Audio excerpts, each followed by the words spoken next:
Hey Gator Nation, I'm Danny Warfel, and you're watching 2 Bits TV.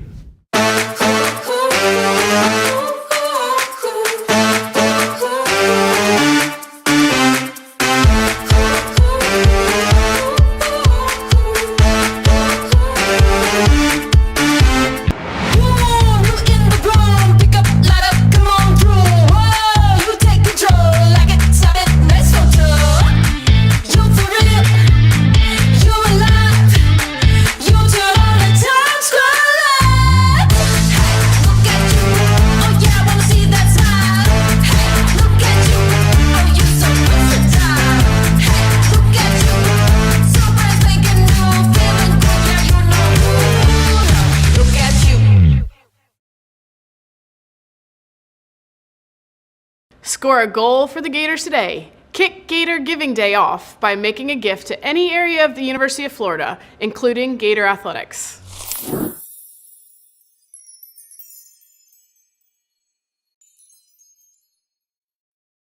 Oh yeah, a bunch of big things always happening on Giving Day. Why don't you tell them more about it? Danny will... Oh, that's how you spell Warfel? That's how you spell it this whole time? Oh, I know that guy. Danny Warfel, tell them all about it. Warfel? I thought it was just like W-E. There's a U in it? 2 L? What? That's wrong. You guys need to check. That's wrong. That's wrong. That can't be how you spell it. Is that how he spells it? How does he spell it? Danny! Thanks, James. Danny Warfel here. That's right, it's W-U-E-R-F-F, as in Florida, E-L. We know you bleed orange and blue, but today, let's make your Gator Nation citizenship official by becoming a card-carrying member of the UF Alumni Association. Join today, and you'll receive Florida Gator Magazine as an exclusive member benefit. You'll be added to the guest list for our Gator Nation Game Day tailgate at Emerson Alumni Hall, right across from the swamp, and many other membership perks as well.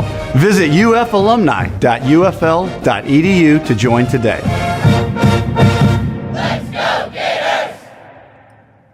Stand up and holler today by making a gift to any area of UF, including Gator Athletics.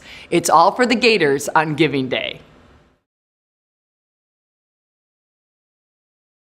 Hello, Gator Nation.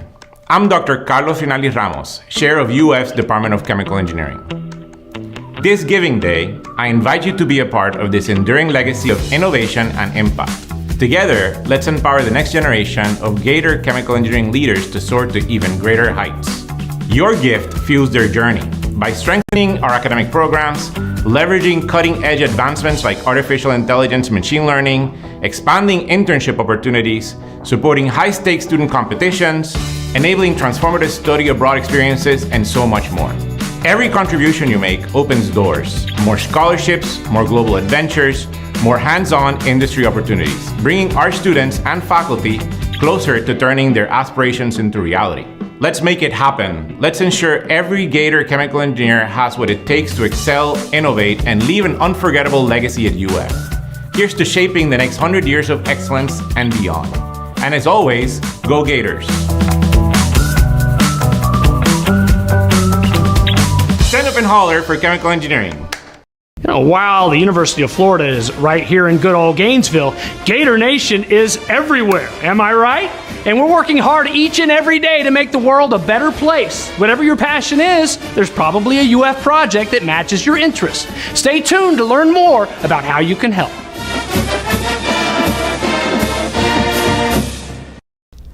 Hello, my name is Dr. Mary Jo Caroli, and I'm the director of the University of Florida Center for Pre-Collegiate Education and Training. We offer challenging, inspiring, and exciting pre-collegiate experiences for Floridians and for Gators from around the world.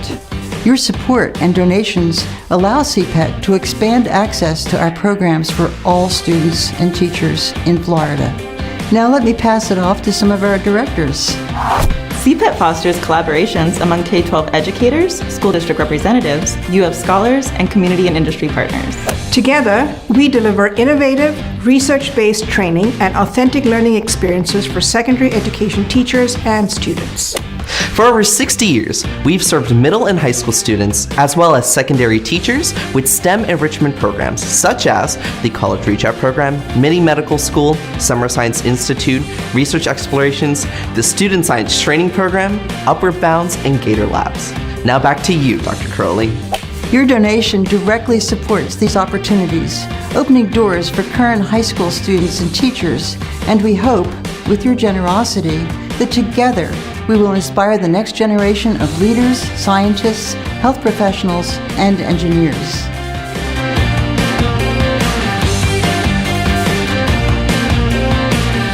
Now let's stand up and holler for CPAC. What's going on, Gator Nation? We're here live today at the Innovation Academy. A signature program here at UF. We're here to see what they have, what they offer, and what they're all about. Yeah, let's go check it out. Let's go. The Innovation Academy is an undergraduate experience that's exclusive for our students where they obtain a minor in innovation, which is comprised of 6 courses that they'll take in and amongst their major coursework. And what do you think makes the Innovation Academy so unique to UF? What we do is we provide the skills of the 21st century economy. So this is going to give them a competitive advantage no matter what field they go into when they graduate UF. How have you been positively impacted by the Innovation Academy? So one of the big things I like to focus on is multidisciplinary skills, and I feel like you get a lot of that in the Innovation Academy. You'll get a lot of different disciplines coming in and working together to solve problems. With the skills you've developed in the Innovation Academy, how do you plan to use those beyond? I plan on starting a program specifically for public relations majors where if you are coming from a low-income household, that you can just do the credits you need, get a certification instead of a degree, and move on with your career as fast as possible. What's your favorite memory from being in the Innovation Academy? I would say it's getting the technical assistant position because I've been able to work on the other side of the freshman year experience that I've had, and I've been able to help other students with the same problems I had. How does philanthropic support from Gator Giving Day really serve as the catalyst for success in the IA program? Well, we can use those funds for scholarships, we can use them for competitions, to fund students to start their own startup businesses. And we take students to see innovative companies and how they started up so they can learn that along the way. The program is for everybody, whether you're quiet or you're loud. I think it is very useful for you in the future. From the Innovation Academy, all for the IA Gators. Stand up and holler.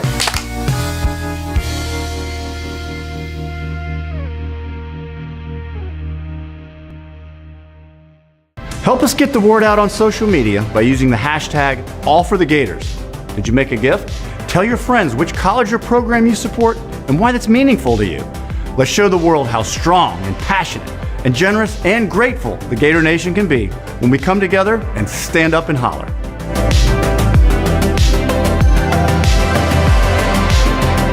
I'm Mike Reed, and I'm looking to this year's Stand Up and Holler Gator Day because it's such an important time to bring our alumni, our stakeholders, back in touch with the college. It gives us a chance to reach out and communicate with them and a chance for them to think a little bit about the new things that are going on, first at the University of Florida, which is always so exciting, but then also in our college. We have a lot of new things going on that are fun to talk about during the Gator Giving Day.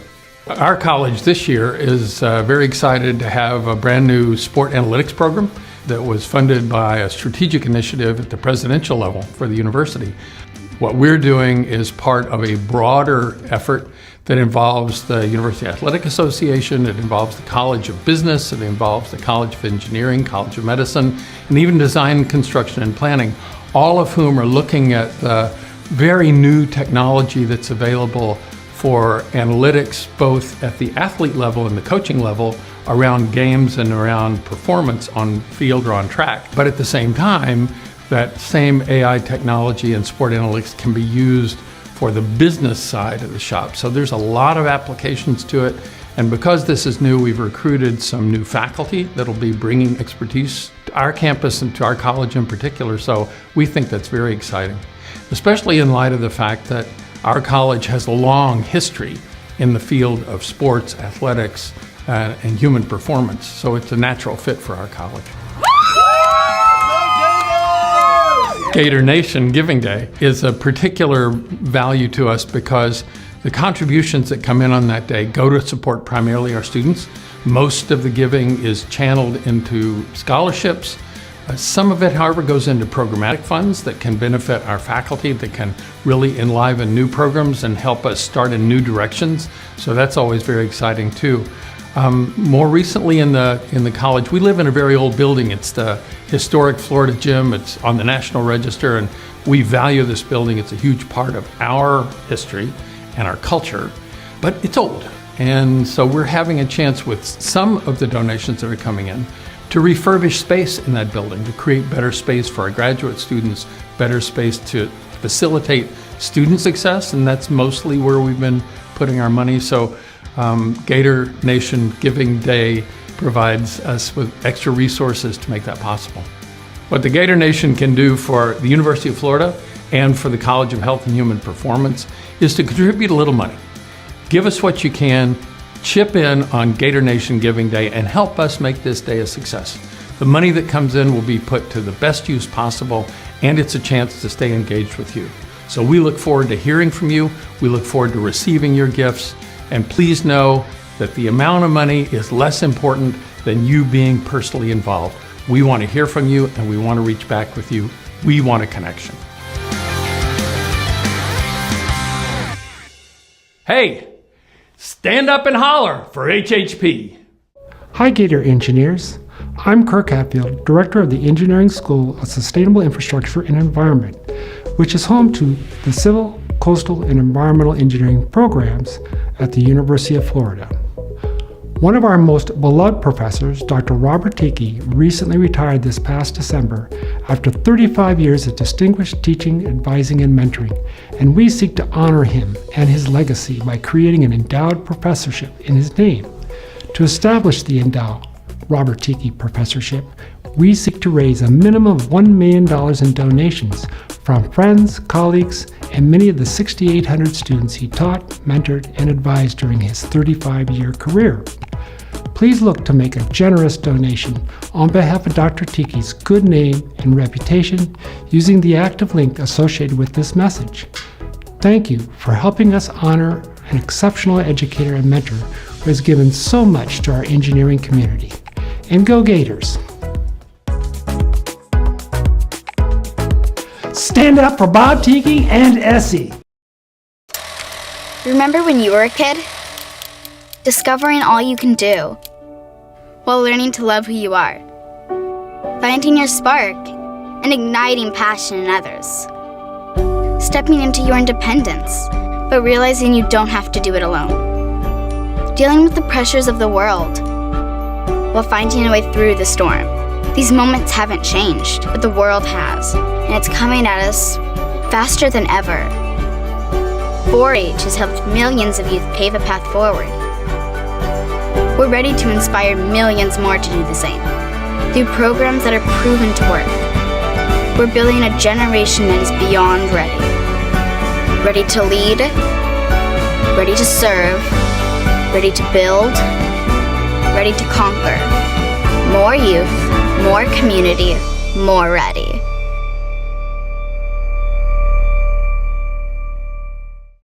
Rise and shine, Gators. It's going to be a great day. Join other Gators today by making a gift to any area of UF, including Gators Athletics. It's all for the Gators on Giving Day.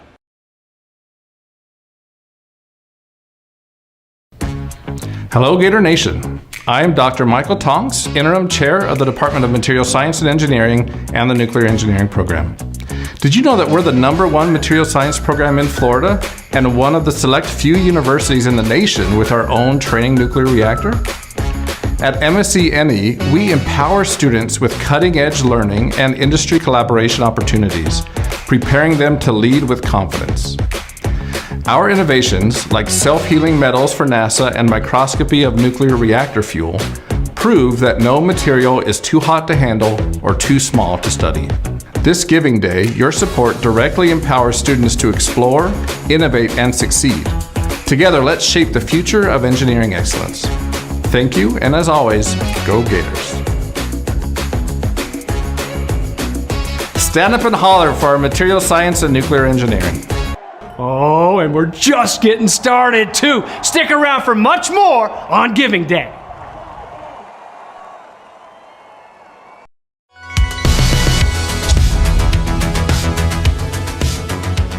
Tonight, the Gator Band is thrilled to share some of Tom's greatest music. Feel free to sing along to Free Fallin'.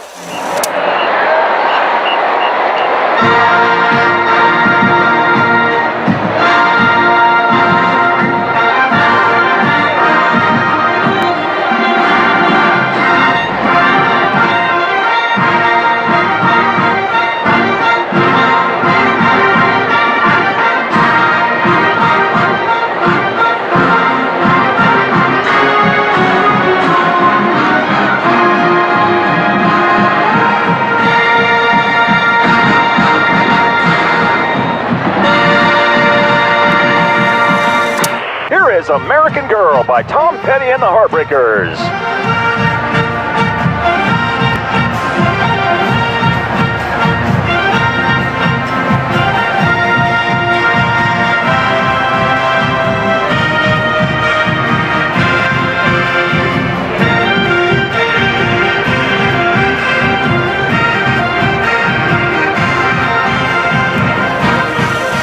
Here is The Waiting.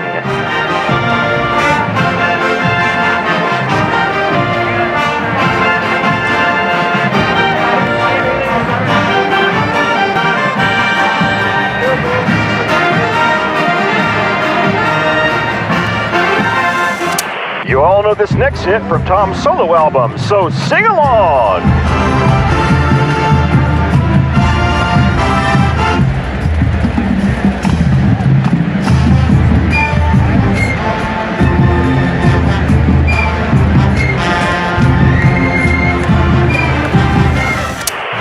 Here is Running Down a Dream.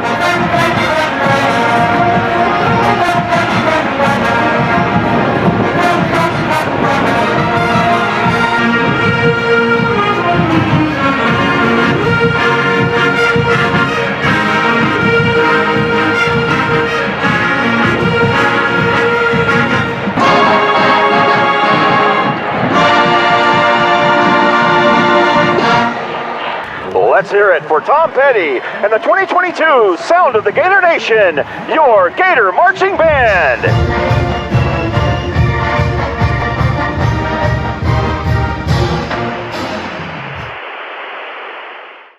Hey Gator Nation, Samantha Bohan, head soccer coach here, to remind you that the championship experience doesn't end when we walk off the field.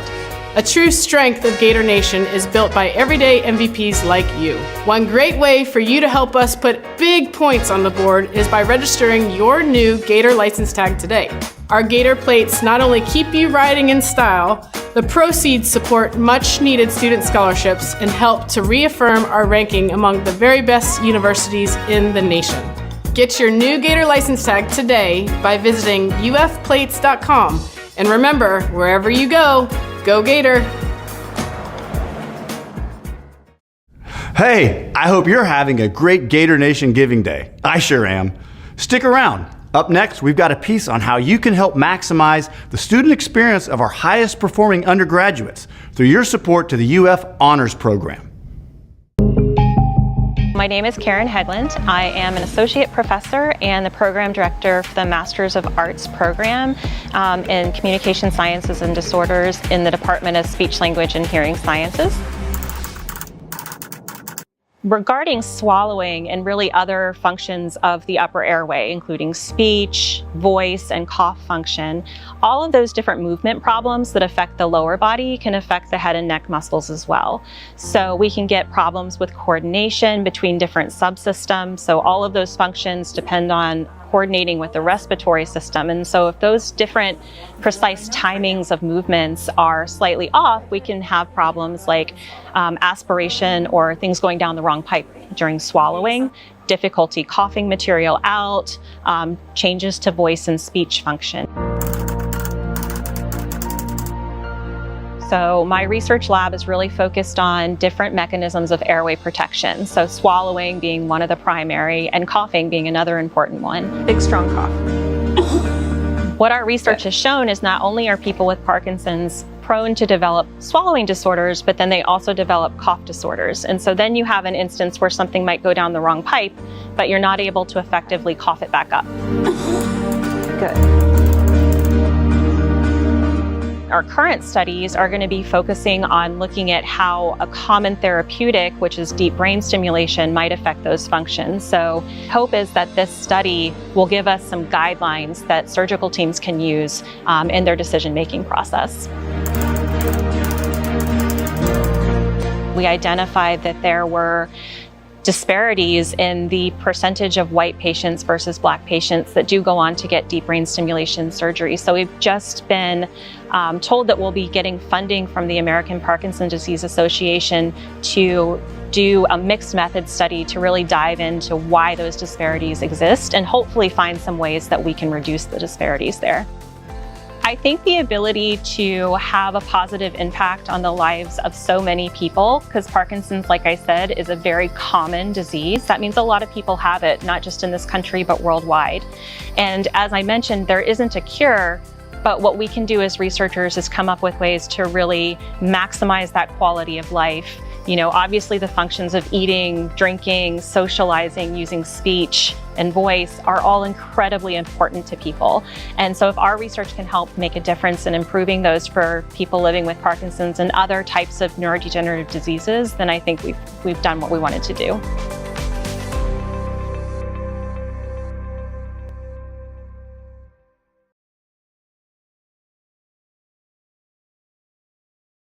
Wow! Have you all seen the newest addition to the stunning UF campus skyline yet?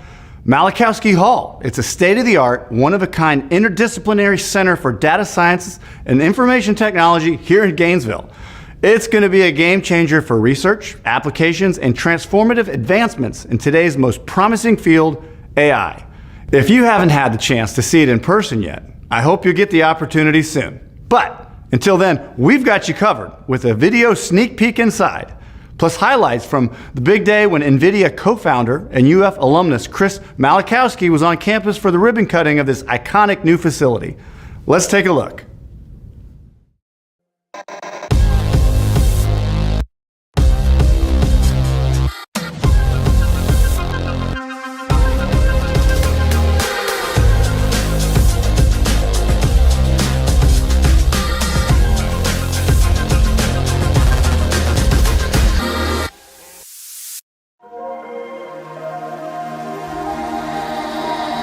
Right now, it's hard to imagine how it will feel. We are right now cramped. We are distributed over different buildings. It's much harder if you have to sit in your office and write an email to say, can we schedule a meeting? So just to be able to have somebody on one large floor plan integrated with each other is huge. While we've always partnered and worked together for years, now being co-located in the same building, that's going to allow for those kinds of spontaneous interactions that I think lead to even greater creativity. There's something to bringing a bunch of smart, driven researchers together that should produce some type of innovation. And so I'm excited to bring my students to sit in there and just brush shoulders with other driven researchers. It should be a lot of fun.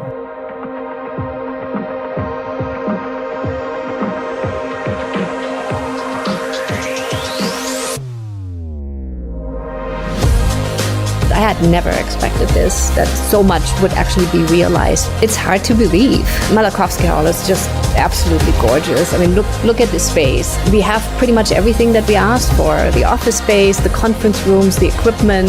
You go into the auditoriums, it's a place where you feel like you can teach and students are gonna listen. You're not gonna be cramped. They can bring their book bags, set up the laptops, and we can go through materials with no problems. So we will have everybody all together now, not only within our department, but then the opportunity to be interacting with pharmacy, with College of Engineering, right in the center of campus is going to be amazing too. What I find so special about this particular gift is it is focused on academia. Training and getting students engaged is not easy. So this investment in academia is very much needed, and I'm very appreciative of this. This feels like another era coming for AI and machine learning here at the University of Florida. So having that availability with NVIDIA and HyperGator makes students feel like they can tackle any problem. Chris Malachowski's name on it just shows that. I think with the AI initiative and with this building and what it represents, the University of Florida is a leader and is in the vanguard of team science, collaboration, innovation. And I haven't seen anything like this. It's exceptional for the researchers, for the faculty, for the students, and for the entire country.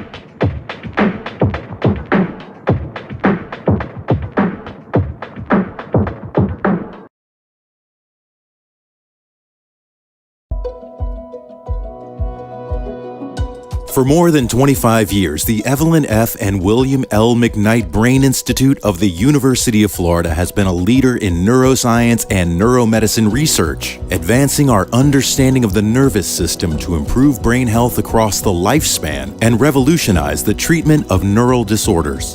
More than a building, the MBI provides a rich scientific and intellectual environment that facilitates multidisciplinary understanding of nervous system function and dysfunction, spanning from the cellular level to translational research underway by 200+ investigators working across the University of Florida. At the broadest level, our programs fit into 3 areas. The first is acquired neural disorders. This includes research focused on traumatic or ischemic injury, brain cancer, and other causes of neural injury acquired after birth.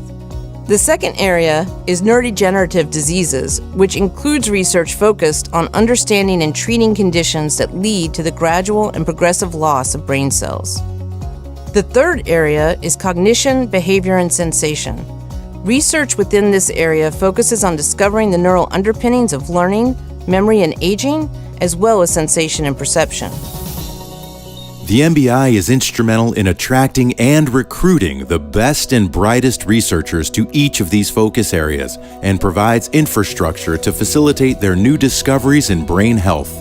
Among our state-of-the-art core facilities, the MBI houses the Advanced Magnetic Resonance Imaging and Spectroscopy Facility, or AMRIS, a national mag lab facility funded in part by the National Science Foundation and State of Florida. Supporting over 20% of NIH-funded research projects at UF, AMRIS gives researchers across campus unique access to 12 MRI and nuclear magnetic resonance instruments. MBI researchers also have access to the University of Florida Neuromedicine Human Brain and Tissue Bank and advanced microscopy equipment and expertise, among other shared resources. Ever evolving, the MBI is committed to training the next generation of leading scientists through our innovative programs. At the MBI, we have a strong commitment to training the next generation of researchers in neuroscience and neuromedicine, and we have made investments to create a supportive and scientifically rigorous environment that will propel future leaders in our field. Neuroscience and neuromedicine research is poised for major breakthroughs in the near future. Through our research and educational programs, it is the MBI's mission to accelerate these discoveries, and our researchers are uniquely positioned to do just that. Together, we will enhance brain health and transform the treatment of neural disorders.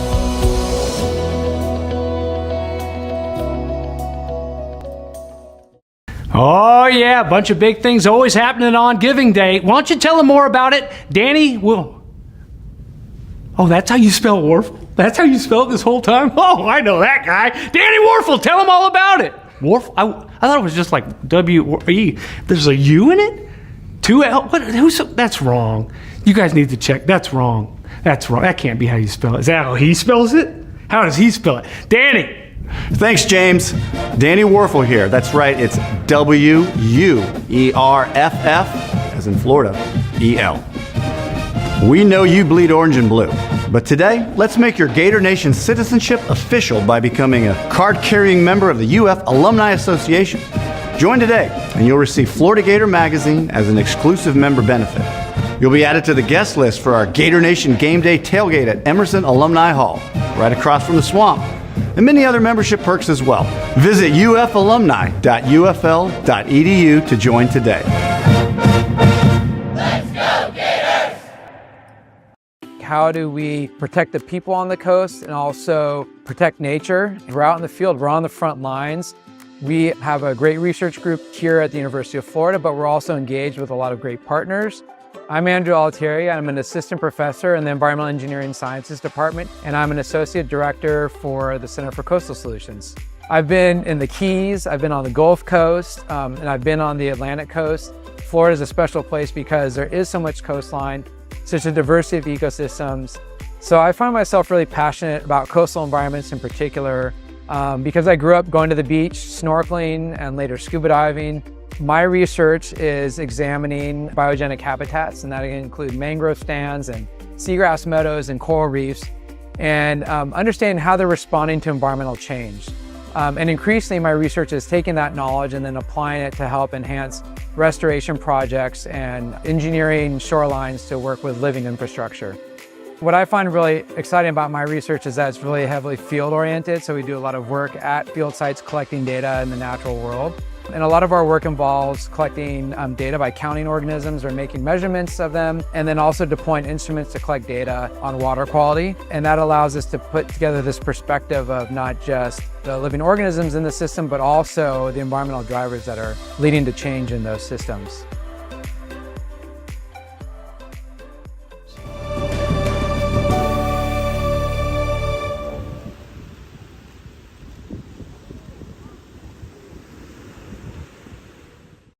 Hi, my name is Kelvin, and I'm currently a second-year PhD student in interdisciplinary ecology at UF. So my doctoral research is focusing on how climate change is impacting the mangrove ecosystems. Mangrove ecosystem is really the important and unique ecosystem that provides ecosystem services such as carbon sink, fishery and wildlife habitat, and also like coastal protection. I'm always drawn to the natural beauty of like the tropical and coastal ecosystem. One of the major features that really sets CCS apart from many other institutes is that its high emphasis on the real-world coastal ecological problems. Providing an innovative and a practical solution is definitely one of the main strengths of CCS. It's really about identifying the problems and by reaching out to the community, by just putting yourself there in the mud in the field, and also just like working collaboratively with other organizations. Yeah, I'm just really enjoying being out in the nature and to contribute my part. Yes.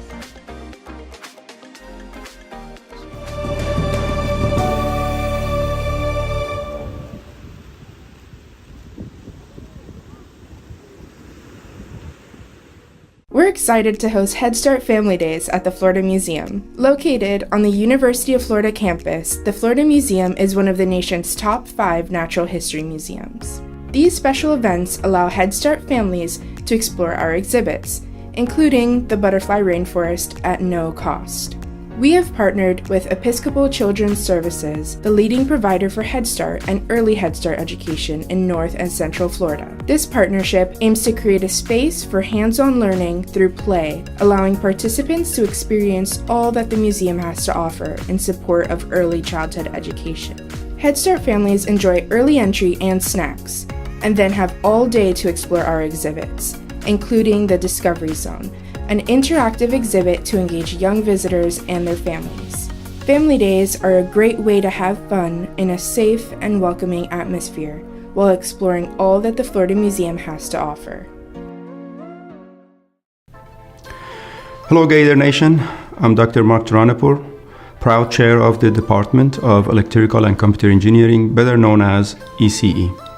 Our department isn't just shaping the future in one engineering specialty, electrical engineering, or even two, electrical and computer engineering.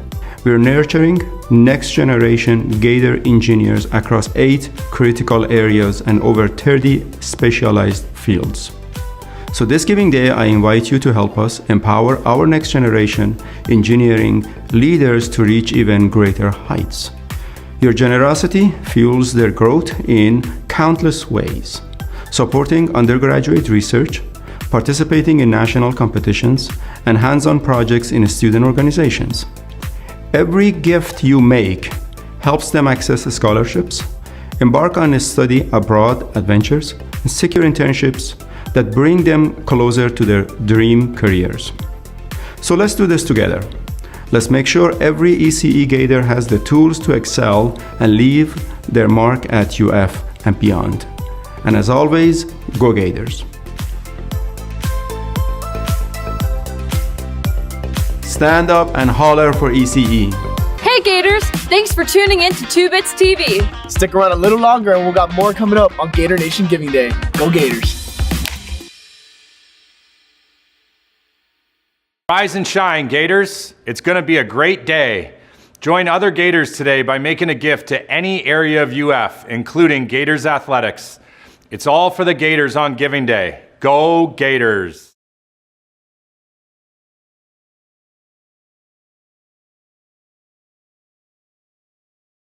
Hey Gator Nation, I'm me and you're you, and together we're watching 2Bits TV. Well, you're watching 2Bits TV with me. Together, go Gators!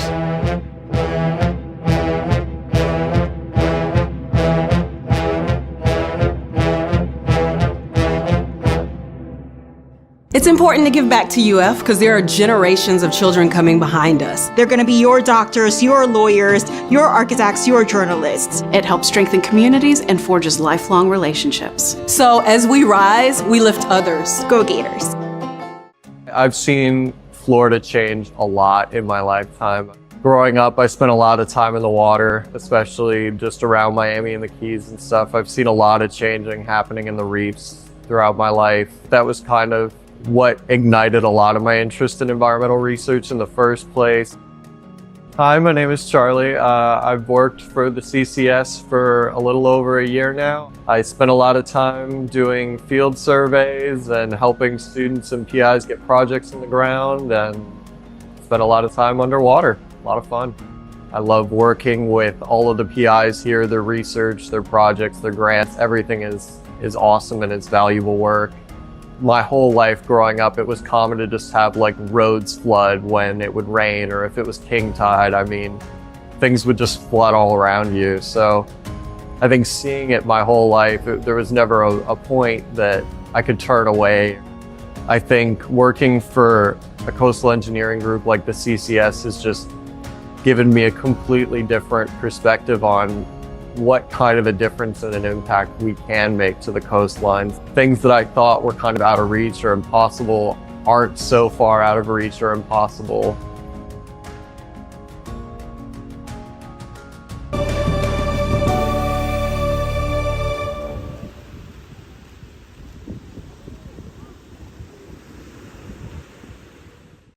Make today a perfect 10 for the Gators.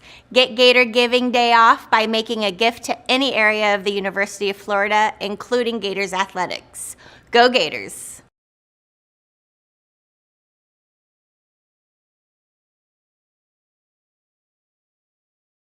At the University of Florida, in the Educational Technology program, we are creating opportunities for ourselves as learners and for our communities as education leaders to build a more accessible future.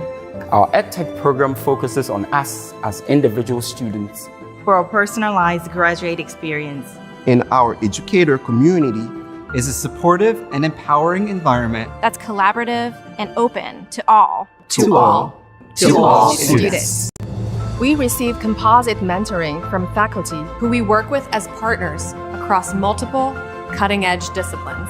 On our research that we share as first authors at conferences and in high-impact journals. With more than a dozen award-winning faculty, there are ample partnership opportunities. As we're introduced to advanced technologies and encouraged to explore a world of developing tools, including artificial intelligence in education, machine learning, virtual and augmented reality, and game-based learning. Using diverse methodologies, we design and develop innovative, scalable solutions to address real-world challenges and improve people's lives. We are building something special, and we're inviting you to join us in the Educational Technology program at the University of Florida. Apply today. We can't wait to meet you.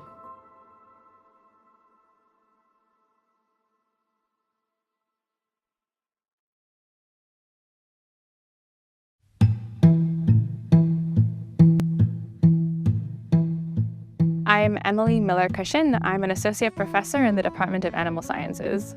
I've spent my career looking at behavioral development in calves, and we've looked at different aspects of social development and how it relates to housing and feeding behavior and how it relates to feeding management.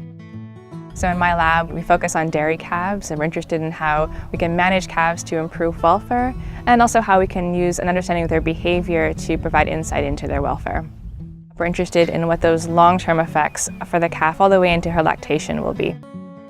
This particular project was the work of a former master's student in my lab, Samantha Doyle. She was really interested in how the human factor might influence animal welfare.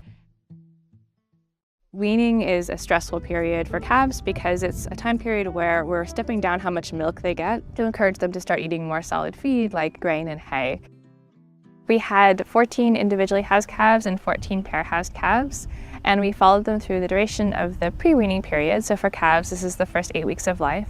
And then during weaning, which is at the end of that period, we had different days when humans would enter the pen and spend just 5 minutes with the calf following milk feeding, scratching the calf and just standing, providing something for the calf to interact with in the pen. Calves are really motivated to suck. It's how they naturally consume their milk, and we feed them through rubber teat to allow for that suckling motivation. But we also see that calves will suck on things after their milk is gone. We call this non-nutritive sucking, and this is actually a normal behavior. Human babies will do this too. We give them a pacifier, and it actually calms them down. But with calves, we can see this behavior directed towards other calves, and in socially housed calves, we call this cross-sucking, and also to pen fixtures, where they'll suck on objects in the pen.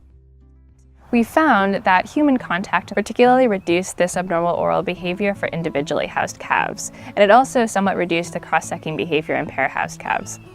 We also found that regardless of social housing treatment, the human presence increased lying time following milk feeding, suggesting that it was maybe having a calming effect.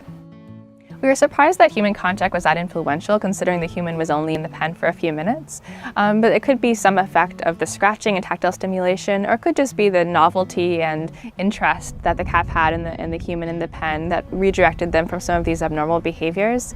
And this really suggests, I think, the importance of providing behavioral opportunities or any kind of stimulation in the environment that increases the complexity for the calves.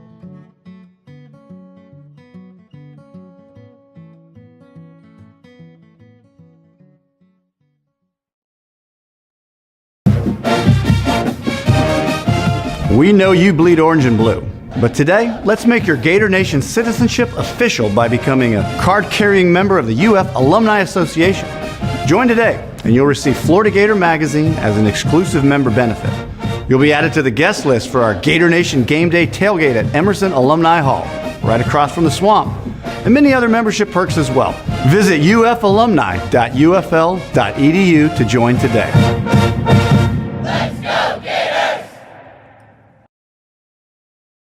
Today, we ask you to stand up for the school, research initiative, campus activity, or Gator athletic cause that means the most to you. Your gift will support all the good work done at UF. Stand up and holler today by making a gift to any area of UF, including Gator athletics. It's all for the Gators on Giving Day.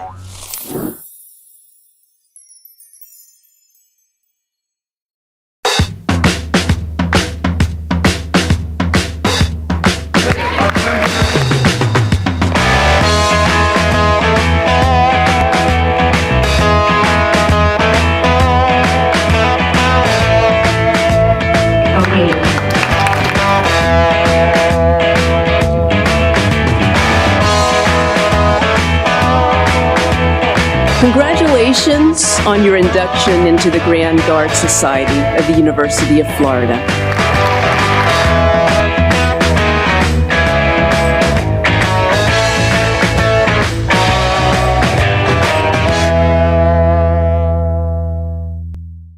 Go to givingday.ufl.edu. Find a cause that's meaningful to you, whether it's the college you went to or a cause you care about, and give what you can. It's what Gators do.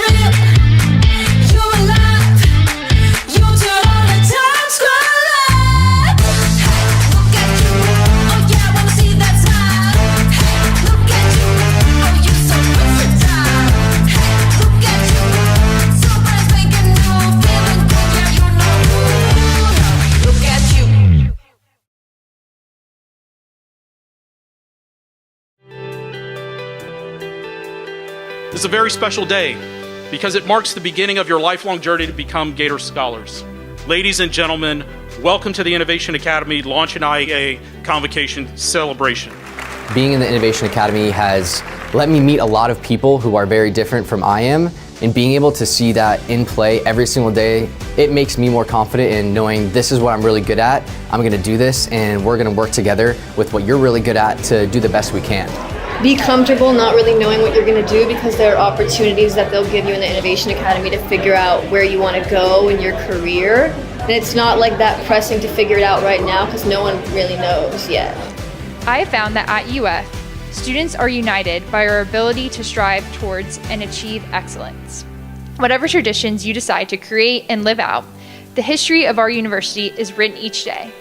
And now you are the newest authors set to write the next chapter. There may be times where you don't believe in yourself, but trust that you're gonna take care of yourself and you're gonna do the best you can to put yourself in the best position that you want to be in. It's not just like everyone's in innovation doing the same thing. It's you're in innovation, but you're encouraged to use your strengths. And having the smaller community environment in such a big school, I think is gonna be very helpful. I feel excited. I feel really thankful and really blessed. I think one of the cool things about this program is the opportunity to live into the moment, to kind of really follow your passions and see where your curiosity takes you.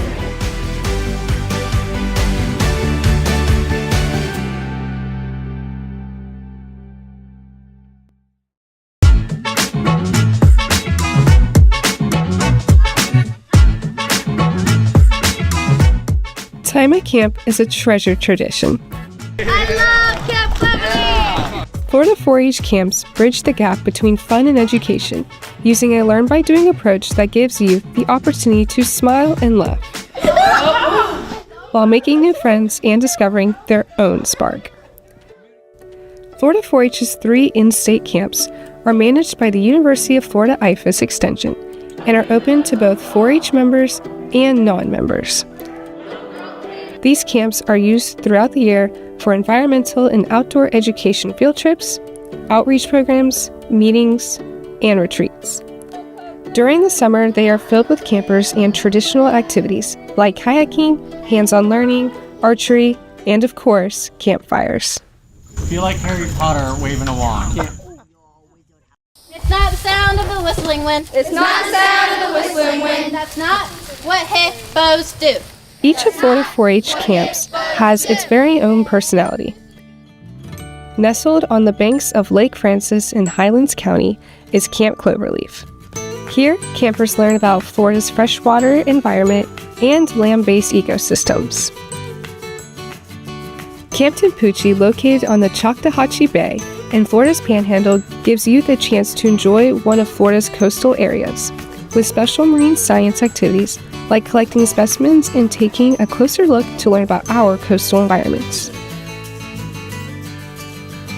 Located in scenic Madison County, Camp Cherry Lake was established back in 1937.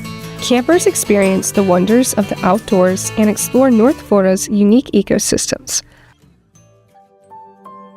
Like other 4-H endeavors, camp participants are always learning the skills and knowledge to thrive in their education and future careers.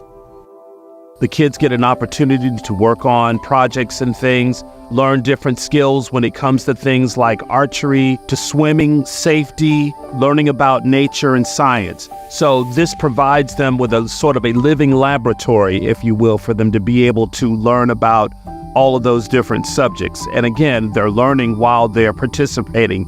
The skill that I most remember is the teamwork. Learning how to solve a problem, learning how to work together with somebody I didn't know, and to get along, and to listen to reason, and to give reason. Those are the skills that I remember most about Camp Cherry Lake.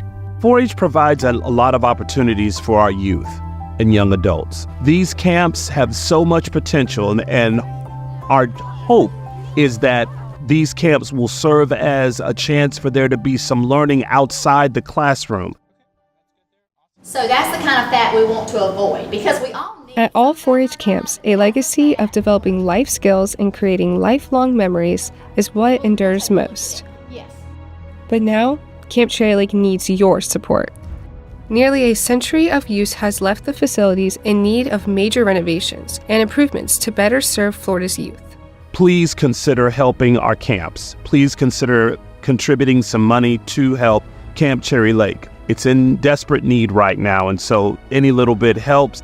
Your help is needed to accomplish these camp renovations and our bold vision for 4-H camps to serve even more youth through year-round outdoor science education programs to empower a future-ready generation of Floridians. With your support, Florida 4-H camps will endure to serve hundreds of thousands of youth in the century ahead. For more information about helping Camp Cherry Lake, visit our website at florida4h.org/camps.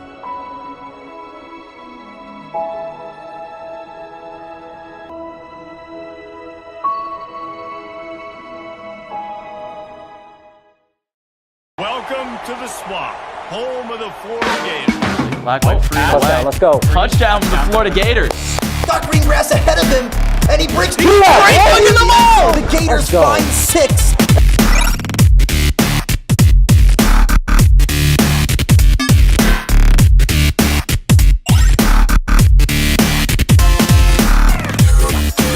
All right, Anderson, who do we have on the 6 here today?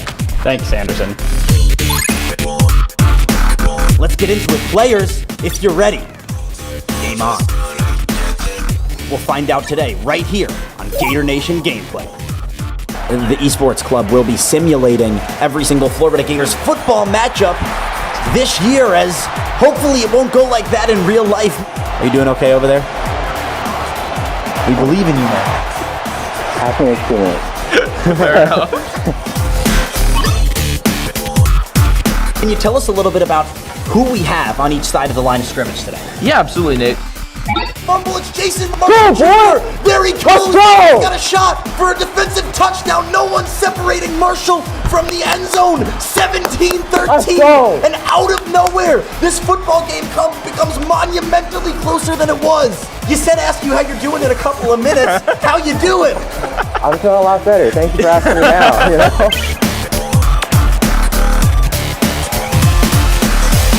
There's 5 seconds on the clock, and Alex has a chance to achieve glory unlike anything that he's possibly done in his life thus far. I respect that. I respect that.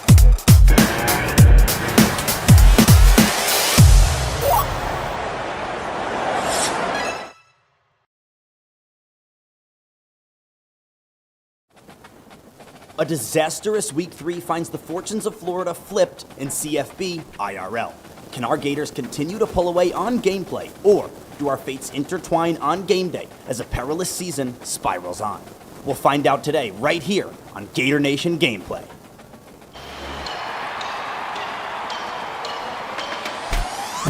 I'ma leave it all on the line. Better believe I'll get mine. No, never, it's my time. It's my time. It's my time. I'ma leave it all on the line. Better believe I'll get mine. It's my time. It's my time. It's my time. Hey Gator Nation, I'm Nate Bilgerea Jr. here at the University of Florida, joined by Anderson Allen, past president of Gators Esports Club. Gators Club Esports, excuse me. We're live here at Emerson Alumni Hall, the home of Gator Nation, but taking to the road for Week 4 of the 2024 college football season as your Florida Gators travel to Starkville to take on the Mississippi State Bulldogs. Anderson, how we doing today? We're doing pretty good, Nate. It's been a long week. We missed you last week and everything, but we did actually have a turn of fortune with the previous game against Samford and against Texas A&M, where we were able to pull out the W in Gator Nation Gameplay. Not able to collect, though, on the field. Yeah, so I did a pregame show for Florida Gators football this past weekend, and I was talking about how I don't usually lose sleep over games. That Miami game made me lose sleep. Well, the Samford Esports game also made me lose a little sleep. I was a little disappointed in our boy Alex. You know, I really thought he had what it takes to get it done, but nonetheless, nice bounce back the week after that. So can you tell us a little bit about who we have on each side of the line of scrimmage today? Yeah, absolutely, Nate. Today we have from the great state of Mississippi, we have AJ Page, a junior majoring in computer engineering representing the Bulldogs. And for the orange and blue, we have Alex Miles, once again, a senior majoring in sports management. Excellent. And why don't you tell us a little about how we have the game set up for this match? We got another hot one here today, Nate. This is a noon kickoff here in Starkville on the road for the first time this season. And for this gameplay, we will be running in 6-minute quarters. And after winning the coin toss, Mississippi State has elected to kick first, playing in the player 1 position here. Okay, so is there anything to look out for in this game, Anderson? What do you think is going to be the key or keys for Florida? Alex really showed a lot of different options last week. He's really enjoyed the run game, and I'm really looking forward to how he's going to play with Lagway and Mertz playing off one another this week for sure. Yeah, we'll see how he manages that versus Billy. All right, well, let's get into it. Players, if you're ready, game on. Ready, they both are. All right, I'm excited.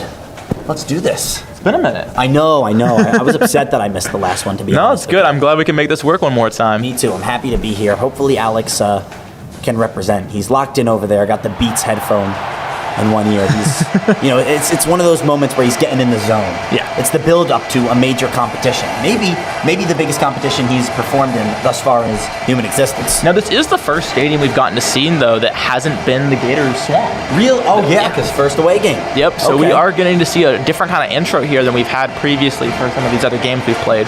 First time we've gotten to see another team that's not the Florida Gators here taking the field.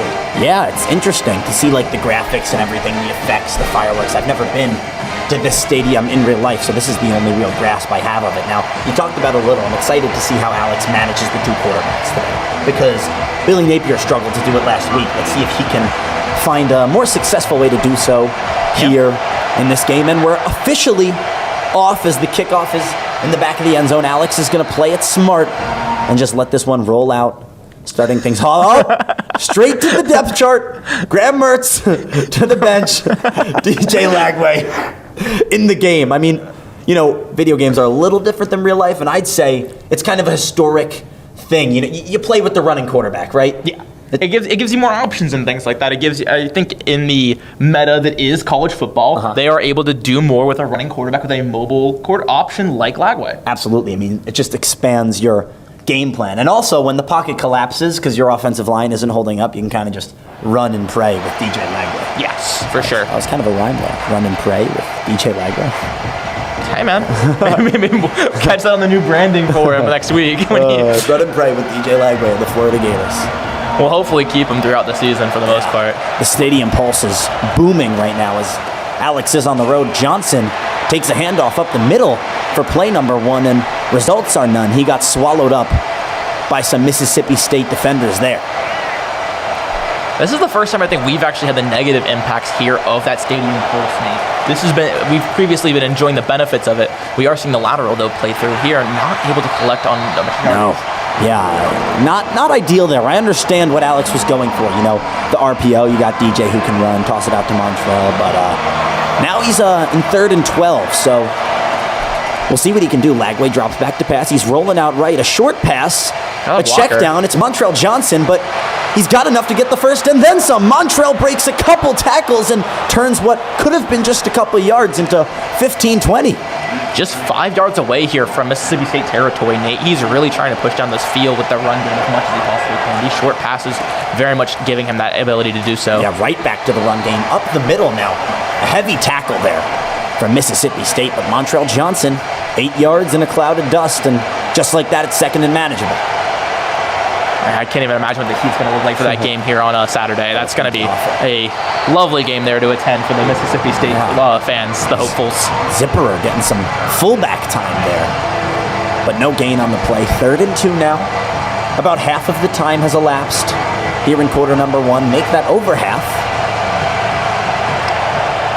Alex, almost ready to roll. In the shotgun, Montreal to his left.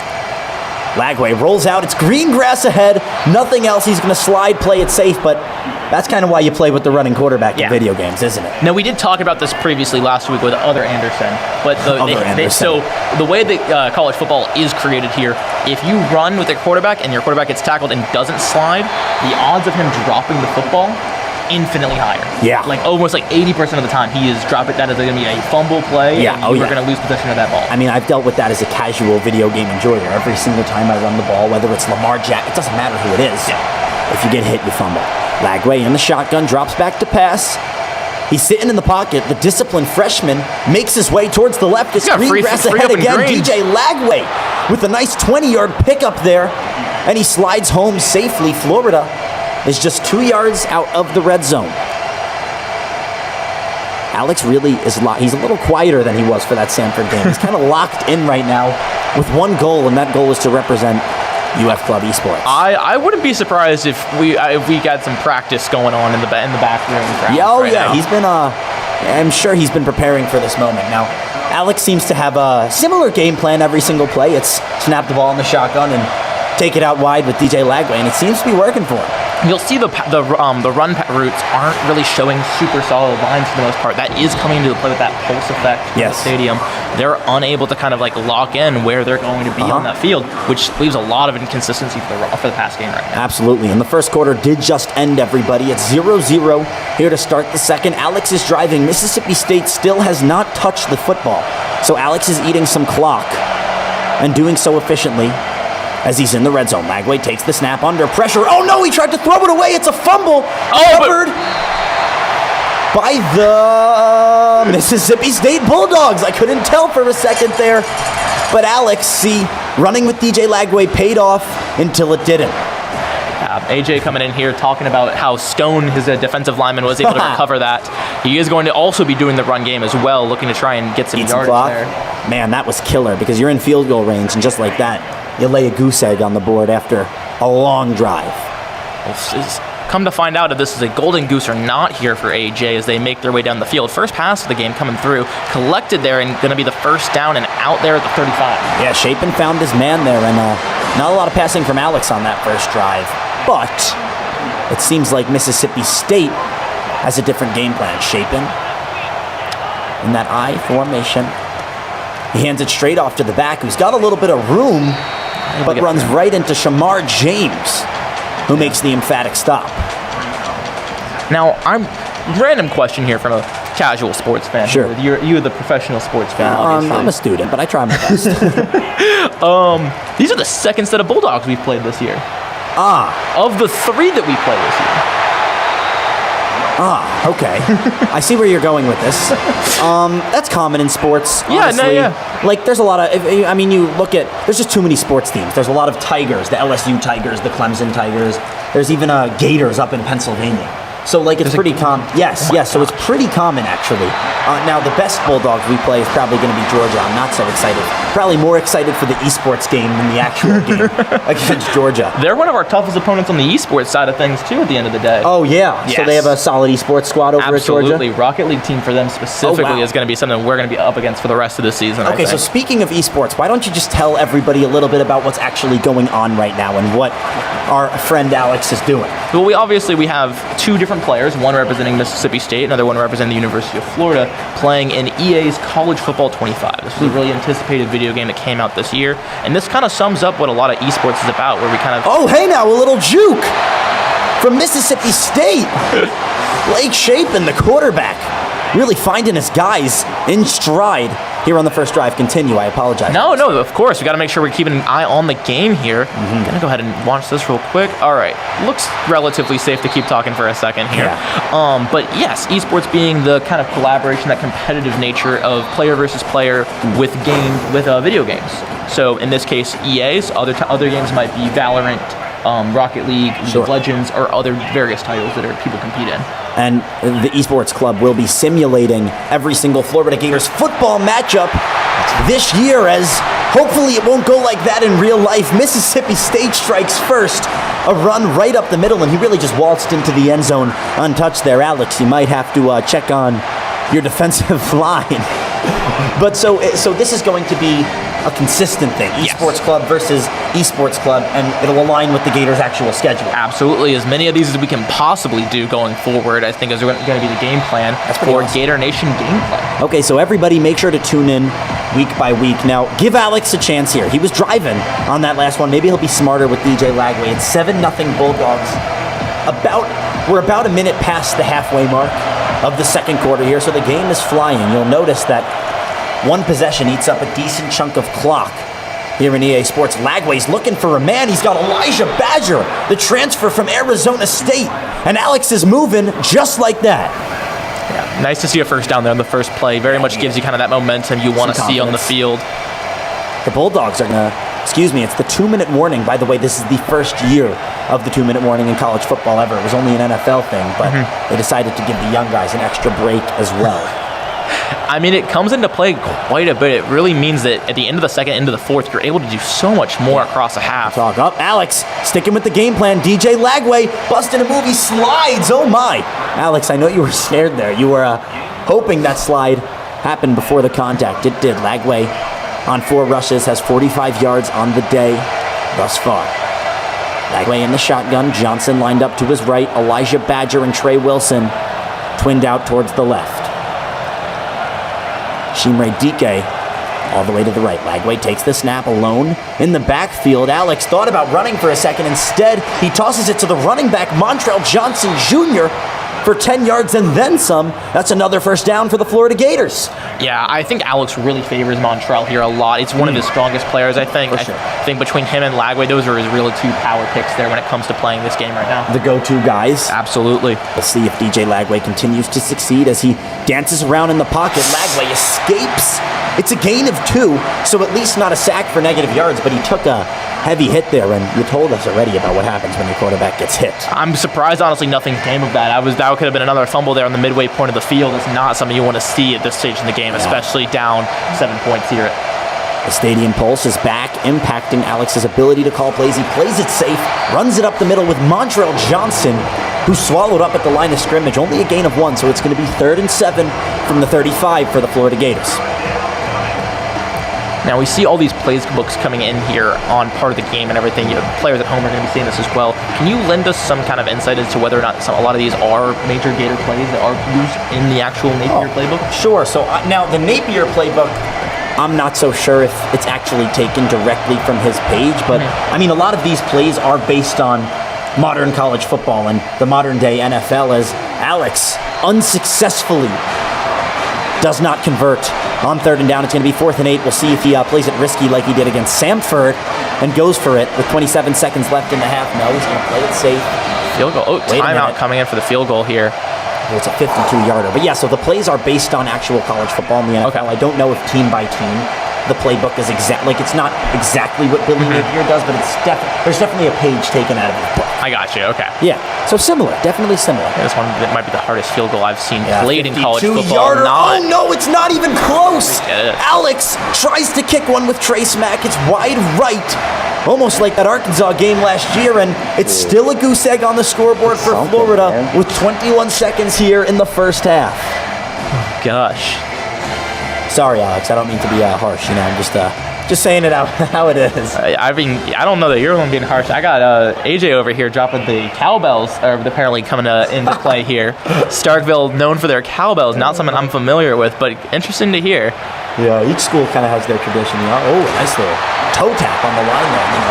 Won't back down. Tom Petty in the swamp. Every SEC school, Florida State, not the SEC big time school, though, they have their war chant. A lot of these college football programs have their traditions that are kind of marquee to them. As much as we want to bash on the ACC most of the time, I do want to give them some credit in terms of their football traditions when it comes to it. Oh my! Mississippi State airs one deep downfield, and they've got a hookup on the right side. It's 7-0, and just like that, Mississippi State is in the red zone. And with 9 seconds on the clock in the first half, the Bulldogs have a chance to make this a 2-possession game. A dangerous position to be here going into the first half here. Alex is usering Joey Slackman right now, trying to be a QB spy. Fumble, but not able to collect it. Yeah, I think it was an incomplete pass. It was kind of like the DJ Lagway fumble, except he just got a little more forward motion. Gotcha. So, okay. Luckily, that stops the clock, and he's got 3 seconds to kick a field goal. Mississippi State trying to make this one a 2-possession game. And that they do. It's going to be 10-0 Bulldogs. Heading into the half, there's worries for Alex. He's stroking his non-existent goatee right now, wondering what should come next. Oh man, I don't know if that was on the board. Alex, we love you, man. We know you can do this. I'm wondering, AJ, I'm wondering if my my play-by-play commentator here strayed into the realm of what we're talking about here. But we're gonna see you guys receive here. It's warranted up Mississippi State kicking things off here in the second half. Alex He's got to make some adjustments on defense, hopefully. He's been moving the ball on offense. There just hasn't been a result. That's just been the real issue. Yeah. Shapen airs one out to the right. He's got a man who's got a lot of room ahead of him, and he's at the 40-yard line and goes out of bounds. How about Blake Shapen, 136 yards on the day, and he's doing it with ease. It's wide receiver number 14, Kelly. Yeah. Going to be pulling in some yardage there. Yeah. Alex still using Joey Slackman outside on the edge, but he gets blocked, and there's a hole for Mississippi State's running back who's got a whole lot of green grass. He marches past the 10 into the end zone. Touchdown Bulldogs, and it's 16-0 Mississippi State. Alex. Do we have Alex mic'd up today, or? Yeah. Alex, are you doing okay over there? We believe in you, man. Ask me in 2 minutes. Fair enough. I mean, at the end of the day, this is still the first half of the third quarter here. We still have plenty of time here for something to happen. Yeah. And I think it's not like Miss State took away a lot of clock there for that play. Yeah, no, still, that was a quick drive. Drive because big plays. Three possession game here. Gators still got a lot of time here. Mm-hmm. The crowd has calmed down. Alex is very well in this one. Yeah. And he's got the 5-star under center, DJ Lagway, who takes the snap. Tosses one out to Montreal Johnson Jr. towards the right, who fumbled the football. Oh my, Mississippi State retains possession at the 33-yard line. Oh man. Gosh. The Bulldogs have a shot to pull away here. Shapen rolling out right. He's got nobody. Almost looks like he's stealing a play here from Alex. My. Shapen threw that one out past. Alex is waving his hand. He knows a flag is necessary there. That would have been a touchdown, but Shapen threw that one a little past the line of scrimmage. So it's going to be 2nd and 14, 17-0 rather than 24-0. Little screen pass for Mississippi State, but Florida's all over that. Behind the line there again, pushing that yardage just further back here for Miss State. Yeah. 3rd and 16 is not what you want to be looking at, especially when you're not even in field goal range at this point. Yeah, absolutely. I was just about to say Alex is doing a great job of forcing them back right now, because a 3-possession game is, I mean, it's still a 3-possession game if you score touchdowns when it's 20, but 17 is just more manageable than 20. So a good job by Alex to make things a little easier for himself. 3rd and 16, though. We'll see what happens here on this long conversion attempt. There's a lot of pressure. And Shapen, it seems like, was still in the pocket when he threw that one out of bounds, and you got to escape the pocket before you throw the football away. Otherwise, it's intentional grounding. If you're within the pocket, that's intentional grounding. Okay, good to know. Yeah. So 4th and 28, they're way out of field goal range at this point, and hey, just like that, I feel like it's a new football game. Yeah. I mean, let it run out. I was scared that one was going to bounce out of bounds and have Alex at the 1. But he made the right decision to catch it. I mean, 4 minutes, 20 seconds left in the third quarter. It's kind of like what you were talking about before. It's still a football game, only a 3-possession game. We've got almost half to play, so Alex can really do some damage here on this drive. Let's see where we can get to across this field here. Some of these routes looking interesting, but I'm not able to read into that too much. So watch out for Montreal Johnson on the left side over there. Lagway doesn't go for him. Oh my. That one was intended for a Gators receiver, but it almost fell in the hands of a Mississippi Bulldogs defender. Yeah, you got to be careful. Incomplete pass. 2nd and 10 now. Lagway in the shotgun.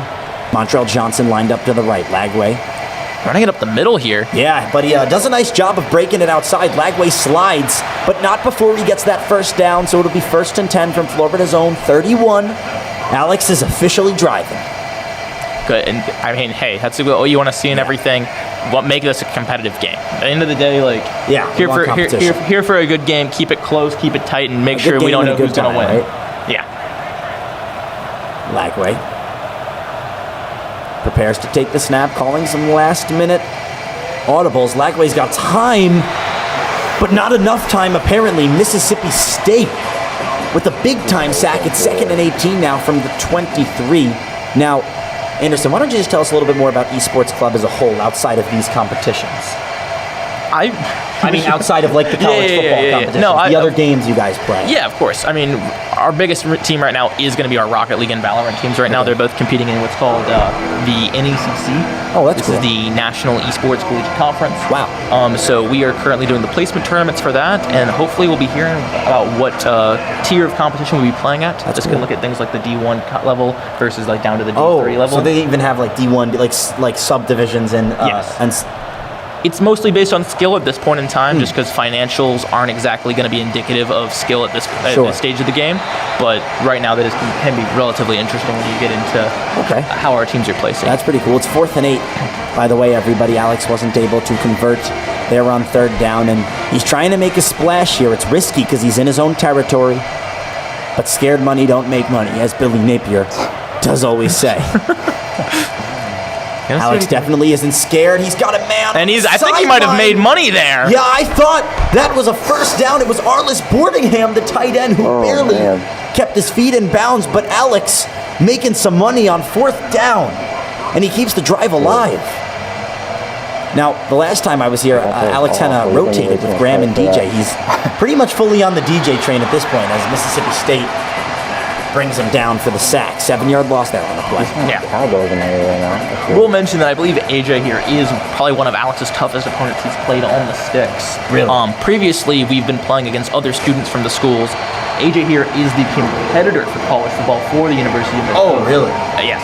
Oh, wow. For Mississippi here. He's all in on this football game. Yes, this is definitely this is his esport as it comes it comes to it. Now, what is Alex's main esport? This is Alex's main game and everything, but he is, relatively speaking, more of a walk-on to the team more than anything else here. I see. Hey, walk-ons can make a difference. Let's see if he makes a difference here on 3rd and 12. Oh my! He's able to audible at the last second. It's Arliss Boardingham, the tight end again. I thought he was going to get sacked, but Alex finds a guy last second and extends the drive once more. It's 1st and 10 in enemy territory. Lagway, play action now. He's looking for a man downfield, but behind the line of scrimmage, he goes down to end the 3rd quarter. Alex still driving, and he's got 6 minutes and a chance at glory here. We'll see if he can make the legendary comeback. 2nd and 16. Dude, these analogies are crazy. Lagway in the shotgun takes the snap. Lagway is just going to take off right away. DJ Lagway showing off the legs. Almost to the first. Yeah, that was a nice 13-yard pickup there. It's only 3rd and 3 now, so what would have been 3rd and long becomes 3rd and manageable. And I think Alex, with his ability to play this game, I think he can do this. I want to know if the tush push is in college football. I'm really at this point. I watched a lot of NFL on Sunday and Monday night. I very much want to see some tush push here in college football. We are going to get through, though. Montrell Johnson, who's got green grass ahead of him, and he breaks in the ball. Alex puts his first one on the board today. The Gators find 6, and just like that, we've got a football game once more. A heavy sigh of relief from Alex there. He was just waiting to get on the scoreboard, and that he did. Kick is going to be good here, looks like, for the Gators, bringing that score to 7-17 here, with Mississippi State kicking off here. Or, I'm sorry, Mississippi State receiving here. Florida set to send this one away. Alex finds the end zone. We'll see if Mississippi State just takes the touchback. No. Not go for the receiver. They're going to return it, and Alex brings him down at the 10-yard line. My goodness. So, in a stunning turn of events, it was 17-0. Now it's 17-7, and Alex has a chance to make a stop with time on the clock and really get back in this football game. Chapin. Back to pass, and it's his man. Not able to collect the first, though. Yeah, okay, so 2nd and 2. Alex can still hopefully...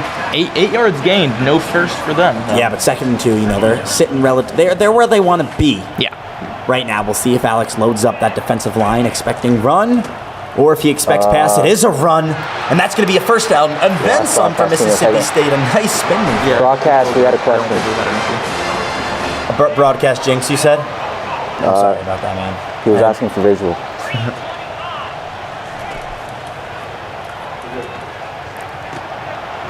Oh, man. Wow. Oh, push back, though.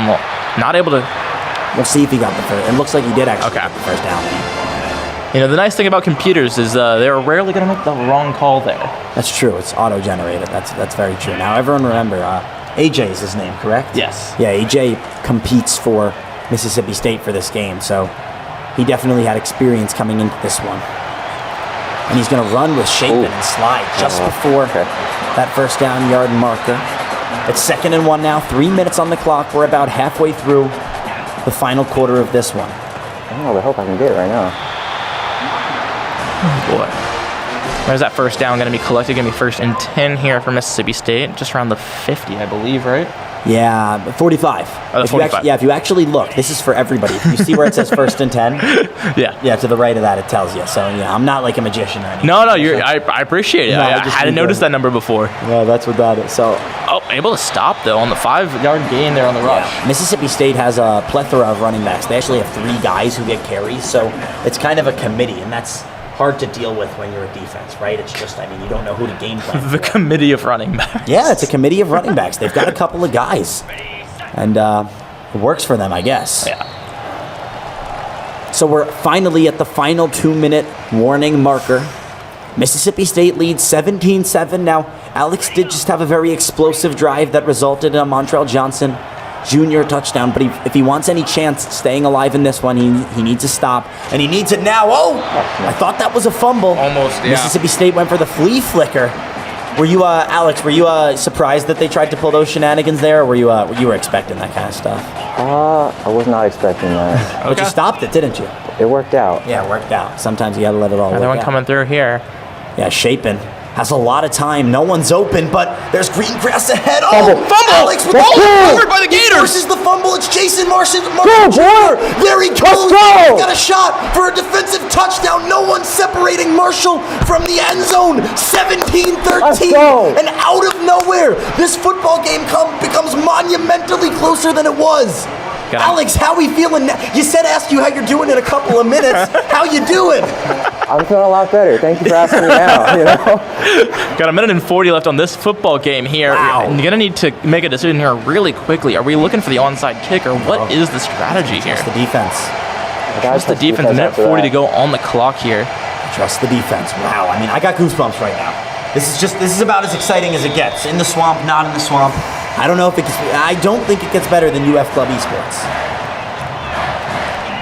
I argue the Gators football team, but we'll see what happens on Saturday.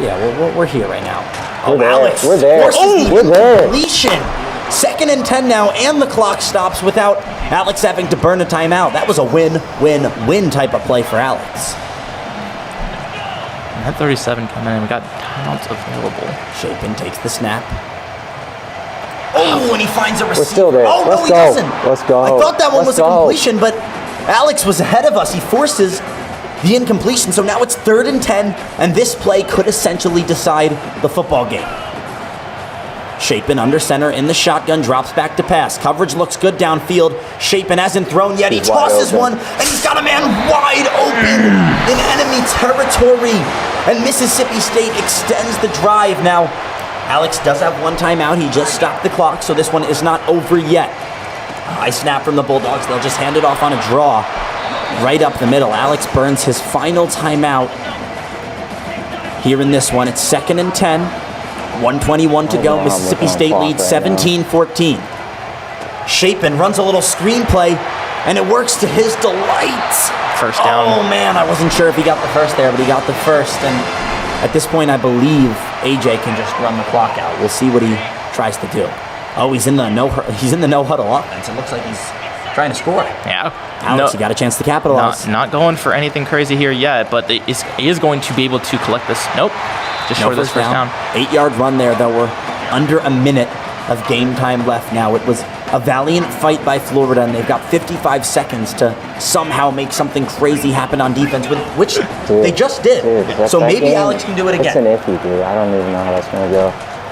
Alex is not sure. It's a screen pass for the Bulldogs, and they get another first down. But Alex, you don't mind that, right? Out of bounds, stops the clock. I don't. Yeah, that's kind of best case scenario for you there. Chapin.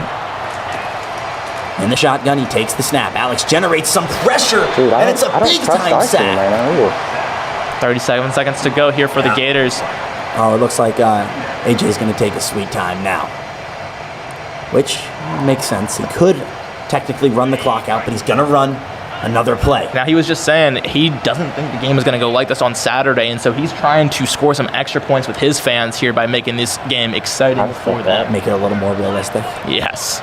Or exciting. He wants to make the plays happen so that at least they win in this if they don't win on Saturday. Oh, Shapen airs one into the end zone. It's intercepted by the Gators! Interception! Asa Turner, the Washington State transfer. He gets tackled. There's 5 seconds on the clock, and Alex has a chance to achieve glory unlike anything that he's possibly done in his life thus far. I respect that.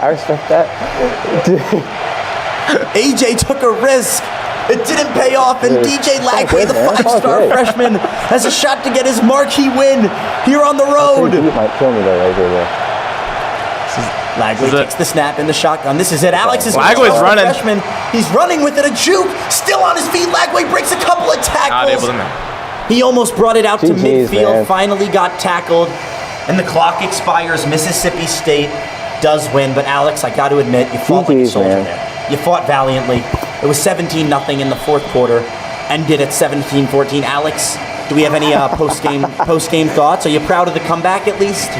Dude, it was only I was working there for a minute. Oh, they're talking. Yeah, they're talking. Okay. All right, yeah. All right. Well, just if there's anything important in there, you let us know. Yeah, they're talking about Lagway and how he's going to be hopefully bringing through the names there in Mississippi State there this weekend. Oh, so AJ thinks that if DJ Lagway plays this weekend, he'll tear up that defense. He thinks he's going to be remembering that name for a while. Really? Yeah, man, I got an Xbox back at my apartment. We got to run this back, man. Absolute stud, 5-star freshman, Gatorade National Player of the Year. Alex, AJ, thank you so much, and well, there you have it. On a score of 17-14. The Mississippi State Bulldogs have signed the papers and walked away with the win Week 4 of Gator Nation Gameplay. Many thanks to our 2 competitors and you for tuning in. We're resting up and recuperating next week on the bye, but join us again on October 2nd when we return to the Swamp to face in-state rival UCF. Thanks again for joining us. Anderson, where can people follow Gator Club Esports? You can visit us at UF Club Esports on Instagram, or visit our Linktree or UF Rec Sports for Esports online. Well, everybody, you better check it out because this is where it's at right here. UF Gator Club Esports. I mean, Alex fought valiantly, almost pulled off the comeback. AJ, a good competitor, throwing that ball when he didn't have to. And that's it for us here at the home of Gator Nation, Emerson Alumni Hall. For Anderson Allen, I'm Nate Bilgeray. Thanks for watching, and go Gators.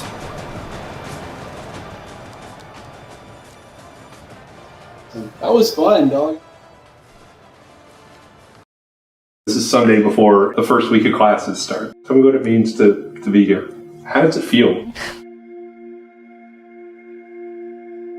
When I was 4 years old, I was diagnosed with type 1 diabetes, so I spent a lot of my time in and out of the hospital. I had a big complication with diabetes that's called diabetic ketoacidosis. It's a fun way of basically saying my body is trying to do everything to take care of itself, but I'm just lacking the thing that's really keeping me alive. So it's a very critical complication. It can be life-threatening. It was obviously very scary, going through that, and I think looking back at it, it's really how the nurses took care of me. The nurses' dedication to being there and making sure that not only I was okay, but my mom was okay.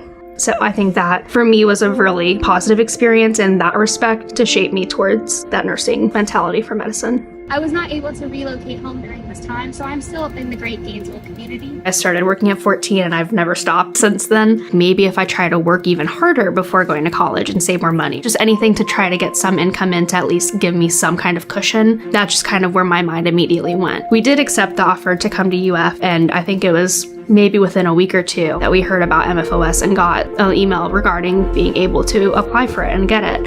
And I remember opening that email and immediately being like, what is this? How does this work? And once I was able to see what the extent of MFOS was, I then told my mom, and of course she's like, there's no way. That's not possible. There's nothing like that, because it just sounded too good to be true for us.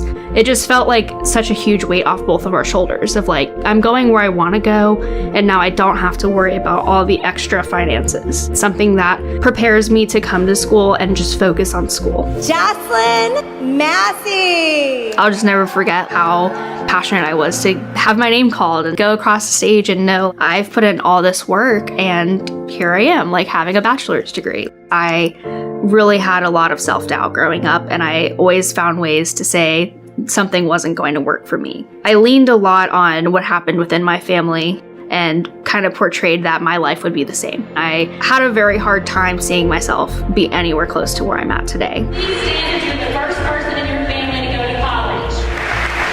If I could say one thing to the donors of MFOS, it would just be a huge thank you. The support really means so much to not only me, but all the students who qualify for MFOS, because that's really what drives us to come to school and know that we can do it. And you can always build a new path and travel that path if that's what it takes. My name is Jocelyn Massey. I'm a first-year student here at the University of Florida. I am an accelerated BSN student now at the University of Florida. You are set for the next 4 years. Yeah.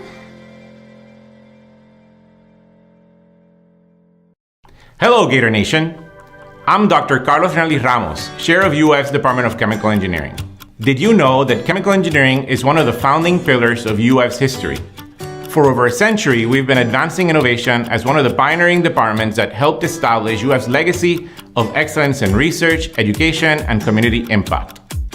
Behind every groundbreaking achievement in manufacturing, space exploration, drug development and delivery, disease diagnosis and treatment, sustainable energy and environmental solutions, and even advanced electronics, you can be sure to find a Gator chemical engineer driving progress forward and transforming the future.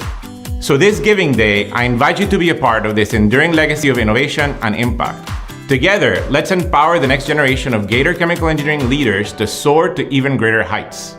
Your gift fuels their journey by strengthening our academic programs, leveraging cutting-edge advancements like artificial intelligence, machine learning, expanding internship opportunities, supporting high-stakes student competitions, enabling transformative study abroad experiences, and so much more. Every contribution you make opens doors. More scholarships, more global adventures, more hands-on industry opportunities, bringing our students and faculty closer to turning their aspirations into reality.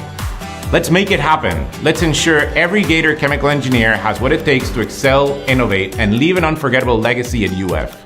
Here's to shaping the next 100 years of excellence and beyond. And as always, go Gators!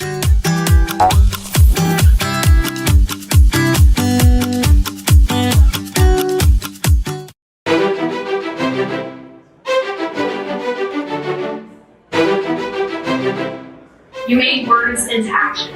You became Gator innovators. You all challenged yourselves and rose above.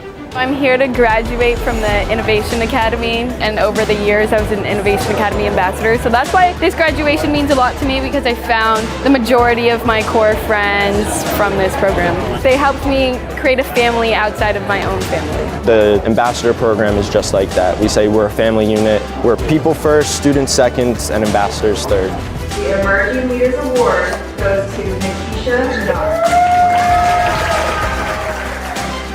Our daughter is graduating from the Fisher School of Accounting and a minor in innovation. We are extremely proud. We can't believe how fast the 4 years have gone. She's very, very excited for today, for getting her medal, for graduating. The fact that she's happy and she's so proud makes us all very proud too.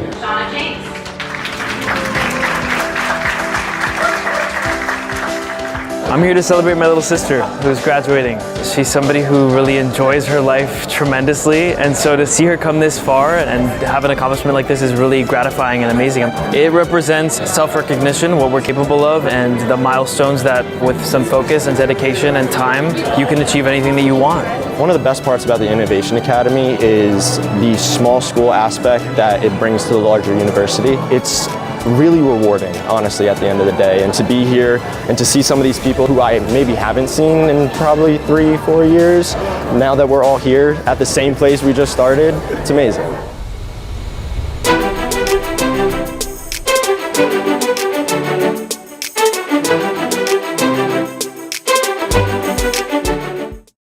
Hi Gator Engineers, I'm Forrest Masters, Interim Dean of the Herbert Wertheim College of Engineering.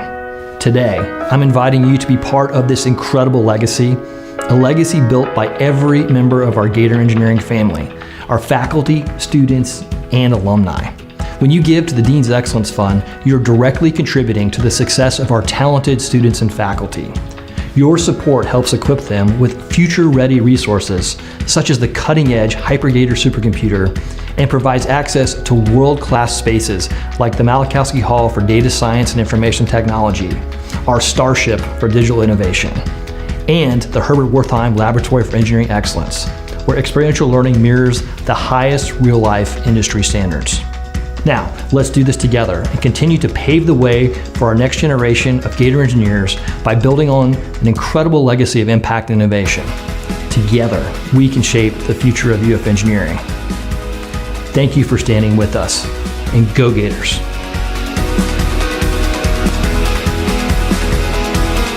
Stand up and holler, Herbert Wertheim College of Engineering.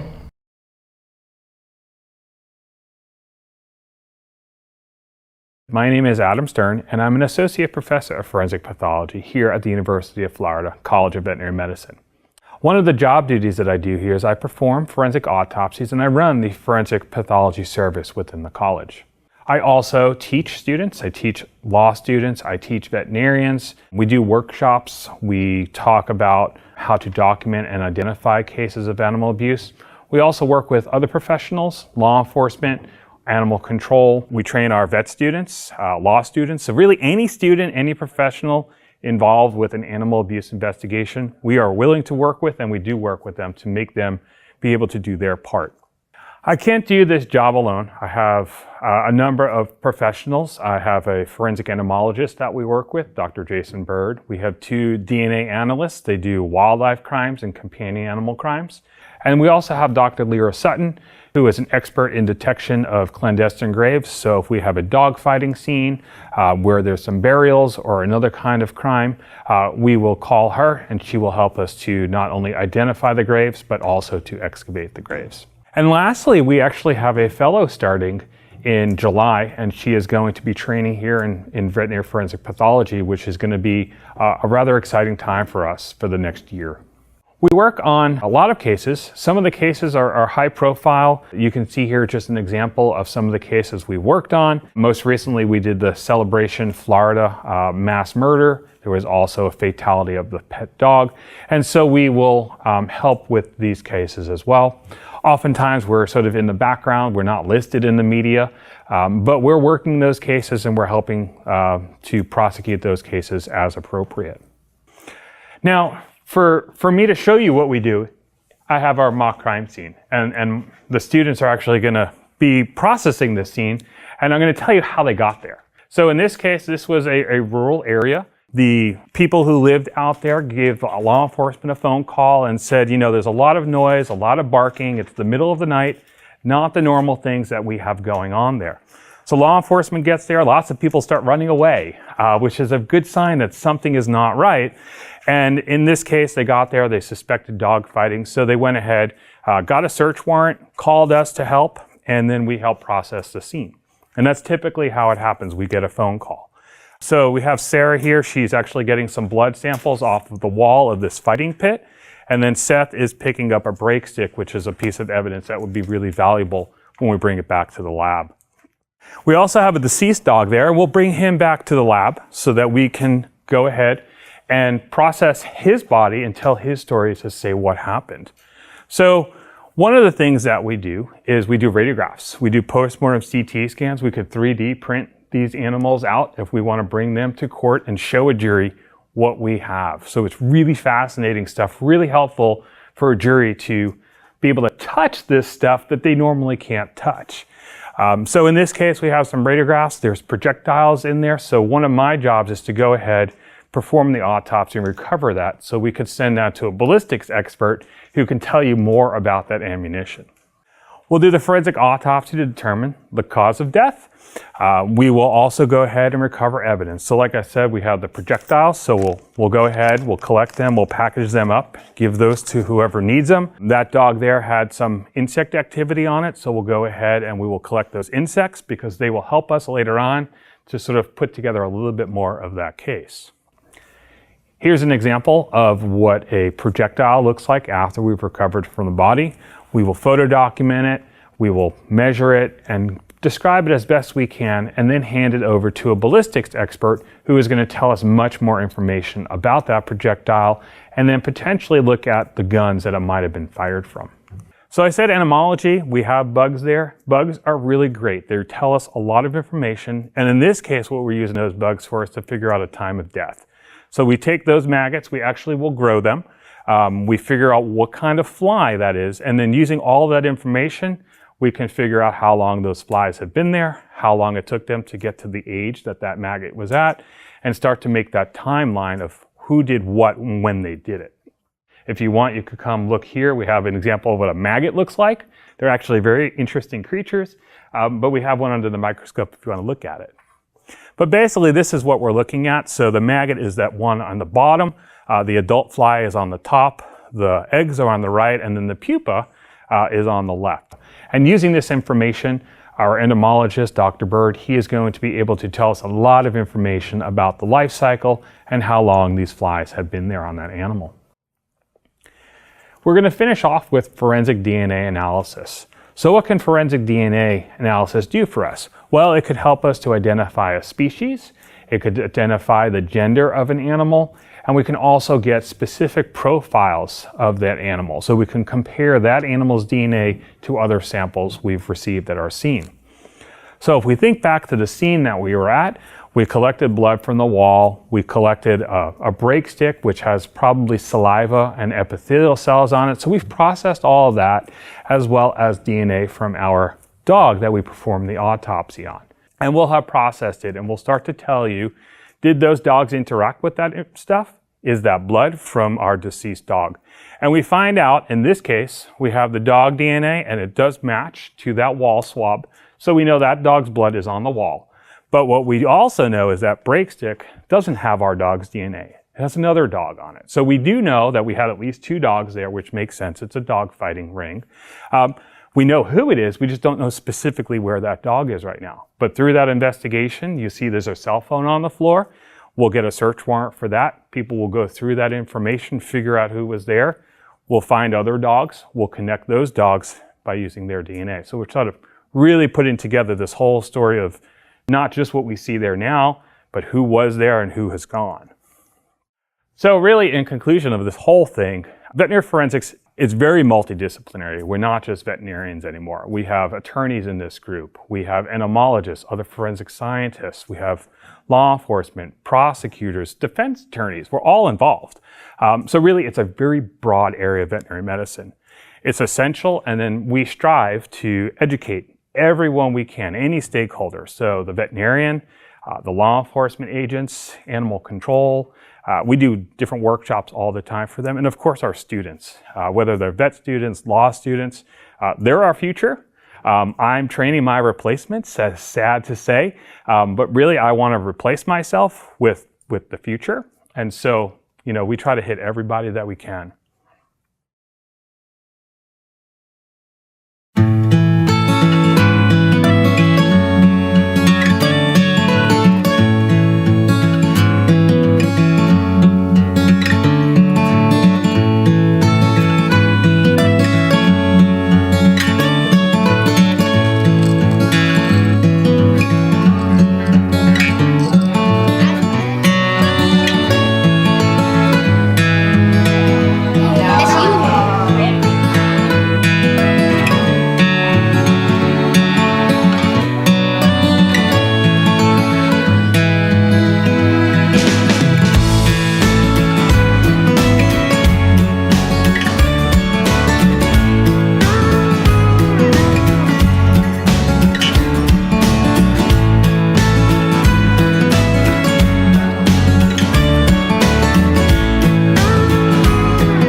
It was my junior year of high school, and my mom took me to the doctor. I did not know or think that I would even be pregnant. My parents would always emphasize going to college and finding a career and how important it was for us to do better than what they had done. My mom said, don't let that stop you. Whatever it is you want to do, you can still do it. But I can't afford to send you and pay for college. And I know I wouldn't have gone to UF had I not had MFOS scholarship. She moved all the way from Belglade, Florida, hundreds of miles away to go to a university on her own with a child as a freshman. My focus is you have to do this. You have to get through. You have to get a job. You have to start a career because you have to work to support this kid. And so it was MFOS that stepped in and covered everything that I needed. I was able with that scholarship to pay for Alana's childcare. I was able to pay for my housing at UF. I was able to pay for my classes and still have something. I'll never forget following one of our early classes, she came up to me afterwards and said, I'm happy to go to this event that's coming up next week, but I want you to know I have an 8-month-old and her name's Alana and she would have to come with me. Would that be okay? Leslie would say, bring her along, bring her along. And I think that was the one thing that stood out to me because I didn't want to feel like I had to push her to the side. And Leslie always made it like, she's welcome here. One of our very first matching scholars nearly 20 years ago was a young woman who came to UF with her baby daughter. That baby daughter grew up and is back with us as a member of your 2028 class. 18 years ago, she was in the stands watching me give a speech on stage. 18 years later, I'm watching her give a speech on stage. Now we're dropping her off to the same college that we went to. And this was my mom doing it. And now here I am moving you in. It was like a full circle moment. Her mom hoped Kristen would go to college. My guess is that Kristen now expects Alana and her other daughter to go to college. And that shift from hope to expectation in one generation is why this program is so powerful in many ways. We did something. That's not something that typically happens. It's like a change, like a shift in generations. And it's like, I have this expectation and I tell her these things, but then she goes beyond that. She's gonna be great. Like, I know it. And it makes me happy to think about what she's going to be.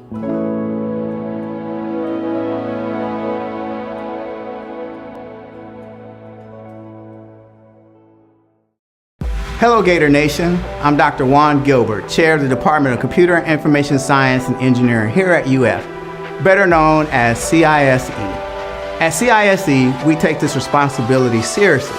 Everything we do as engineering educators is focused on empowering our students to aim higher and reach further. This Giving Day, I invite you to support these extraordinary students. Your generosity creates transformative opportunities, fueling their potential and helping them reach even greater heights. By contributing generously, you give our students access to scholarships, embark on study abroad adventures, compete in national competitions, and innovate through hands-on projects that prepare them for their dream careers. Together, let's ensure every CISE Gator has what it takes to excel and leave their mark at UF and beyond. Thank you for your support. And as always, go Gators! Stand up and holler for computer and information science and engineering. Thanks for watching 2Bits TV. Coming up is more on how you can support your university. Go Gators.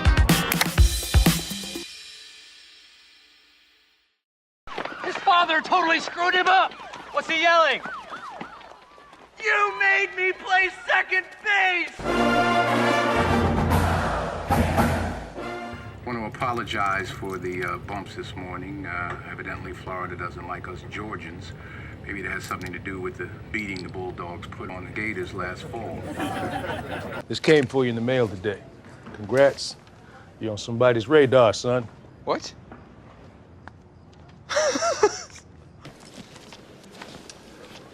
Come far? Oh, choppy Florida? It's a long way.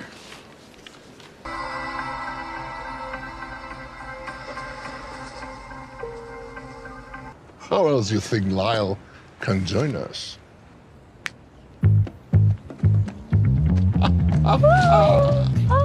Shall we?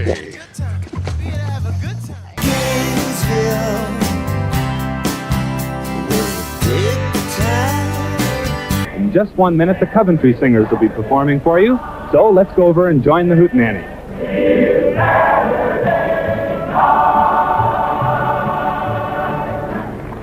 Excuse us.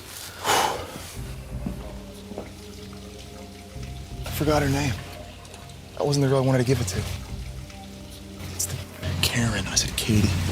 Nick is from Florida. Go Gators. Tom Trebo? Tom Trebo? That's right, Tom Trebo. Helmsman Trophy winner and starting quarterback from the national champion Crocodiles of the University of the Peninsula State just below the state of Georgia. Captain Lynch has informed us that there will be a delay due to an obstruction on the runway.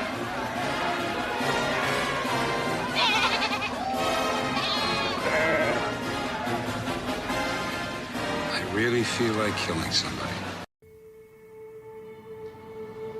It's pretty easy to think of yourself as a space traveler. Many of us view ourselves as potential astronauts or as scientists in space. Space is very much about the experience. It's about the human endeavor. It's about the human participant. It's about the human mind finding itself in a strange new world. Watching that first space launch carrying your experiment is so exciting. And I'm thinking when I watch them go, we're going to be on that series of rockets going to distant places. So the first time that we had an opportunity to look at all of those plants that had grown up on all of those samples from the moon gave us chills. We were watching things, A, that had never been seen before, and B, that proved that life could live somewhere else. The sound to me is the best part of watching a launch, is feeling that vibration come at you and knowing that you are helping the space program go a little bit forward. It's very rewarding to be then able to come back into our research lab and get right back to areas of research that are going to help support human exploration of the solar system. Florida's and America's road to the moon doesn't begin here. It begins here. It begins in the mind, the heart, the conscience, the ambitions and the strengths of young people.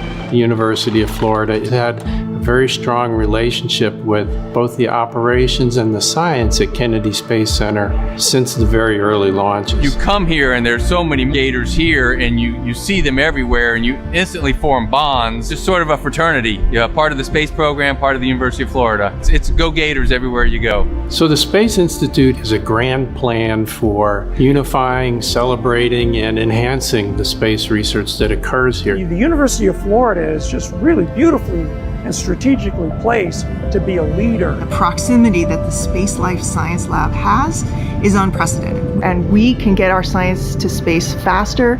We can get more science to space than any other university. Because we have all of the institutions that we have here at the University of Florida, we're able to take the entire science ecosystem and think about it all from a space perspective, from space law and policy to human exploration to building the instruments that can probe deep space. We can do it all here at the University of Florida. To be able to tap into that at any point and find a collaborator in physics or in engineering or in biosciences, I mean, we have it at the University of Florida. Our goal is to position the University of Florida and our faculty members and our students straight in the path of all the large opportunities that are going to come into space business in the coming years. I don't see us ever going downhill. The space program is only going up. Everybody's moving here. Everybody wants to be in Florida. They want to be on the Space Coast. This is the place to be. This is a hotspot for interactions between both government, industry, and university partners where we can synergize, build on the past research to help us take advantage and expand into this new space economy that's growing extremely fast in today's climate. There are going to be more people, more technologies, and more commerce done in space in the next 10 years than there have been in the last 50. That is the exciting thing about taking the science that we do here at the University of Florida and enabling and enhancing that step function change where people are going to be doing things in space in common everyday terms that in the past would have been impossible.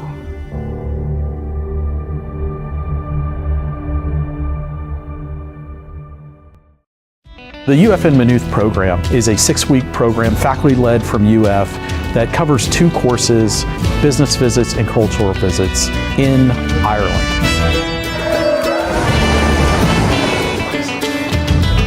Students are going to take 2 classes while they're in Maynooth University, and they're going to complement that with business visits and cultural visits throughout the country, not only in Dublin or Maynooth. So So they're going to see other cities as well. They're going to see Galway. They're going to see the Cliffs of Moher. It's like 6 weeks of Shark Tank. So you're designing, you're going through the process of creating products, but you're also showing them and presenting them with other students. We do a lot of teamwork projects. We do a lot of interviews with the public as well as a part of our research. It's the first semester that they're in college, that they go and get to have an international experience. They get a really close-knit community of friends, and they get a faculty member from the university that guides them the entire time that they're there. Sometimes we have guest speakers from Maynooth University centered on innovation and design. If they're available, we bring them in to learn a little bit more about innovation and what it means on an international scale. I like how much freedom this program does give us, and it gives us the opportunity to explore our surroundings in Maynooth and in other parts of Ireland, and also go on these fun ventures where we hike. Well, we've been to Galway, we've been to Belfast, and we've explored like major areas in Dublin as well, and overall Maynooth itself, and it has been so beautiful, really. What's made it so special was meeting new people and getting so close to them in such a short period of time. Ireland is a hotbed of innovation where a lot of companies are starting to house their headquarters. So our students get to view that when they come to Ireland and be a part of the program. The program includes students from all majors. So we're looking for that interdisciplinary mix between the humanities, the science, engineering, to put them all together to create really good innovations and solutions for critical problems. If you're interested in studying abroad, I highly recommend this program. We'd love to have you be a part of our program.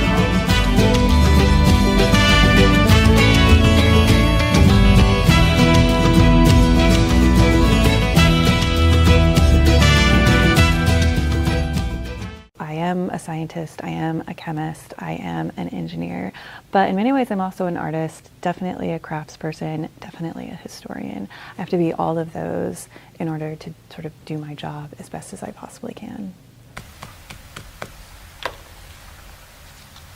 I deal with all of the broken things, so the things that have actually kind of fallen apart and are not really easily accessible anymore come to my lab, and I put them back together and make them accessible again. The sort of most extreme type of repair we can do, we can take a book apart, we can wash it in water, we can repair all of the tears, I can sew it as it was originally sewn, and then I can put it back in its original binding.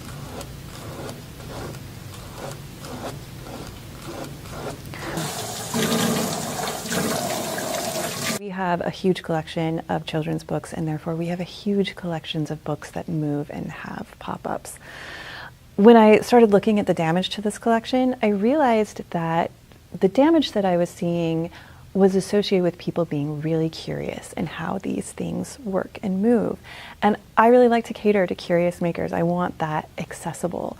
I realized that I needed to make these repairs in a way that those curious makers could actually still see the mechanisms and still see how they functioned without having to sort of tear the book apart.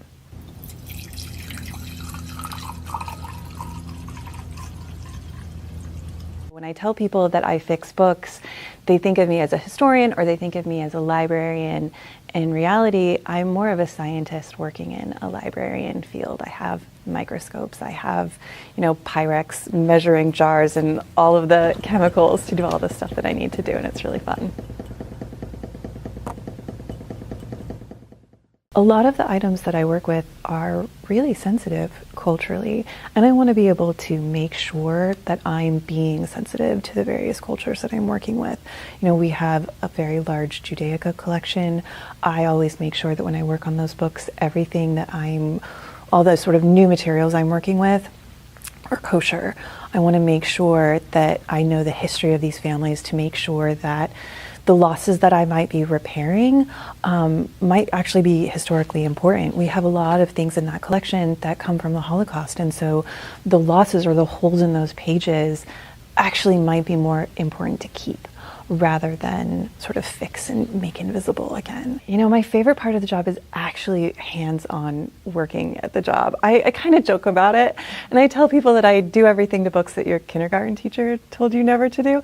And I think that's what's so fun and enjoyable, and everything is so different. You know, I have to take books one at a time, and the history of that book, we call it kind of the biography. We kind of treat items as if they're people in many ways.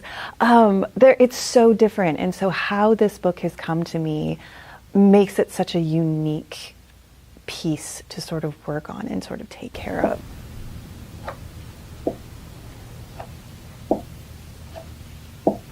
One of my old bosses used to say that we make things look as good as old, and that is absolutely true. We try and keep all of the material and all of the original items as much as possible because each little aspect of the book tells that biography, tells that story of that book, and is really important for the historian.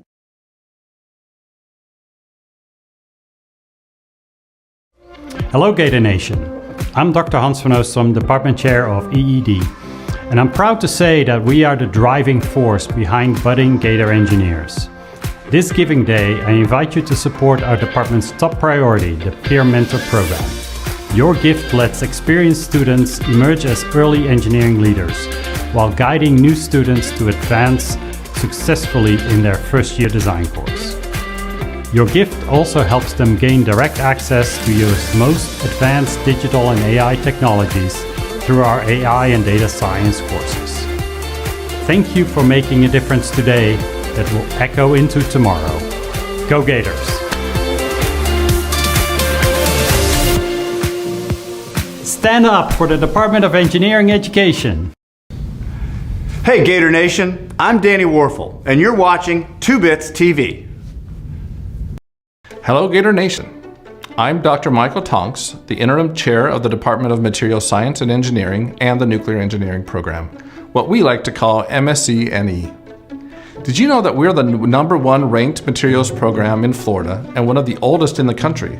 It's true. We're also the only nuclear engineering program in Florida, and we're proud to be part of UF's pioneering legacy in engineering education. And here's something else you may not know that's even cooler. We're one of the few programs in the nation with our own training nuclear reactor located on campus, and the only one in the southeastern United States. But what truly sets us apart is our commitment to empowering our students. At MSc-NE, we provide our Gators with cutting-edge, interdisciplinary learning and exclusive opportunities to collaborate with industry, preparing them to lead with confidence and expertise. Our innovations speak for themselves, from breakthrough self-healing metals that have propelled NASA spacecraft to pioneering work in nano-electronic and nuclear materials that's revitalizing the nation's semiconductor manufacturing and energy production.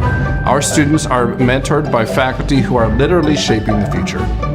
This Giving Day, I invite you to join us in continuing our tradition of excellence and innovation. Your support has a direct and transformative impact on what we do here. When you give, you directly empower our students, whether it's sending an undergrad to study renewable energy in Iceland, or supporting hands-on projects that lead to breakthroughs like life-changing ice and water systems in rural African communities. And with nearly 1/3 of our students securing industry internships, your generosity opens doors to even more opportunities for them to soar higher and further. Together, let's ensure every MSc-NE Gator has the tools, knowledge, and experience to make a lasting mark both here at UF and beyond. We appreciate your support, and as always, go Gators.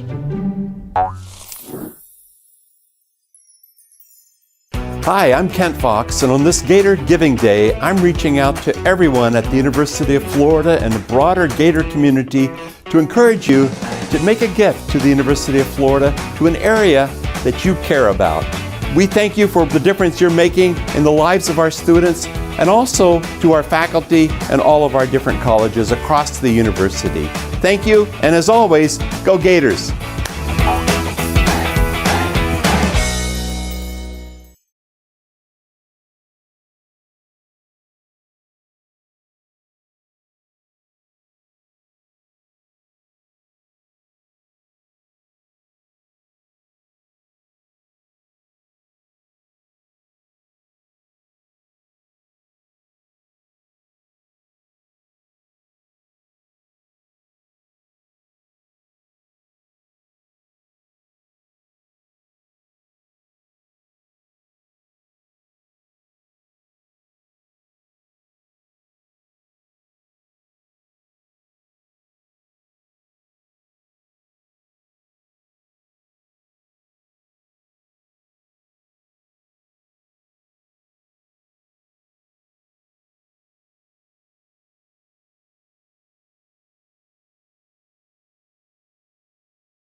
All right, looks like it's sending it, so you should see it come up in that pane on the.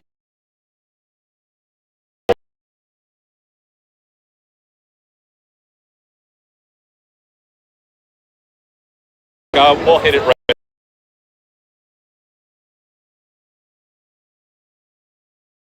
So let it ride for a minute.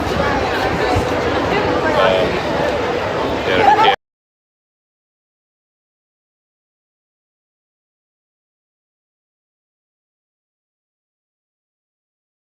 Oh, can you hear me on the camera? Oh, that's funny. I didn't think that the microphone was on. Here, I'm going to switch to this other microphone. Yeah, Jen and Nicole are right there.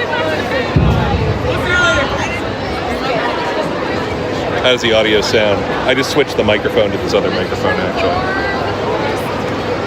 Okay, cool. Hopefully we'll get something when they... So yeah, give it a minute or two more, just because I'm gonna reposition myself as people come in before we take it, you know. Oh, actually, there's a. You know what? I should have done this. I'll tilt over. You can see. Oh no, Nicole's standing in the way. There, you can see the Thai guy in the background there with Nicole. Nicole, there you go. Yeah, there he is over there. Sorry about that.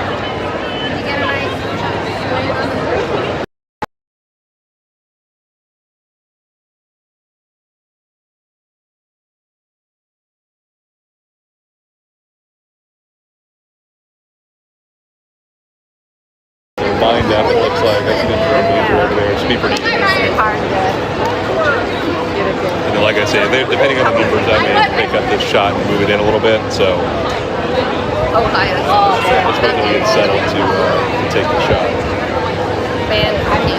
Okay, the clean stream looks good. Everything's coming through. Okay, super. Wow, that's great. I can't believe it's actually working. Yeah. Okay. All right. Thanks, Rob. Bye. Yeah.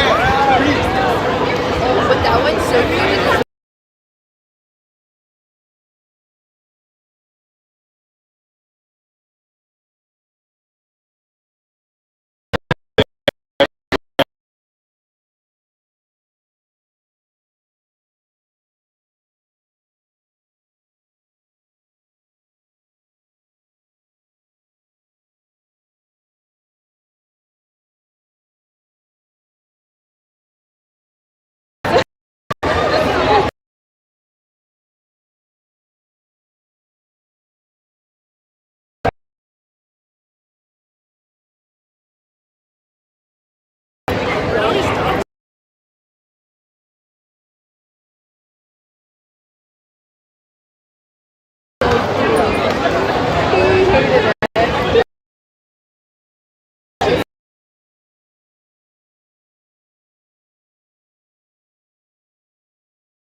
Oh no, I didn't. Oh. Hey, I got a couple of messages that it was like reconnecting. Are you? Are we still up?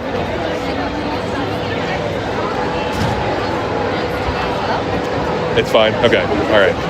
Yeah. Just I don't know. I just never done that before.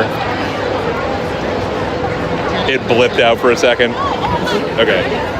I think it'll just like reconnect. It should be okay.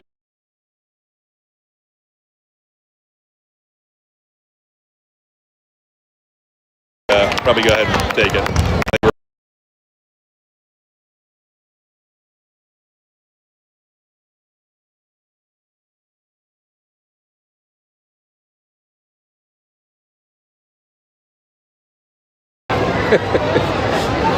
They never does the pet.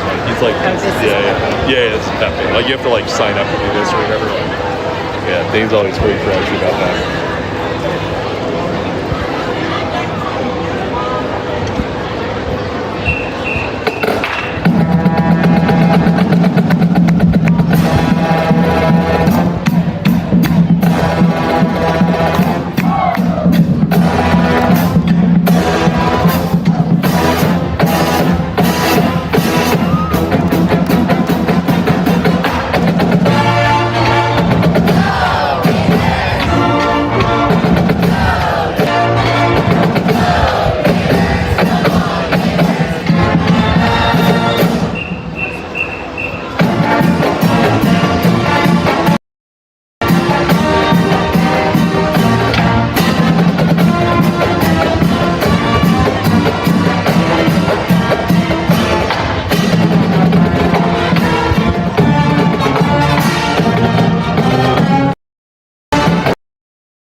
Florida, President of the Alumni Association, Jess Johnson.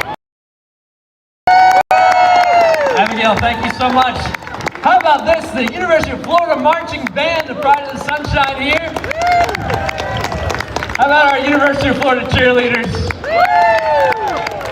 How about Albert and Alberta, the hardest working mascots in the SEC, in the NCAA. Y'all, it doesn't get more glorious than a day like this in Gainesville. And what makes it so special is that we're here to celebrate this place that if you're a student right now, this is the place that you're forming relationships. And if you're an alumnus like me that graduated here 20 years ago, this is still the place that launched your career, that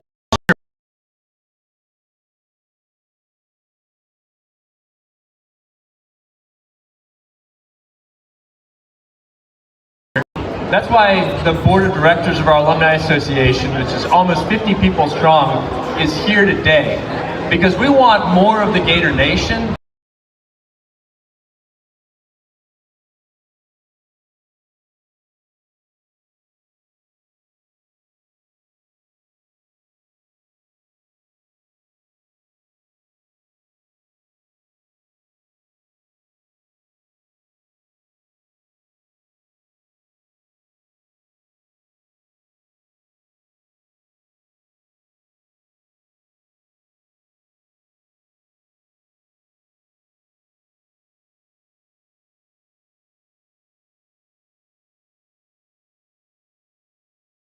Invest in students who are the first in their families to come to the University of Florida. That's what today is all about.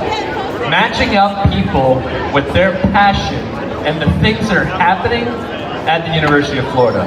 What a great day to celebrate Gator Nation Giving Day. Give it up, y'all. Yeah, man! This place is so much more than classrooms and professors. It's buildings like the Rights Union, where students come together. I met my wife in that building. I got married in that building. This is a special place, and we are all beneficiaries of those that came before us, and we bear a responsibility to those who are coming after us. So I ask you today to go to givingday.ufl.edu. Look through the more than 340 opportunities that you have to match your passion with a place of giving at the University of Florida. And let today be the spark for a lifetime of philanthropy, giving, and engagement with the greatest educational institution on the planet, the University of Florida. With all that, y'all, stand up and holler, let that gator growl, and let's go Gators. Thank you so much to everybody who's out here. Thank you to the University of Florida Alumni Association staff, Heather, Ashley. Thank you so much to the Cicerones who are out there tabling underneath. Y'all have a great day today. Thank you.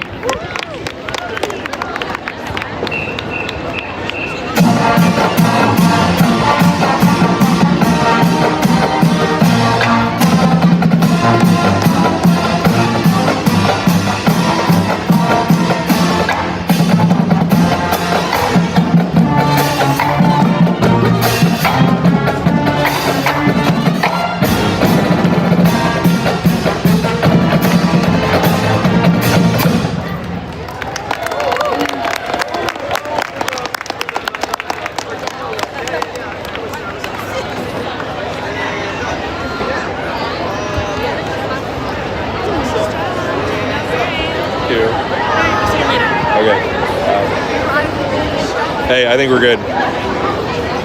My man. Okay, cool. Yeah. Did it blip out in the middle? I think I had like a little reconnect moment there, but I think otherwise, yeah.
Hey Gator Nation, we're getting closer to reaching our goal of raising $1 million in donations from friends, colleagues to establish the endowed professorship in honor of retired Professor Robert Tiki. Remember, with your support today, you are helping us create a permanent source of funding that helps attract and retain world-class faculty, ensuring the brightest minds continue to innovate, teach, and inspire future generations. This prestigious position not only enhances SE's reputation, but also fuels groundbreaking research, fosters collaborations, and supports the development of students who benefit from learning under exceptional leaders in their field. So let's make it happen. Join us on Giving Day, and let's honor this exceptional educator and mentor who has given so much to our engineering community. And go Gators! Hey, I hope you're having a great Gator Nation Giving Day. I sure am. Stick around. Up next, we've got a piece on how you can help maximize the student experience of our highest performing undergraduates through your support to the UF Honors Program. What's going on, Gator Nation? We're here today visiting the Honors Program. We're gonna learn the ins and outs about the Honors Program and why you should support them on Giving Day. Let's go. So I'm here with some honors students today in the honors program. I was wondering, what are some of the benefits of being in the honors program and what are your favorite parts about it? I think for me, getting exclusive access to these classes called Uncommon Reads, those have really been the most beneficial things for me to experience in the honors program. You have the opportunity to kind of pitch your own class for either an Uncommon Read or be a peer leader from the professional development classes. I was able to lead the women's only section, which was the first time we've done it, so really help the women in STEM and engineering build that community and just get them ready to succeed in their career.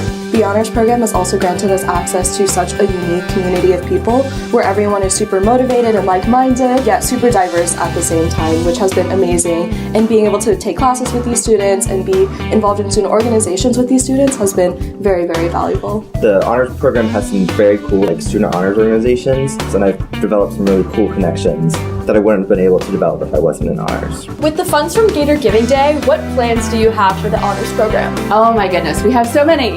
We are really hoping to continue fostering relationships and connections between our honor students and faculty. It's an amazing experience to be able to interact with honor students in the advising space. We try to develop good connections with students and get to interact with them in the classroom, in the advising office, maybe through student orgs and even other places on campus. Being in a class where there's only so few people, I really got to build a connection with that professor. Like I saw him the other day crossing from Chick-fil-A and he totally recognized me and we started chatting, and I feel like that's not an interaction I would have had anywhere else. So Mike, as an advisor here at the honors program, what would you advise the Gator Nation to do on Giving Day? I would advise to give to honors on Giving Day. All for the honors program. Stand up and holler! Woo! If you want to donate to the honors program on Giving Day, check out givingday.ufl.edu. Go Gators!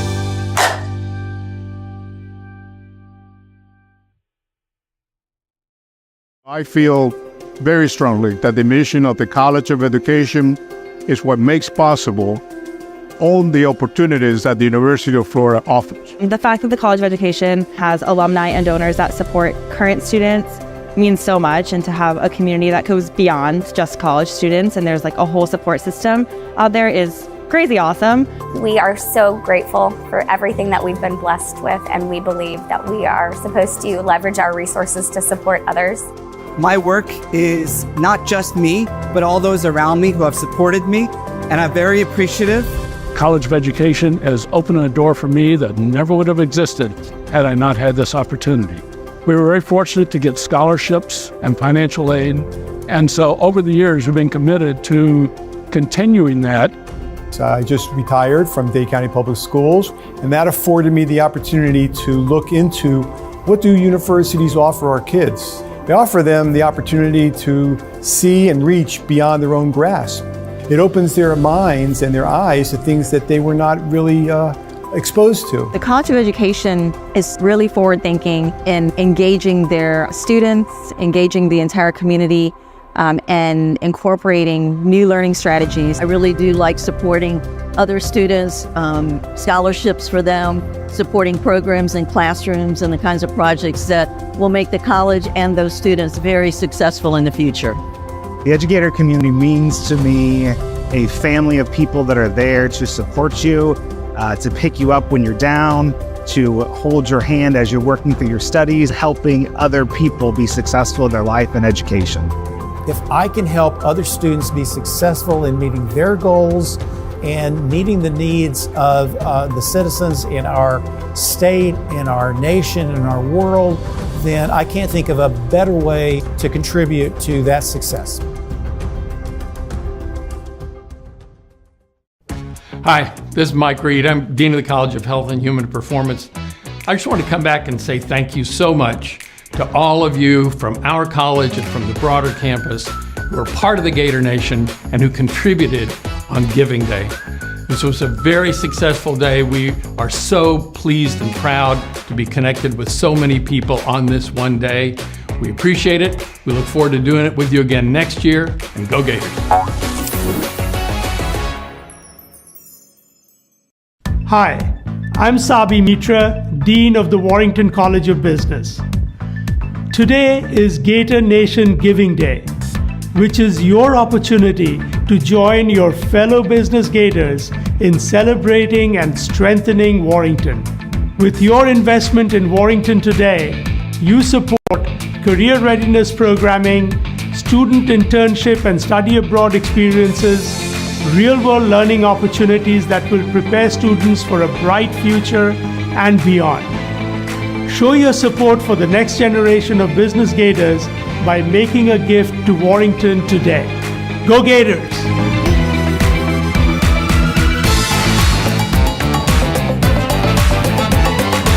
Stand up and holler for the Warrington College of Business.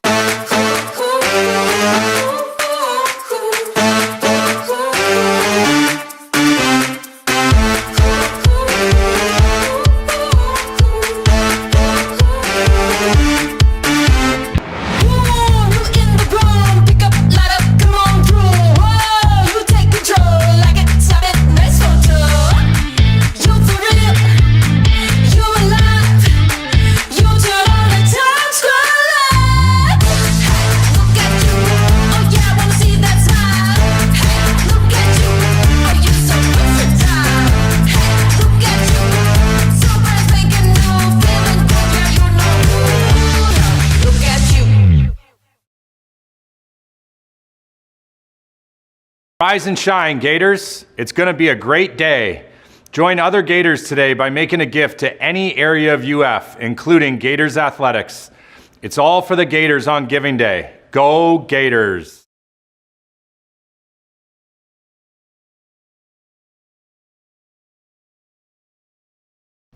Hello, Gator Nation. I'm Dr. Juan Gilbert, Chair of the Department of Computer and Information Science and Engineering here at UF, better known as CISE.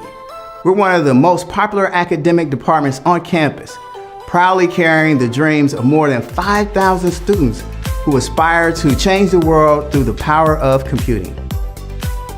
At CISE, we take this responsibility seriously. Everything we do as engineering educators is focused on empowering our students to aim higher and reach further.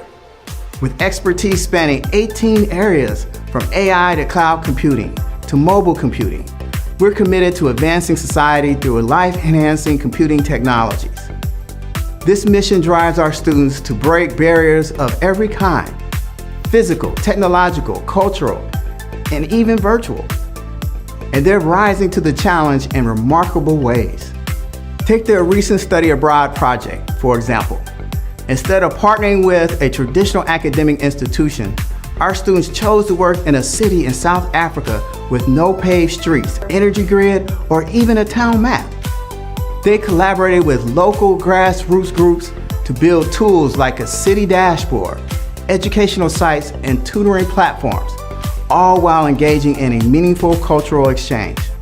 Back home, their brilliance continues to shine. They showcase CISE's cutting-edge research at Howard University, a top HBCU, during their annual research summit. They earned second place at Regional Network Security Competition and placed third at the National Department of Energy Cyberforce Competition. These are just a few examples of the talent, ingenuity, and dedication that define our students.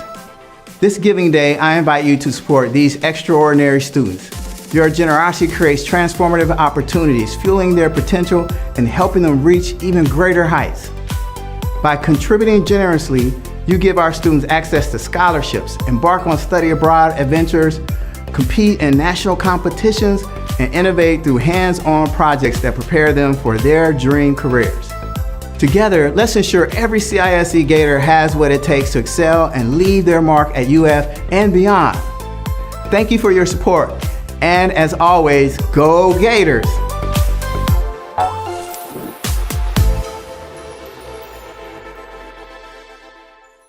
It's important to give back to UF because there are generations of children coming behind us. They're going to be your doctors, your lawyers, your architects, your journalists. It helps strengthen communities and forges lifelong relationships. So as we rise, we lift others. Go Gators!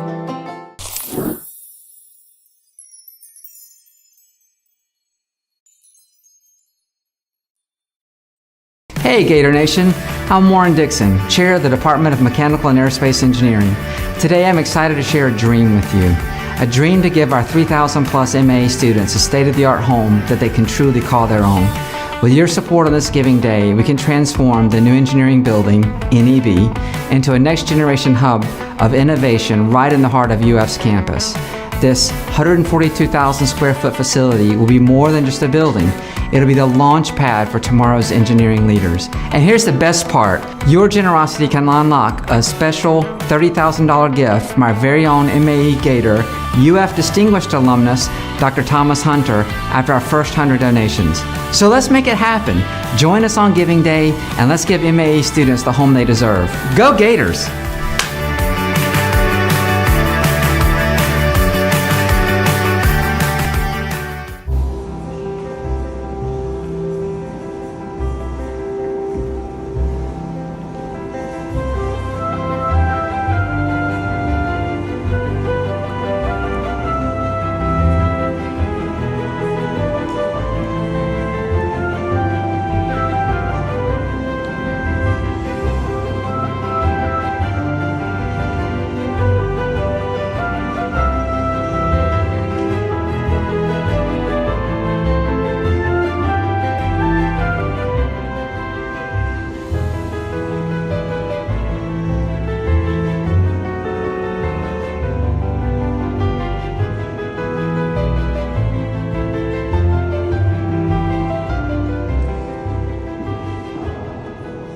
Help us get the word out on social media by using the hashtag #AllForTheGators. Did you make a gift?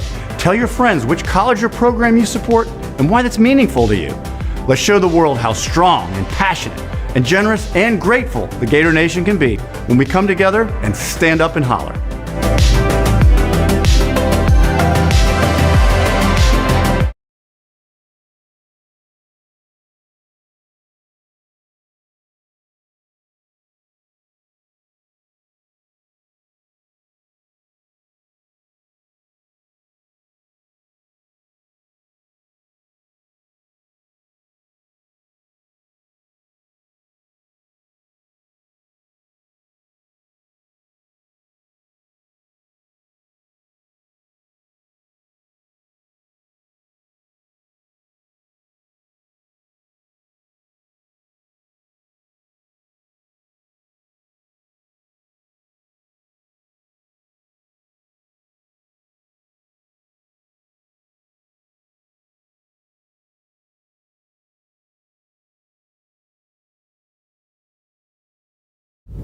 Gigabits, gigabits, gigabits. Pretty big deal when you're talking phones, right? You know what's even better than a bunch of gigabits? A 2-bits and 2-bits TV. And that's where you are right now on Giving Day.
Oh, and we're just getting started, too. Stick around for much more on Giving Day.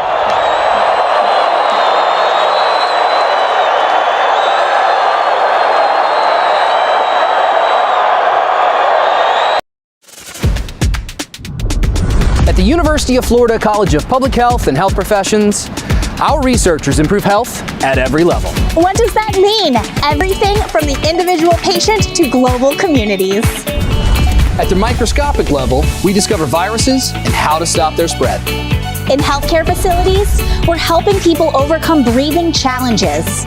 Across Florida, we're using artificial intelligence to reduce HIV transmission.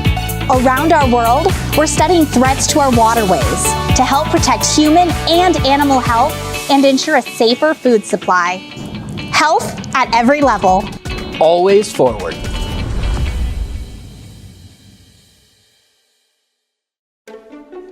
I'm Tom Hunter, and I'm currently on the Dean's Advisory Board and have been for many years supporting the College of Engineering.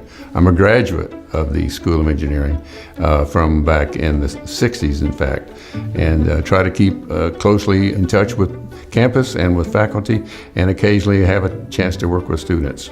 Well, I like the fact that it's a very progressive College of Engineering, and it really stands for something that I felt strongly about. It stands for leadership, it stands for excellence, it stands for scholarship. And because of all these outreach programs which we've had here at the University of Florida, we've been able to make a big impact on the nation and the nation's science fabric.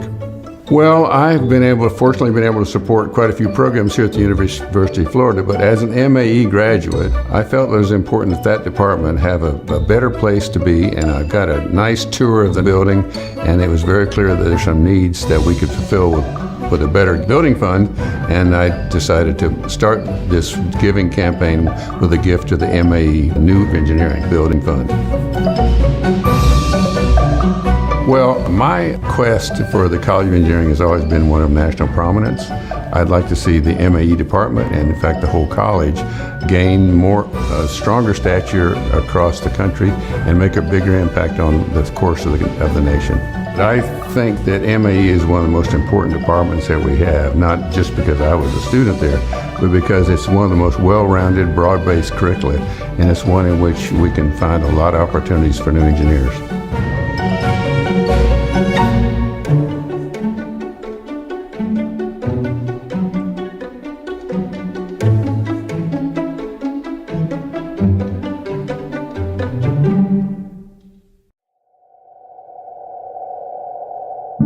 In high school, I attended states and pretty much won every single year I went. And I wanted to go to the University of Florida because I grew up watching Elizabeth Beisel swim for Florida, Ryan Lochte swim for Florida. And so that was something that I had a lot of pride in. And I wanted a school that was academically rigorous because I knew eventually I wanted to pursue a career in medicine.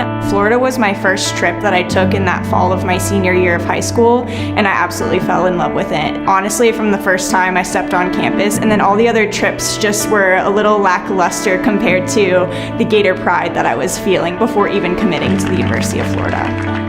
So I knew maybe from the age of 5, 6 that I wanted to be a doctor. That's always been kind of who I am and what I wanted to do. And so going through my undergrad with Florida and their support in academics for athletes, with the tutors, the people who work in the Hawkins Center, I from day one really kind of started the grind of how do I make myself the best person I can be to eventually tackle a degree in medicine.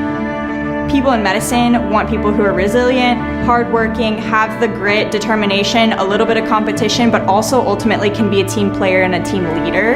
And that's everybody who comes from athletics. All these skills are very transferable to doing a profession like this.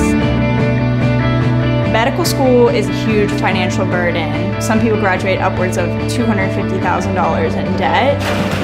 So when I chose Florida and received the scholarship that I did for swimming, that was a huge relief. Receiving these scholarships has allowed me to focus more so on my studying and my future career in medicine.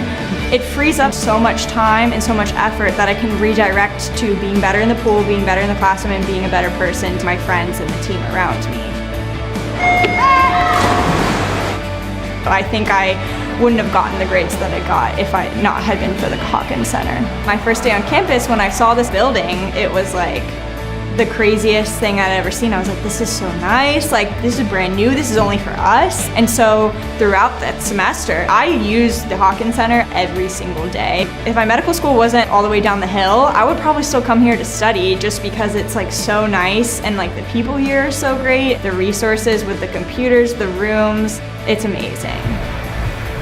Another reason why I chose to stay at University of Florida for medical school is because of my proximity to the team that I know, the people who work in the Hawkins Center.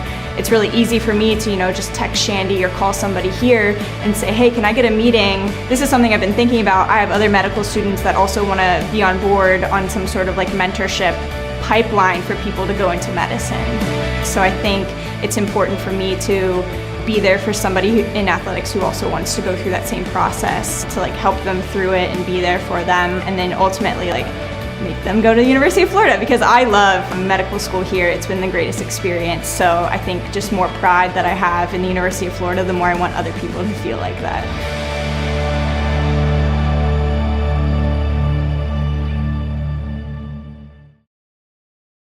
Hey Gators, volleyball head coach Mary Wise here to remind you that the championship experience, it doesn't end when we walk off the court.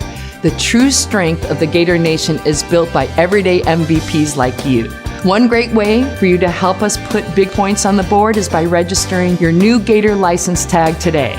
Our Gator plates not only keep you riding in style, the proceeds support much needed student scholarships and help to reaffirm our ranking amongst the very best universities in the nation.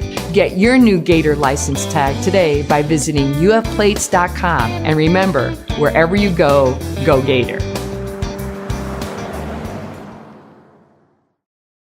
Rise and shine, Gators. It's going to be a great day. Join other Gators today by making a gift to any area of UF, including Gators Athletics. It's all for the Gators on Giving Day. Go Gators.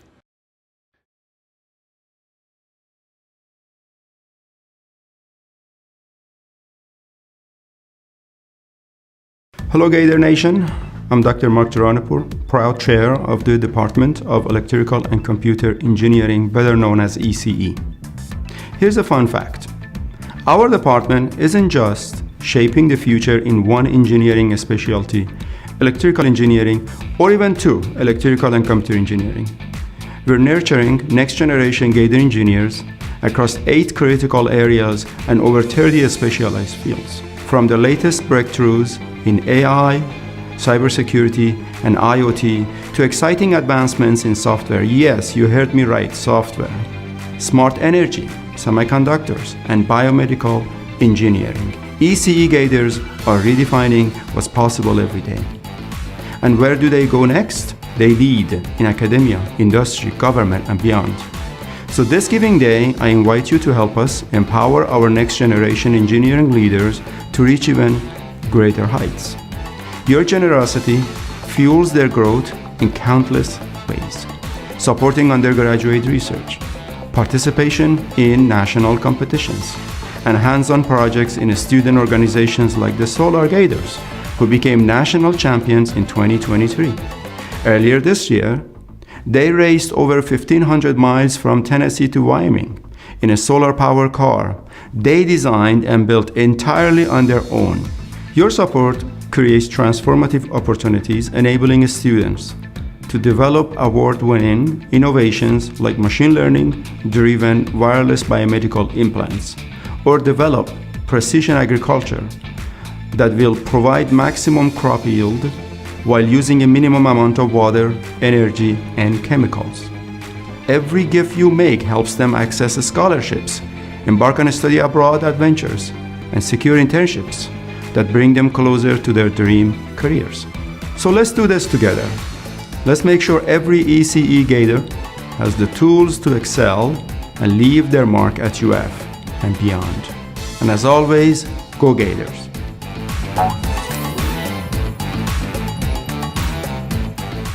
You know what today needs? More science. You with me? Here's a blast from the past from Albert's Video Vault.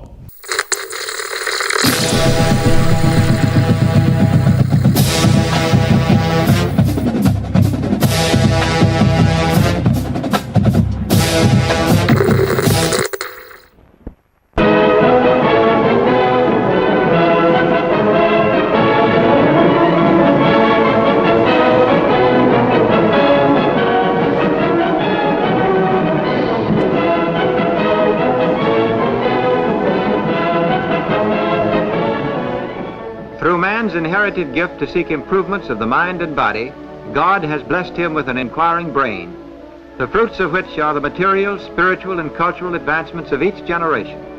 Just as the first books were printed to feed this curiosity, so have schools been erected to do a better job. Here in America, the most progressive nation in the world, we are keenly aware of an increasing need for higher learning among our young people. Past trends reveal that by 1960, we may expect 25% of our youths to go to college. Therefore, to meet this increased enrollment, colleges must offer greater accommodations and wider opportunities than ever.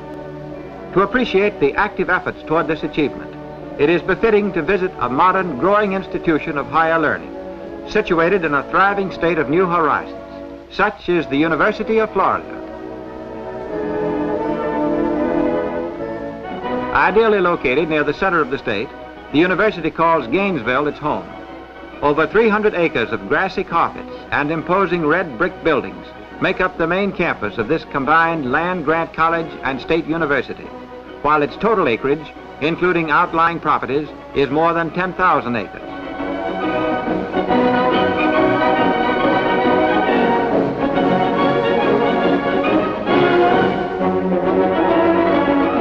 From its early beginning as a state university for men, the institution has been in a constant state of change and growth.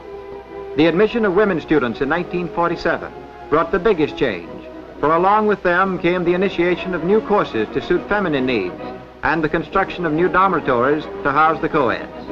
Thoroughly modern in every respect, these dormitories provide all the conveniences for gracious living.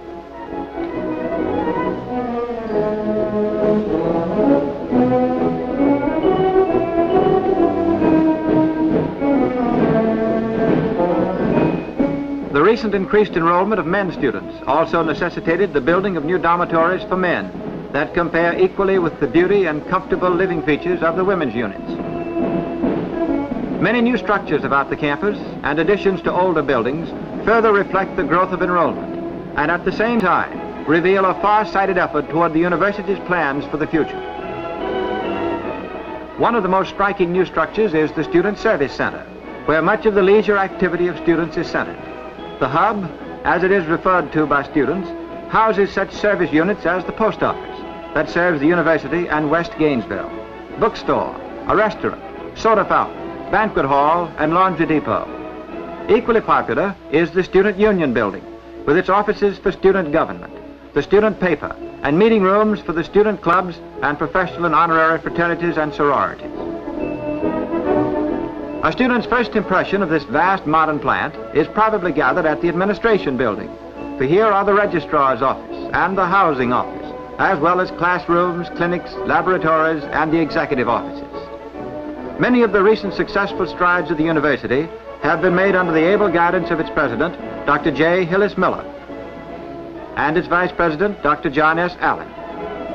Along with the leadership of an efficient staff, a highly trained faculty is available to impart knowledge from the institution's 10 colleges and 3 schools.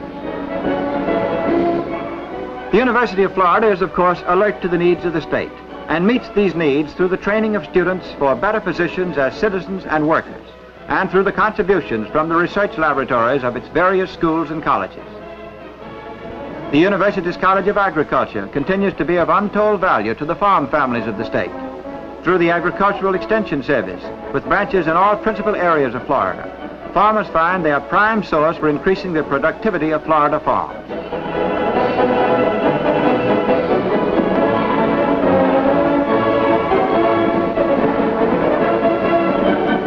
In that Florida is second in the nation in total forest land area, the university feels a keen responsibility toward the preservation and development of this enviable resource.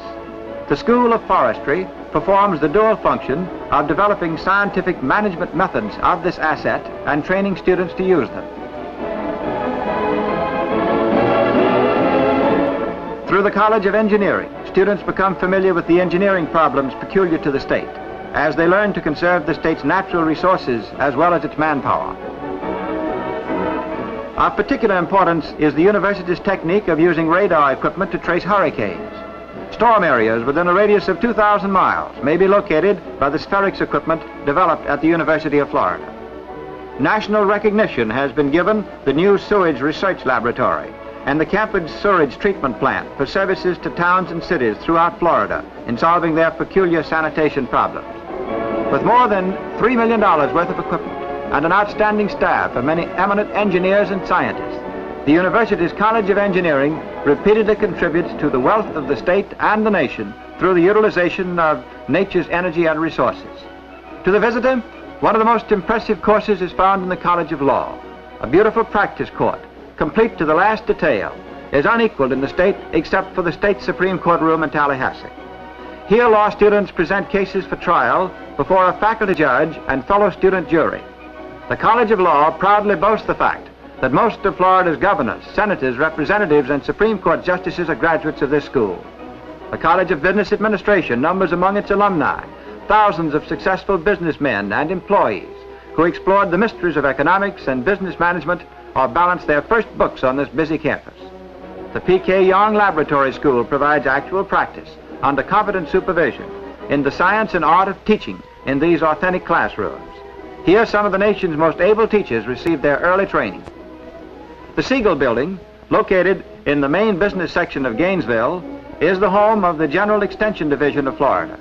Among its many services is the extension of university instruction to all people, by mail, through off-campus classes, and in teachers' workshops. A program of adult education composed of short courses, institutes, and clinics for business and professional people is also offered by the division. Voluntary organizations such as civic clubs and women's organizations are also served by this unit. The only state extension library is maintained here, as is the state extension film service. Through these and other means, the General Extension Division endeavors to help those who wish to help themselves with their educational efforts.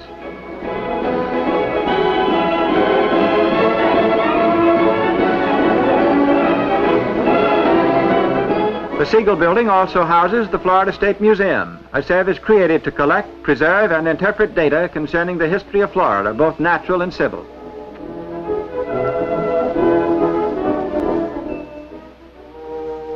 Just as intensely as the university's various schools and colleges seek to prepare the student to make a good living in his chosen profession, it also stresses the development of good citizenship.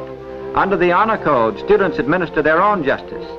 Along with this, the ability to take part in the religious, educational, and cultural activities of his home community is also a necessary achievement of the university student.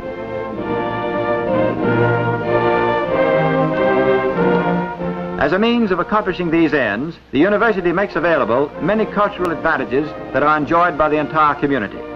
A Gothic-styled auditorium is the scene of regularly scheduled free concerts, which are equally enjoyed by students and townspeople.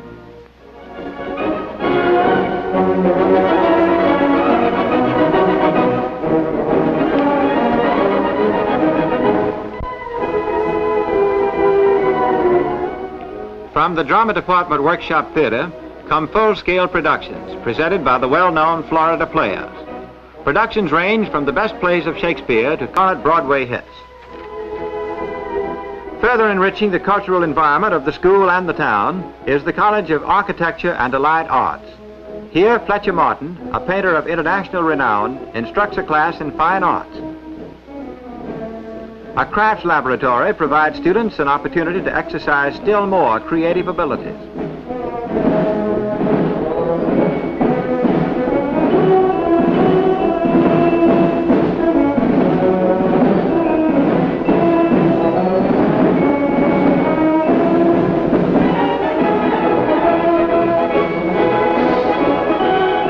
A university-operated radio station not only serves the Gainesville area with entertaining and educational programs daily, but also furnishes many opportunities for practical experience in this field to students.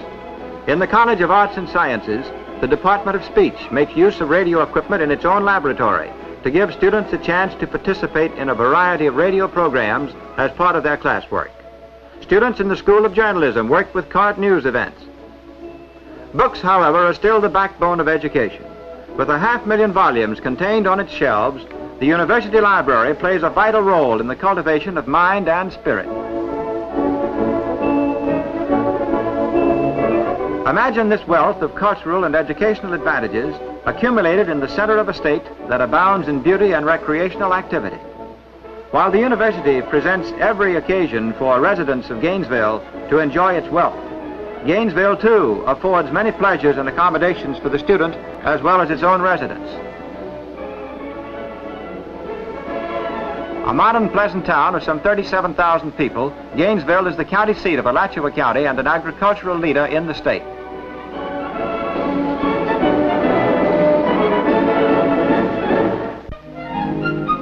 Its civic leaders are actively interested in improvements that will benefit the community. City and university officials work together as a closely knit team toward these objectives in order that the school and community may share every achievement. Intersected by three main highways that easily connected with all parts of the state and the nation, Gainesville is also served by regular bus service, 2 railroad lines, and an adequate number of flights in and out of the city daily.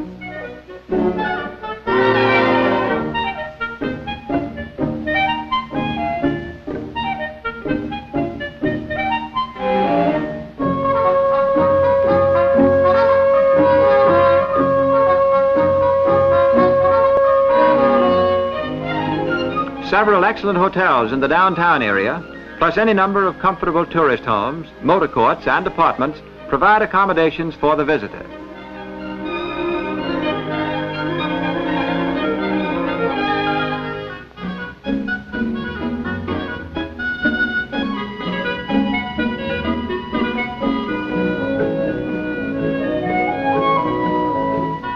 Its fully accredited and adequately staffed public schools rank with the best in the state.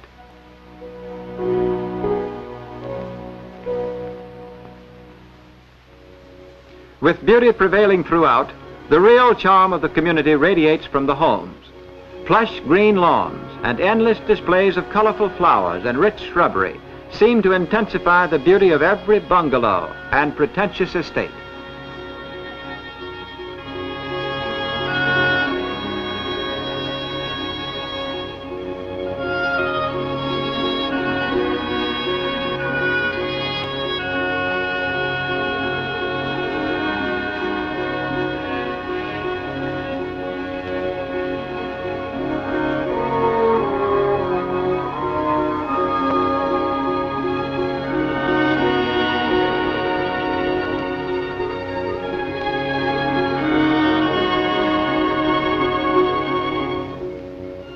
Lovely fraternity and sorority houses, with their ivy-covered exteriors and well-kept lawns, add their own charm and atmosphere.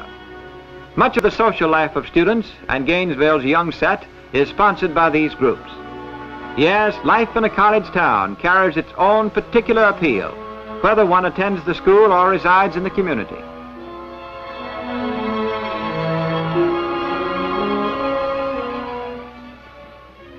Set in a wide variety of fertile soils with good natural drainage, Alachua County has a constant growing season for vegetables, staple crops, fruits, nuts, and pastures.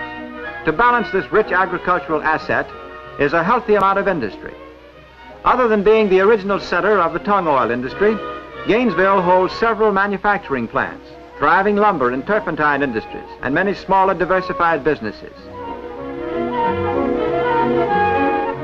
Although it is not generally known as a tourist center, Gainesville is surrounded by numerous recreational activities, such as world-famous beaches, many gardens and other points of interest, including the much-publicized Silver Springs, that scenic underwater wonderland.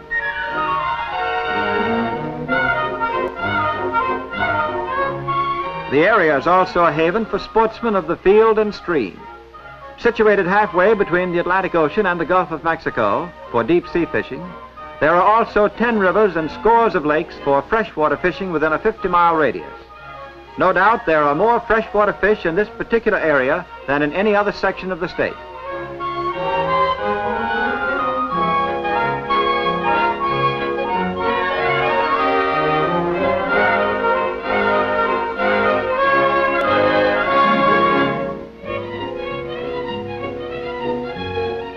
The abundant forests that fill the surrounding countryside fairly bristle with wildlife for unexcelled hunting pleasures.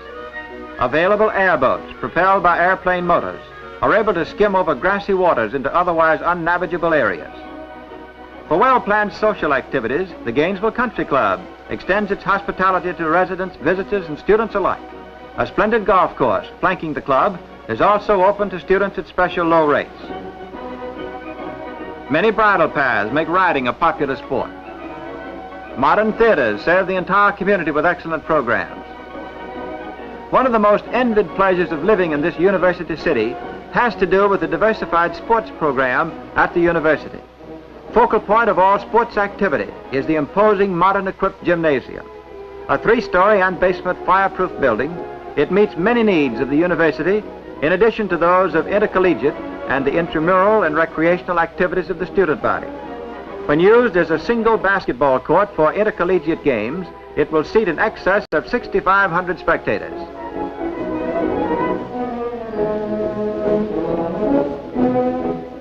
Because world events in recent years have brought forcibly to the university's attention the need for better physical training of its students, it believes that in peacetime as in war, the nation needs competent young men and women for positions of leadership in the professional fields of physical education, athletic coaching, health education, and recreation.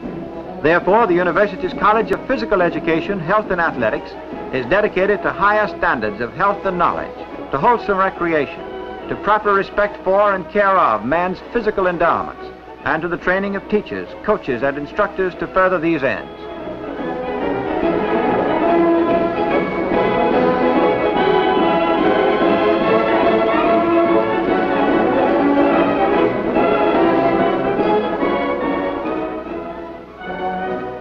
An ROTC program offers a 4-year training period in the Division of Military Science and Tactics, which leads to a reserve commission in transportation, artillery, infantry, Air Force administration, Air Force communication, or armament.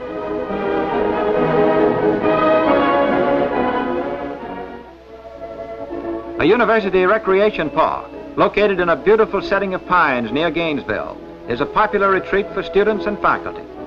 Spring-like days throughout the winter months permit swimming, boating, and fishing on lovely Lake Warburg. A variety of sport facilities, as well as picnic accommodations, make this an ideal spot for healthful and enjoyable recreation.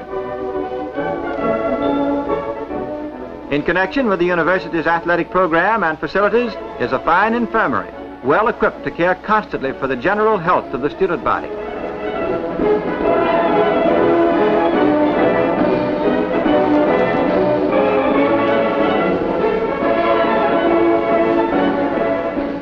Both the school and the state of Florida look with justifiable pride to the achievements of the College of Pharmacy. Since 1923, it has steadily contributed to the nation through the training of young men and women as pharmacists and through its laboratory research in the field of new medicines.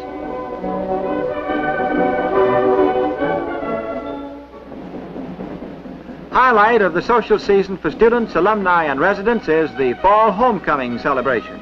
A fabulous street parade of colorful bands, gorgeous floats, beautiful girls, and prominent state dignitaries. An annual legislative barbecue precedes the homecoming football game. It's attended by the most prominent and influential citizens of Florida. All festivities are climaxed by the thrilling show of the football game, of course. For a few fleeting hours, alumni become students again as they join the enthusiastic supporters of the Gators. Are sweating it out. But the Gators are moving. Fake pass. Nice blocking right up the middle.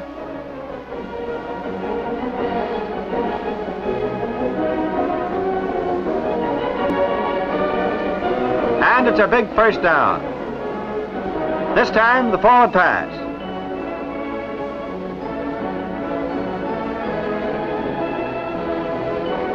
And the fullback is over for a touchdown.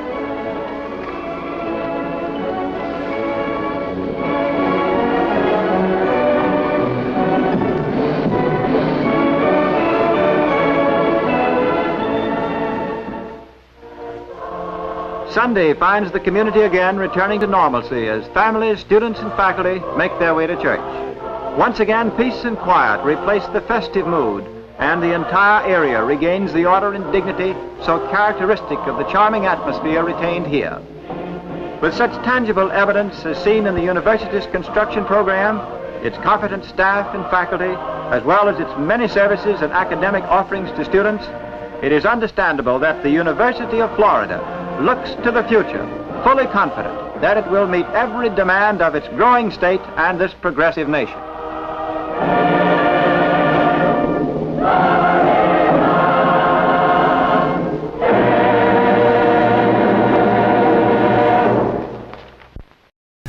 Oh, yeah, a bunch of big things always happening on Giving Day. Why don't you tell them more about it? Danny will...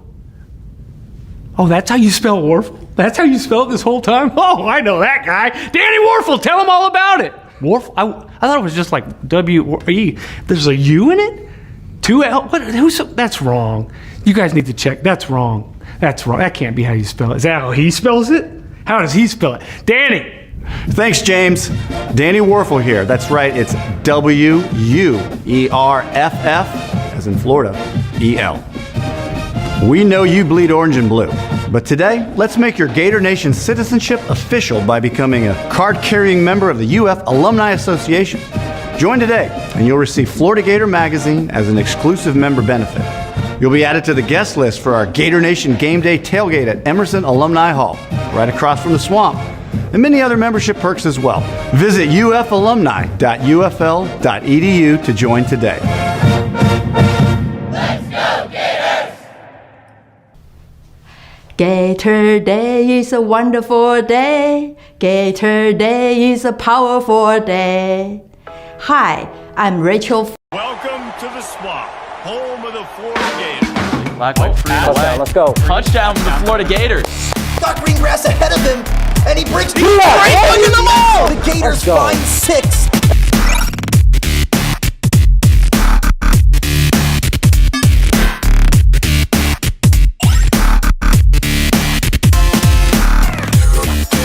All right, Anderson, who do we have on the 6 here today? Thanks, Anderson. Let's get into it. Players, if you're ready, game on. We'll find out today, right here on Gator Nation Gameplay. The Esports Club will be simulating every single Florida Gators football matchup this year, as hopefully it won't go like that in real life. Are you doing okay over there? We believe in you, man. Happy experience. Fair enough. Can you tell us a little bit about who we have on each side of the line of scrimmage today? Yeah, absolutely, Nate. Fumble, it's Jason Martin Jr. There he goes. He's got a shot for a defensive touchdown. No one separating Marshall from the end zone. 17-13. And out of nowhere, this football game becomes monumentally closer than it was. You said ask you how you're doing in a couple of minutes. How you doing? I'm feeling a lot better. Thank you for asking me now. You know?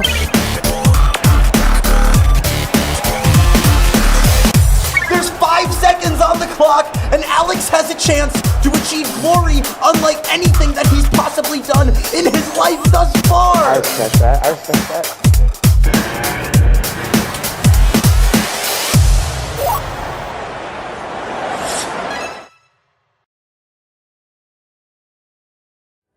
The Gators rejoin the chat after riding out a tumultuous Week 5 on the bye in a season where chaos is proving to be the only constant.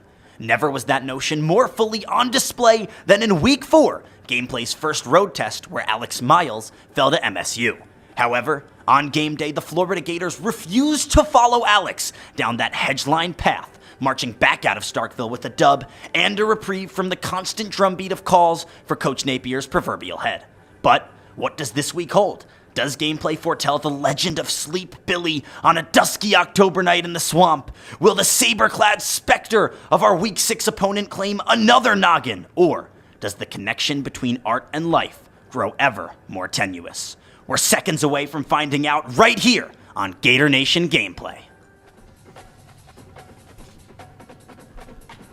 I'ma leave it all on the line. Better believe I'll get mine. No, never, it's my time. It's my time. It's my time. I'ma leave it all on the line. Better believe I'll get mine. It's my time. It's my time. It's my time. Hey, Gator Nation, I'm Nate Bilgeray, a junior here at the University of Florida, joined as always by the one and only Anderson Allen, past president of Gator Club Esports. We're live here at Emerson Alumni Hall, the home of Gator Nation for Week 6 of the 2024 college football season as your Florida Gators welcome in-state rivals, the University of Central Florida, to the Swamp. Anderson, the one and only, as I said. How we doing today? I think we're doing pretty good, Nate. You know, excited for this game and everything. A lot of family houses divided, ready for the UCF versus Gator game. Yeah, I like to talk about that sometimes. It's like you grow up a UCF fan, and your sibling grows up a Gator fan, right? This game is bragging rights for a year. Yeah. This is hot stuff in households. Now, I'm excited to be calling Manuel Loper today, but tell us a little bit about who we have on each sideline of the scrimmage today. Yeah, of course, Nate. So today, just down here from the Florida Turnpike, down the road in Orlando, we have Tyler Sutton, a mechanical engineering freshman coming from UCF. He's going to be leading off for the Knights tonight. And similarly, for the Orange and Blue, we have a new competitor as well. That's going to be Manuel Loper that you just said, and that's going to be the junior journalism, sports, and media. Yeah, Manuel and I actually do broadcasts together, so this guy's the epitome of a five-tool talent. Now, why don't you tell us a little bit about how we have the game set up for this match? I mean, I'm super excited about this one. We have a 7 p.m. start time here with the Gator Nations in the Swamp. Looking really excited for that with our 6-minute quarters. And I believe after the coin toss, UF has elected to receive playing the player one here position. Okay. And is there anything to look out for in this game, Anderson, specifically? What do you think the key will be for Florida? I really think, we've seen countless different strategies. This is an entirely new coach coming in here. Alex is obviously taking a break this week. Manuel, I'm really excited to see how he plays. I'm excited to see Lagway potentially be his starting quarterback, but obviously that's always our normal discussion of question here when it comes to who we should be playing and everything like that. But we might see a new style of gameplay here when it comes to Gator Nation. Yeah, Manuel, you got big shoes to fill, but I have no doubt you're going to fill them and more. I'm excited. Well, let's get on into it, players. If you're ready. Game on. All right, here we go. I'm feeling nervous right now, I know it's been a whole week. We had a bye week. We've been gone. Hey Nate, I got some nerves too, man. Yeah, you a little nervous? A little bit. Manuel, do you want to tell the people about your Madden experience, or are we going to save that for after? No jinxing it. Oh boy. No, I'll tell them. I'm going to set it like a standard for myself. But back a couple years ago, back around Madden 20, Madden 21. I was ranked number 7 in the world, so let's hope that it translates to NCAA and I can pick up a win. Yeah, I would say top 10 in the world is probably pretty good. So that's pretty exciting. Yeah, that's pretty cool, I would say. So, yeah, I think it'll translate to college football. I've done many broadcasts with Manuel, so he can speak, he can play video games. I'm excited to see him at the helm of the Orange and Blues offense today. Yeah. No, really. It's weird. We have a change of. I'm missing. I do miss Alex. I do miss Alex. I think he'll be coming back and everything. But for now, we got a new gameplay here with the kickoff coming through for the Gators. UCF will elect not to take that kick out, so it will be a touchback. Yep. And the drive starts at the 25-yard line. Manuel starting things off on defense. Manuel, do you have any specific defensive strategies that you like to go to? Is there like a specific type of coverage that you set in offense? You see that mid blitz right there? Yeah. Blitz, Bama blitz. Oh. Blitz Gators blitz. Now, as always, got that massive stadium pulse coming in from being a Florida flea Gators. Flicker back to KJ Jefferson. Oh my goodness, some trickery on the first play, but it's a fumble. There we go.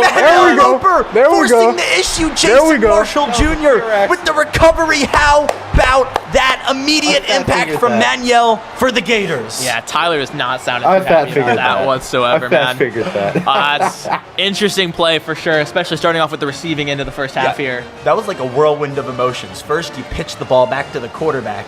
He's going. No, he was away. Like, that was fantastic play coming in here from Tyler. I was really expecting him to get away with that, and it kind of showboat us a little bit there after we were hyping up Manuel. Hey, but you don't get away with that against Manuel Loper. So good to know. So we'll see what he can do on offense, though. This is a game with two sides of the football. He did just take a flag. I haven't actually seen before. I don't know how to take a timeout on PS. I don't know how to take a timeout on PS. So Manuel does not know how to take a timeout. Is Tyler the UCF player's name? Tyler is the UCF player. We'll see if that bodes an advantage to him. Montreal Johnson going to take this one up the middle and slice and dice his way through a couple defenders. How about that? We're always such big fans of Montreal in the game here and everything. I mean, Montreal Johnson, he's been a Gator for a long time, stand-up guy. I mean, I have personally no complaints, and neither does Manuel Loper after that nice little 15-yard run there. Yeah.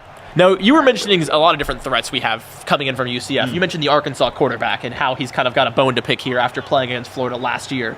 Now, how big of a threat do you think he could potentially pose here for the Gators, both in gameplay and in the game on Saturday? Oh, I mean, huge. Well, hold on now. Chimere Dike, the Wisconsin transfer, in the end zone. Manuel says, what now? Top 10 in the world?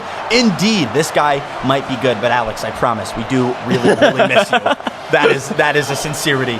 I'm just happy to see the Gators on board first. Now, 6-0. We'll see if Manuel makes it 7. That he does. Speaking of KJ Jefferson, we're going to see him take the field now. Yeah. He's a huge threat because Florida, as I'm sure you've seen, has struggled with the run all season. Yeah. KJ Jefferson is a running quarterback. When he was on Arkansas, ran for 92 yards in that game in the Swamp, had a rushing touchdown as well. The dude knows how to use his legs. So we'll see if Tyler it was, right? We'll see if Tyler does that with KJ Jefferson. And then just in general, before UCF's loss to Colorado, they actually had the #1 running attack overall in the nation. So, that doesn't get you nervous whatsoever.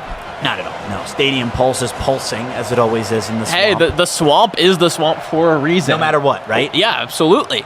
Gators can be good, bad, ugly, whatever it be, but the Gator Nation will be out there cheering them on. Oh, absolutely. Well, at least for the first half, right? And then if it gets a little ugly, people start. But hopefully, Manuel Loper keeps that stadium pulse high for the rest of this game. Jefferson is cold already. Gets hit as he throws. Close. Manuel Loper mid blitz, Bama blitz. I like it. It's working. All right, KJ. No, I would shotgun. I would be surprised for this game, honestly, if people are leaving at half. I will say the won't back down in a 7 p.m. game. True. Very good blitz. Third quarter. Kidding. How about that blitz? Gators blitz. Manuel, look at you. My goodness. We're just over 2 minutes through this first quarter, and I'm liking what I'm seeing so far. Yeah. No, we did previously see a lot of strategy revolving around the clock here when it comes to how people play college football 25 here. I'm curious if we're going to see that today. It seems like both players taking their time choosing their plays here. I agree with that. A lot of careful consideration because they're not really aware of what they're expecting from the other player right now. Usually I feel like these quarters fly by, but right now we've been here for quite a bit, and we're only we're not even halfway through the first one, so more Gator Nation gameplay. I'm okay with that. UCF shanks the punt, and Manuel catches it somehow. With someone who he was not usering, but hey, we'll take it, right? Yeah. It's a DJ Douglas, I believe, there. Yeah, so we'll start off at the 28-yard line. At least Manuel will. Graham Mertz under center still. We haven't seen DJ Lagway just yet. That's crazy to me, honestly. A little bit of the substitution not coming through. Hey, Manuel trusts his guy. Oh, no! His guy almost threw a pick there. Got hit as he threw. You know, I think I'm going to take y'all's advice, man. Yeah, you might go DJ soon. Yeah, I'm going to put him in, man. Manuel, you said you played this game a little bit before, right? Come on, man. Yeah. There he is. My team is usually Bama, so... no one wants to hear that playing for the Gators, man. Come on. Yeah, I mean... but the Gators about to win today. With the Bama blitz, I guess that does make a little bit of sense here. I guess so. Hey, he's a Miami fan, so don't ask him about week 1. It's interesting. Not Miami fan. Yeah. From Miami, I should say. Tyler's actually here from Gainesville. Really? Yeah, he's wow. It's not a fan of the Gators, but from the town. So we've got someone from Gainesville playing as UCF and someone from Miami playing as the Gators. Where's my person from Miami playing? Oh no! Manuel he's away! Oh no! Looks for the crossfield screen. Instead, it's intercepted, and the Knights are going to get 6 on the board. Deshaun Pace. How about that? A 55-yard pick 6. Chat, I clicked the wrong button, chat. I'm used to Xbox. Oh, no. Wait, Manuel, say that again? I'm used to Xbox. I clicked the wrong button, man. All right, man. I had my tight end wide open. I know, you got to get used to it and everything, but that is going to be 7 on the board there for the Knights. We're tied up. Hey, you know what? I'm not too worried about it. I'm happy with what I'm seeing from Manuel so far, especially, the adjustment for any gamer from one console to another, PS4 to Xbox, it's killer. The different button signals. I want to get you used to playing on console and then see how you do in a PC game. I really think that would be fun to watch. Me? Yes. No, you don't want to see me play any sort of video I games. think that would be very funny. See, I don't know. I was a console player. I'm pretty. There's a reason that I'm behind the microphone and not sitting in that chair right now. He can do both. I don't know why you can't. Well, you know what? Not everyone's as cool as Manuel, and not everyone's as cool as Anderson right here, who can also do both. I'm just here to. I'm here to call the game. That's what. You know what? Maybe behind the scenes we can play a little game of or a video game of your choice, and you can. You can see what I got. We'll get you out to the Rights Union to have some fun with that at some point. So Anderson, while we have some time, why don't you just explain to the viewers a little bit about what's happening right now? Yeah, so this is College Football 25 here. This is the newest version of a collegiate football game coming out here from EA. It's been a major title, major release. Most people, I think, have had someone that might have played it and everything, but it's a major football simulation. And it allows people to play as their favorite teams, quarterbacks, coaches, whatever you'd like to do, and kind of step into the shoes of what it would be like to be on one of the collegiate football programs. And this will be happening every week, specifically catered to the Gators schedule, correct? Yeah, absolutely. We'll be here every week with Gator Nation Gameplay here with the UF Alumni Association and UF Club Esports. Awesome. As we work to kind of try and pan out what exactly that week's Florida game is going to look like. Yeah, it hasn't always. Sometimes it's accurate, sometimes it's not. The Samford game was a little bit of. I was scared after what happened in here, but the Gators went out there and got it done as Manuel sends that one high into the Gainesville virtual night sky. Yeah. With Jeremy Crawshaw, the punter. Tyler's gonna take a crack at returning it, breaks it to the outside numbers, and does some damage there. He doesn't have horrible field position starting at the 28-yard line. We're still tied up at 7. Just under 3 minutes to go here in the first, and Manuel Loper going with the classic Blitz Gators Blitz. I mean, I think it's interesting you actually bring up Samford specifically because they're not traditionally a team that's represented in the game. Different kind of conferences that they compete in and everything like that. And previously, in the most recent rendition of the game that wasn't 25, would have been 14, UCF wouldn't have been in the game either at that time. Wow. Really? Yeah, it's crazy to think about how times have changed so much with the different conference plays and everything that have made since 2014. Yeah, that's very true. And, speaking of Samford, it's funny. There was a little improvisation for that week, wasn't there? We made it work, even though they're not in the game. There was a makeshift Samford. They got a lot of assistance, I believe, from the University of Georgia. Okay, so maybe that explains the result a little bit. Just a little. Just a tad. Yeah. Now, UCF, since all these changes have happened, they've got their 2017 national championship, the undefeated season where they... It's in the stadium. They definitely have filmed there for sure and gotten that piece up there. They put it in the stadium. Is it a legitimized national championship in the eyes of the rest of college football? That's a question that's, up for debate. Addition Bank is really excited about it. I'll let you know, they are very excited about anything to do with the University of Central Florida. Okay, all right. Well, we got another excuse me. We've just been trading the ball back and forth. Yeah, it's just been a kind of, this is a pretty, but I like that. This is an even matchup, and I think that's an accurate representation of what's going to happen on Saturday because... As much as I hate to say that, yes. Yeah, I mean, listen, UCF's defense is pretty bad. Florida's defense has not shown its strength that I think it's capable of possessing at certain times, so I think it's going to be a high-scoring game. Yeah. And we'll see what happens. That was Treyon Webb on the catch there. It's going to be a crowded game. I know plenty of people coming up from University of Central Florida. This is that in-state rivalry, and that's a lot easier to get to than versus Miami. Manuel takes advantage of the RPO and finds Treyon Webb on the left side, uncontested. He dances into the end zone, a little bit of swag on it. Was that the Cam Ward celebration, Manuel? Yep, it was, man. That's my boy, man. All right, well, you know what? I don't care what kind of celebration you're doing as long as you're putting points on the board for the orange and blue. 13-7. I'm happy. Manuel's happy. Anderson's happy. Tyler, I'm not so sure. But who knows what he's saying in the earpiece right now. He'll let me know. He'll give you the insight. Hell no. That's not going to be too happy from what his ears like. Yeah, probably not. 2 plays, 67-yard drive. Yeah. Touchdown. But I mean, it's relatively even. We're still in the first quarter. Oh, absolutely. We've got a lot of time. They've both traded the ball multiple times, had plenty of opportunity to score, and it's feeling like this could be an even matchup for Mr. Number 7 in the world. Yeah, that's he put a lot of pressure on himself coming into this one, but when you're Manuel Loper, you shoulder that responsibility. So we'll see if he can get a stop here. I just like how you keep talking about how it's even, and it's high scoring. I truly think this has so far been a great representation of the actual game. First down for the Knights there, going into just around the 40, it looks like. Yeah, the 43. Of their own 43, granted. Yes, so haven't broken that midfield marker yet, but KJ Jefferson is In the shotgun, Harvey, the running That's back six. next to him. What? Loper That's intercepts six. it That's with six. Jason Marshall Jr. Move. Says that's He's six. free. Can he get it? That's six. Touchdown, That's six. Florida. A 41-yard man. pick six. Come on, man. Oh man. Oh, he says, can I hear ya? That's a good. That's as a Gator fan, it's what you want to see. As a fan of competition, obviously, I want to see what this second quarter might bring here for the University of Central Florida. All right, Manuel, can we get some player insight on how the game has been going so far, how you're feeling, what's working? I'm feeling good. I got to get my offense going. My offense is doing what I want it to do for the most part because I ain't passing the ball how I want. So I can get the RPO going, but like my passing game with Mertz and Lagway just ain't clicking right now. But my defense is hitting, so that's what's good. Yeah, what's offense matter when you got 2 interceptions that result in a touchdown in the same quarter? Yeah, that's a lot. That's 14 points a quarter. 14. Interesting stat to go into the first quarter of the UCF game this weekend for sure. Yeah, for sure. Hey, 21. 21 times 4. I'm not a mathematician. That's a whole lot of points. Yeah. Hey now, Manuel Roper with the big sack. Tyreek Sapp brings down KJ Jefferson, and just like that, the Knights are in danger of a safety.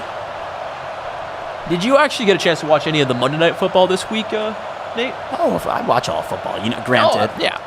I believe Jefferson in the back of the end zone, airing six. one out. Another interception for Manuel. Good field position coming along with it as well. Oh, my goodness. You said the defense was working. I think you might have given yourself not enough credit. Defense has definitely put it in the work here for the Florida Gators. We'll see if the UCF Knights can hold them here. Does not look like they're going to be able to. Shimray, DK. Oh, he slows down for a second. Gets tackled into the end zone. Manuel's chuckling a little bit over there. Knows he's playing around with Tyler a little bit, but it's all respect in this competition. We obviously, different. We have vastly different levels of players coming into this and different teams as well here. Gators are going to be able to secure that extra point there. 28-7. And I will say it was tough for this weekend and Monday too was the hardest it's ever been for me to watch football because of Hurricane Helene. Yes. Yeah, so I was out of power for quite some time. Oh, I'm sorry. I don't know. No, it's okay. I don't know if you were, but I'm sure plenty of people in Gainesville and around the area were. So if you're listening, if you were affected, lost power, I hope that everything is okay for you now as it is for me. So tough to watch football this weekend, but we got phones. We find a way. We might have a slight problem. KJ Jefferson connects downfield with his tight end. That's a whole lot of yardage, and finally he's brought down inside the 20 by Asa Turner. Manuel, what happened? This first quarter is still going. We're running down the field here for everyone to get set. He is not looking to take any time off this clock whatsoever. Wow. This is a high-scoring quarter, I can tell you that. Jefferson hands this one off to Harvey, who gets swallowed up in the backfield by a plethora of Gators defensemen. The offensive moving quite quickly here for the University of Central Florida. They are not giving the defense any time to get set whatsoever. They're in that hurry up. KJ Jefferson he's running. He's got the run game. We mentioned the run game worry, but he is able to get out of the field, off the field. Yeah, out of bounds. Out of bounds. There we go. Tyreek Sapp made it happen again. Solid defender there. KJ, you notice KJ Jefferson's got the snow icon next to his name, so he's cold officially at this point. Oh, first down though for the no, he drops it last second, a big hit. Oh wait, oh my goodness. That happens whenever you're up 21-0. They ask you if you want to quit. Oh. Wow. Yeah. Play on, please. Okay, so wait, can you just give the full in-depth explanation of what just happened to everybody? So what happens in the first quarter, and if you're playing a game of Madden, if you go up 21 points, the game will basically ask you, do you want to quit, because they think it's an unfair advantage.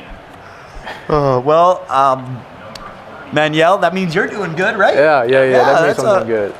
Interesting We're officially feature. in quarter number 2, and oh no, a shanked field goal for UCF results in a long drive, no points, still 28-7 here at the beginning of the second quarter. DJ Lagway still under center for Manuel in the shotgun. He's got Montrell Johnson lined up to his right, trips out left. Oh, and he just tosses it to Montrell in the flat, and Johnson makes a couple of guys miss there for second and inches. Yeah.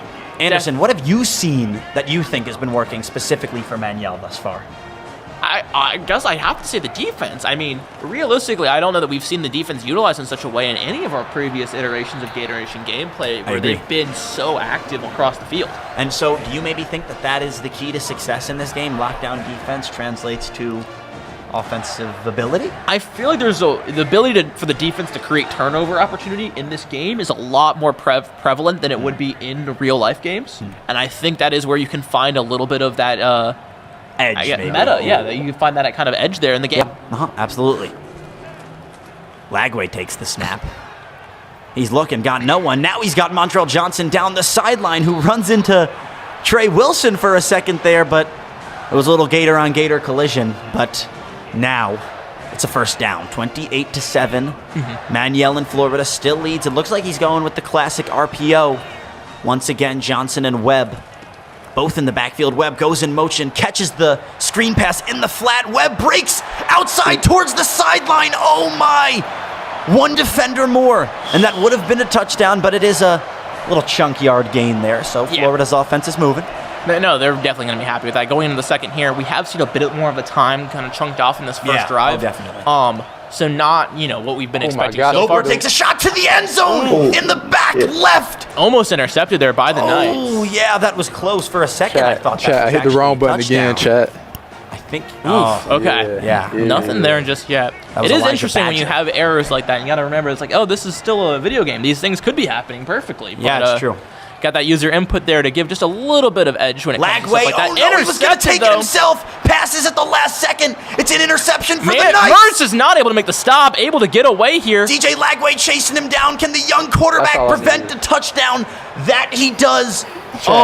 Chat, my. I didn't hit the wrong button that time, chat. That was just me. That was just me. Got it. Figured that part out. I see. I was so locked into the play there, I didn't even notice. You didn't hear that? Oh, that's my bad, guys. Anderson. I don't even know what you're talking about. It didn't even happen. Completely fine. In the past. Manuel, you said that might not have been the Oh. wrong button that time? Yeah, that was just a bad read by me. I threw a book. Hey, Tyler looking to fight back here in the second quarter. And there's nothing I love more than someone who takes responsibility for their mistakes, right? Manuel's playing a great game, gives up. That's going to be a touchdown for the That Knights, me. though. That UCF's me. crawling back into this one.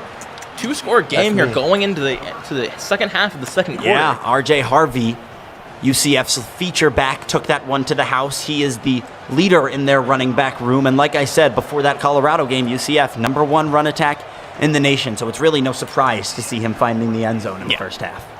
I do. Do you think for the Florida Gators itself, or are we more of a Hold on now. Manuel's caught off guard. UCF's going for the onside kick. You can do that? Wait a second. Oh, boy. It's off, and it is recovered by the Gators. Thankfully, that was Douglas who made it happen. Manuel might have broke a sweat there, but no sweat is too big for Mr. Loper. The recovery goes to Florida. 4:10 left to go here in the second quarter. It's 28-14. The Gators lead.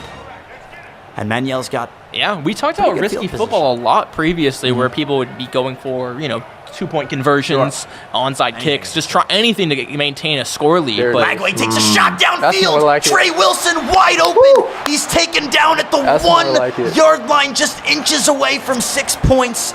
The Gators are moving, baby. I mean, obviously, with taking plays like that, you're going to have that ever-present risk when it comes to any level of scoring. You're going to be giving great field position over. Do I need to say it again? Scared money, don't make money. Montrell Johnson Our guy. busts through the gap into the end zone. Another celebration for Manuel Loper and another touchdown for the orange and blue. That's 6 on the board, and barring any crazy mistake on the extra point, it should be 35-14 Florida, and that it is. Wow, I think that's 2 back-to-back offensive scoring drives that only took 2 plays. That's pretty impressive. I'm off the back of the defense. Yeah. Off the back of the defense and True. special teams here, True. giving great field position across the board. True. UCF elects to not bring that one back, so they'll start at the 25-yard line after a touchback. 3:51 to go here in the second. We're approaching that halfway mark. Yeah. We got trips out to the right for UCF. Harvey, the running back, in the slot on the left. KJ Jefferson alone under center. Both of our safeties here, very hard here on the left side of the field. Not going to matter, let's though. go. He finds a man on the right sideline who's taken out of bound by a couple of Gators. But hey, that's a first down UCF. Tyler's starting to warm up a little bit. Yeah. His offensive possession is getting a little bit better. as they advance. I think it's an interesting effect you'll see where a lot of people, when they play games and stuff like this, you'll see this in normal traditional sports as well. It feels like they very much level up as they go, especially playing a better opponent, and can kind of see that development happen in real time. Well, competition leads to elevation, right? Yes. You remember in elementary school when you're running a mile and you want to run next to the fastest guy, right? Because you run faster when you're next to someone faster than you.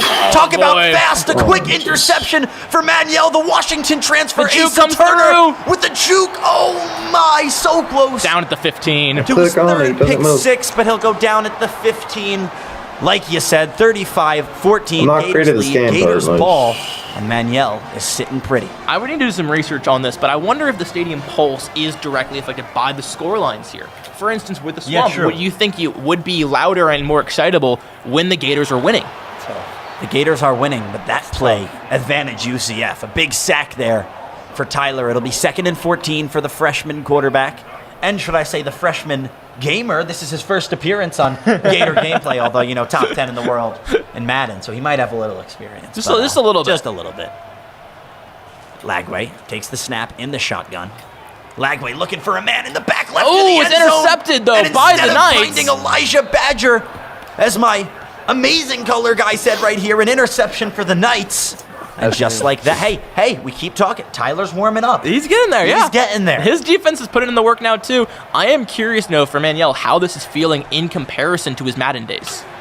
Yeah, is there a big disparity in the two games? You know what? I kind of like NCAA better because on Madden, you can roll out with the quarterback so much. Lamar Jackson is such a big factor in that game. Patrick Mahomes is so crazy. But with this, the quarterbacks aren't that mobile, so it's like defense is a lot better. UCF elects to go with the screen there, but easy money for Manuel. He tackles the running back with Jason Marshall, who has been quite involved in this game thus far. An interception, a couple of big hits. I think he recovered the fumble earlier as well. So impact player on defense for Manuel right there. It would be neat to go through a little score report at the end of it. Hold on now, another interception for Manuel Loper. That's Castell, who takes it all the way to the house. A 25-yard pick six. Manuel, what do you got to say? I too love having eyes in the back of my head. I'm gonna make it happen some way. Oh boy! Wow, 41-14 in the Swamp. Man, at the beginning of the game, we kept talking about how this would be an accurate representation because it was competitive. You know, if this turns out to be the accurate representation of how the game goes on Saturday, I wouldn't complain. I think Billy would sleep a lot better if this is the accurate representation here. Probably Billy would. I would think that Billy would sleep a little bit better if he can do this to UCF. Rather than a repeat of Miami Week 1 or a repeat of Texas A&M. But I was just thinking about it. We did actually finally get the announcement time for the Tennessee game. Oh, yeah? Yes. It's looking like another 7 o'clock game. They're going to be in Knoxville. Oh, how about that? A little out route for the Knights there, and that's maybe their biggest hookup of the day thus far. That was the tight end Baker. Yeah. KJ Jefferson in the shotgun. Harvey lined up to his right. Oh, my. Just a quick pitch to Harvey, and easy money for Manuel again. That's Asa Turner on the stop. 2nd and 9 now for the Knights from the 49-yard line. Oh, can I see the Jefferson gets hit as he throws, but finds a man anyways. And UCF is officially in Gators territory. 2-minute warning dropping in here for the first half. You know, we've seen this play. We talked about this previously, how this is a new rule here for the college players here, giving them that little extra break. Yeah. Hey, you know what? Some people think they're kids. You should let them play, but everyone needs a little break as Jason Marshall Jr. almost broke up that completion. I should have switched it. Yeah. But broke it up. He could not, as the UCF Knights are marching down the field right now. Definitely, Tyler is trying to make sure this is a game at least within half of that score coming into this second half if he can. Yeah, hey, make it a game and then come back in the second. Jefferson gets free, shellacked as he threw. Yeah, it was on the release there. So it's almost, the rule would be if you get hit and the ball is in your hand, you're still back here, you're not moving forward yet, and it just like falls out. That's a fumble. If he lets go of it this way, it's going to be an incomplete pass. So that one. There was forward progression on the ball. We did just see a quick stat there from the game summary. Possession time. UCF actually has 2 more minutes of possession time than the Gators do right now. Hey, efficiency on offense has been key for Manuel Loper. Talking about efficiency, the Knights get in the end zone. KJ Jefferson's first passing touchdown of the day. Check that one off the box, and it's 42-20. Oh, I was going to say make that trick 21. Play UCF going for a 2-point conversion there. Not so sure why they would have done that, because if you go and kick the extra point, you got 21. You're only down 21. That's a 3-score game. But hey, now we'll just have to. Hey, if he's confident in going for 2 there, he'll have to do it at the field goal redemption date. arc does have to eventually be made. Yeah, we'll see. Trey Wilson back to return for the Gators. Finds a little bit of open space up the middle of the field, but he's brought down at the 20-yard line. 1.5 minutes till halftime. We are approaching our first big break in play, and it's 42-20. We'll see if Manuel can maybe even touch that 50 marker before the half if he decides to go for 2. Lagway in the shotgun, tries to run with it himself. God, it's a dangerous game. You got to play with the quarterbacks there. Any sort of run game there. How many fumbles have we seen on QB sneaks already in the first couple weeks of Gator Nation gameplay? Too many for me to count. Yeah, if I'm being completely honest. I would never put you on the spot and ask for a specific number.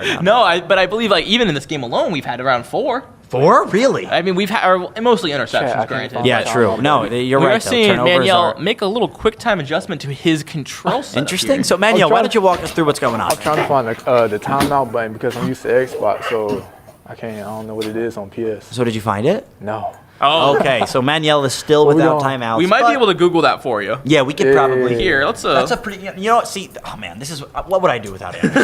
I got a computer staring me in the face, and I still haven't Googled it. You can tell Tyler that he can hit resume. Okay. No, you don't even have to tell him. It'll go back in a second, anyways. Yeah, Tyler is ready to roll. It seems. Just over a minute here to go in the first half of action. Lagway in the shotgun. UCF adjusts the defensive line. Lagway adjusts as well. Lagway finds Johnson in the flat again. That has really been working for Manuel thus far, and that'll be a first down, Florida.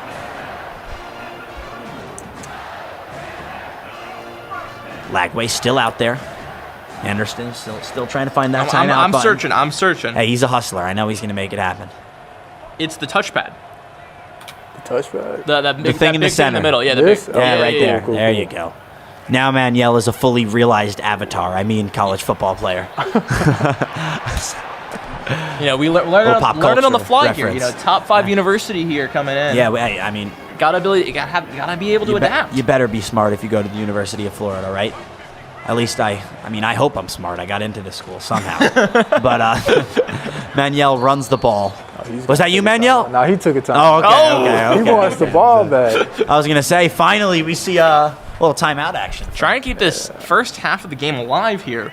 We want to see if we can get one more scoring drive here for either team. Yeah. Gators still got possession, but 3rd and 9 here. Yeah, under a minute to go as well. The stakes are high. Got him. Lagway says, got him. He does got him. That's Trey Wilson all by himself. There it is, chat. Downfield for 6. Touchdown, Florida. Here, I'll make it even. There it is. He finally gives us a Gator job. Okay, Manuel, I see you. All right. The kind of call there as well, almost Babe Ruth-esque, pointing out. I got him. Damn. And he had him indeed. Make that 49-20. 5 plays, 81 yards, all resulting in a touchdown. And you talked about time of possession earlier. Yeah.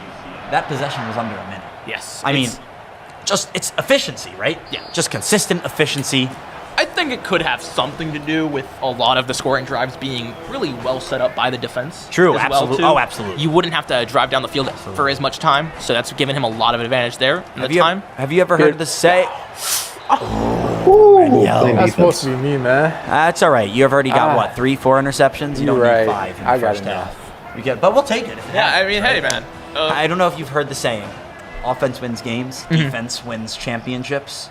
I actually have heard that saying. Yes, that is for everyone out there. It's a pretty standard football saying. We got to get the sack coming in, so talking about that defense there coming through. 7 total sacks in the game thus far. In just the first half, 4 of them accredited to Manuel and the Gators. And 3rd and 23 is not exactly where you want to be. No. But we'll see if Tyler can make some money out of it. KJ Jefferson in the shotgun. Oh, no. Audible coming through. Yeah, Manuel. There it is. Using Sharif Denson. 8 seconds in the middle there. It's gonna.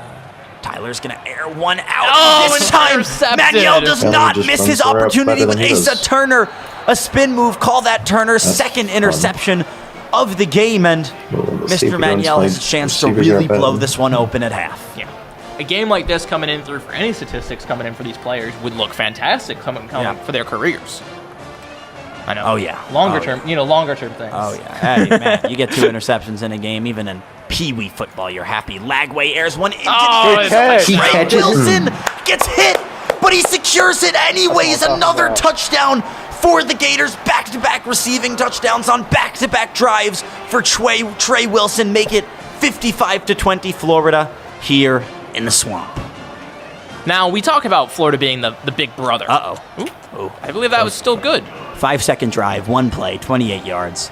Call it a touchdown. We talk about Florida being the big brother college in the state of Florida, and this is very much, to me, giving that big brother energy that we always want to talk about so much. I was hoping that Florida would be the big brother through and through against Miami as well, but what's done is done, right? We can only look forward to UCF and FSU. I think we can blame private school money for that one. Yeah. Just chalk it up to some donors, some anonymous donors. Well, I mean, their tuition's like also a lot. True, it's like $90,000 a year.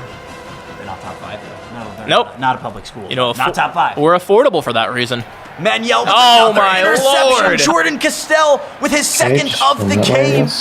Manuel. Yeah, Are you what's up, confident in your ability to put this one in the end zone with 16 seconds left in the half? I am, bro. I am, bro. Yeah, 3 yeah. words is all he needs. I'm calling full verse. 1 play is all he's got. As much fun as this is to see the Gators be absolutely destroying the Knights, I do say I would want to see more of a level of competition coming out from the Knights here in the second half. Sack coming through here. For sure. Hold on now. Not able to Zach take it Lagway down. stays on his feet, but finally goes down. A loss for Manuel happens finally. You said, hey, you still got a confidence in your ability to score, I'm sure. 2nd and 22. Now you're at the 41. We'll see what Manuel can do with the orange and blue. 10 seconds to go here. Timeout was called to stop the clock. I'm nervous. You're nervous? I'm a little nervous. It's 56-20. All right, but I just love college football. Oh, I love esports even more. Take a delay. Braden Marshall. Oh, that's me? With the incredible... Against UCF, actually. Yeah, that's a... So Manuel will take 5 yards, make 2nd and long into 2nd and, a little less long, but still pretty long. Still pretty long. Not the yardage you need there. No automatic first downs on this side of the field.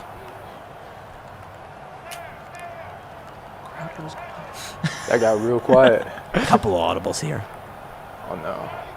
I'm Yeah, not this going is to the get the thing ball where off. you want to hear the Gators, I guess, not be too There it loud. is. You don't want them interrupting their own team. There it is. making some play Lagway calls. poised No, and wrong prepared, way. airs one It deep doesn't matter, though. downfield. Is that Trey Wilson? Jump. You I believe it was Manuel Loper.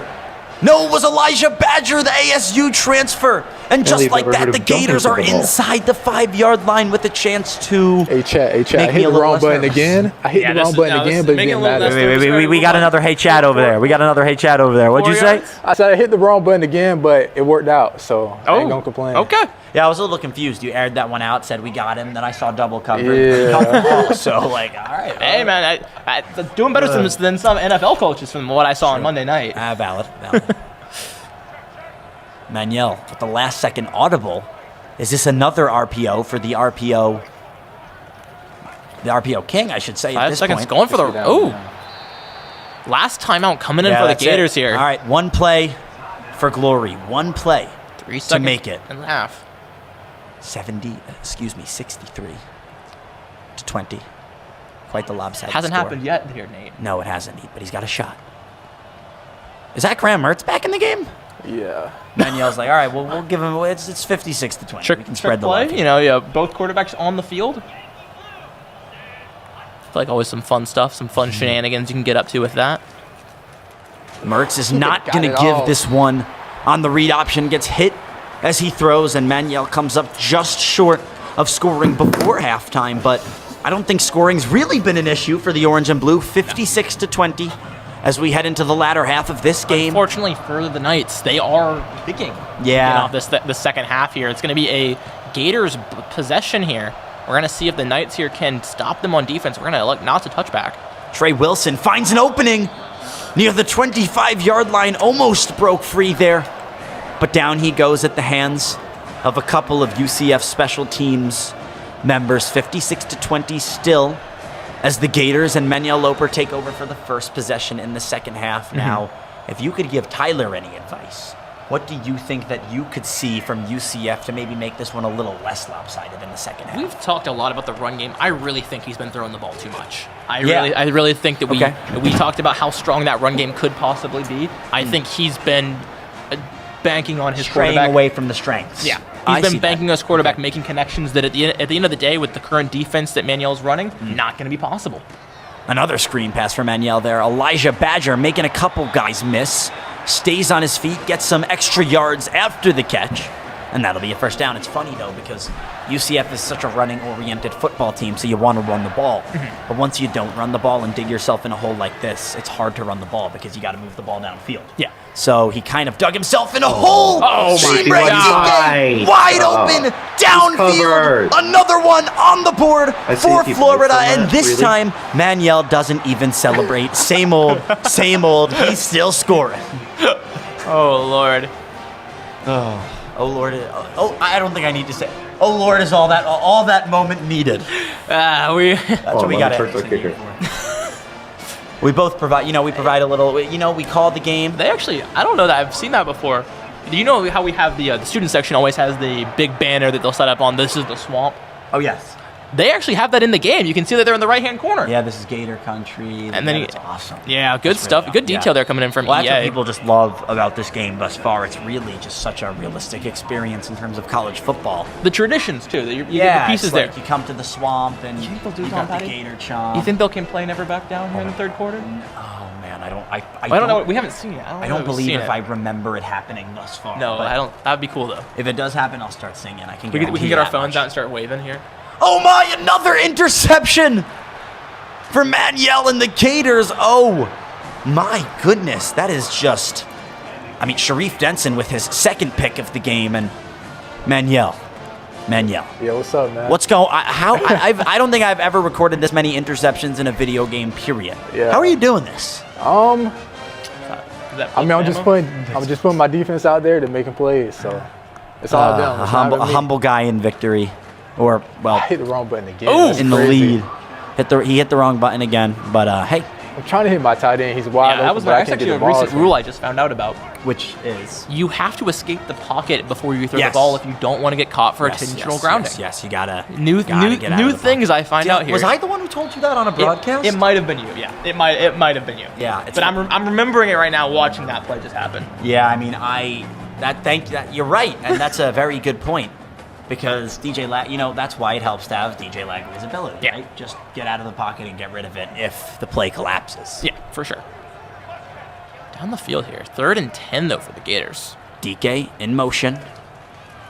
Lagway escapes one defender, rolls out right, you let him and he's get got out. some green grass going out of bounds at the 13-yard line. I know you're laughing at that animation. I'm not Well, sure. he got to throw the ball, Yeah, right? I'm As not he sure stepped out of bounds. I'm not sure if that was like it would have been fumble if he stayed. I'm worried it might have been. That's concerning just there a little bit. Lagway to Boardingham, who dives and crosses the pylon for 6. Another touchdown for Florida, and the onslaught continues in Ben Hill Griffin Stadium. Yeah. You would wonder here at this point, I think, if you were watching a normal college football game, if the NCAA should not institute a mercy rule.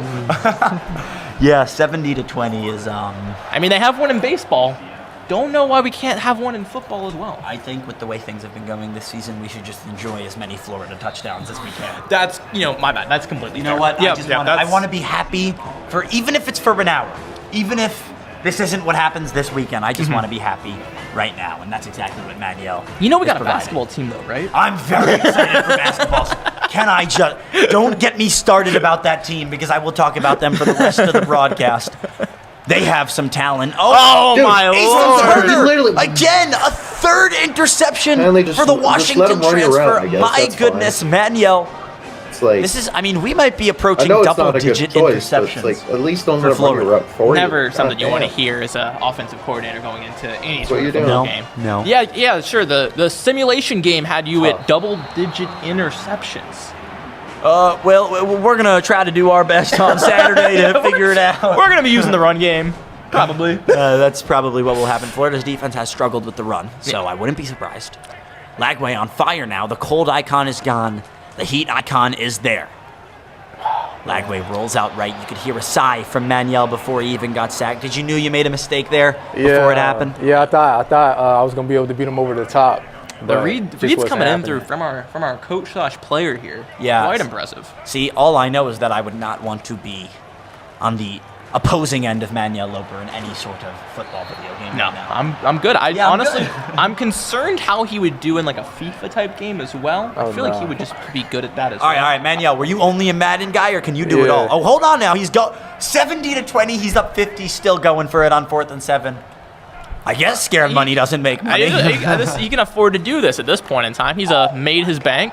He can afford to do it, and it's intercepted though in the end zone by the Knights. Yeah, he could afford. Hey, you know what? He could afford to do it. That's all that matters. Right? You don't risk money that you're not afraid to lose. Yeah, Mac McWilliams on the interception. That was his second of the game. So it's not like UCF is playing horrible. No. The Gators just look awesome. The Gators are that entire setup there coming in from the Gators with the defensive lineup has been just truly super impressive. And Tyreek Sapp, have yourself a day.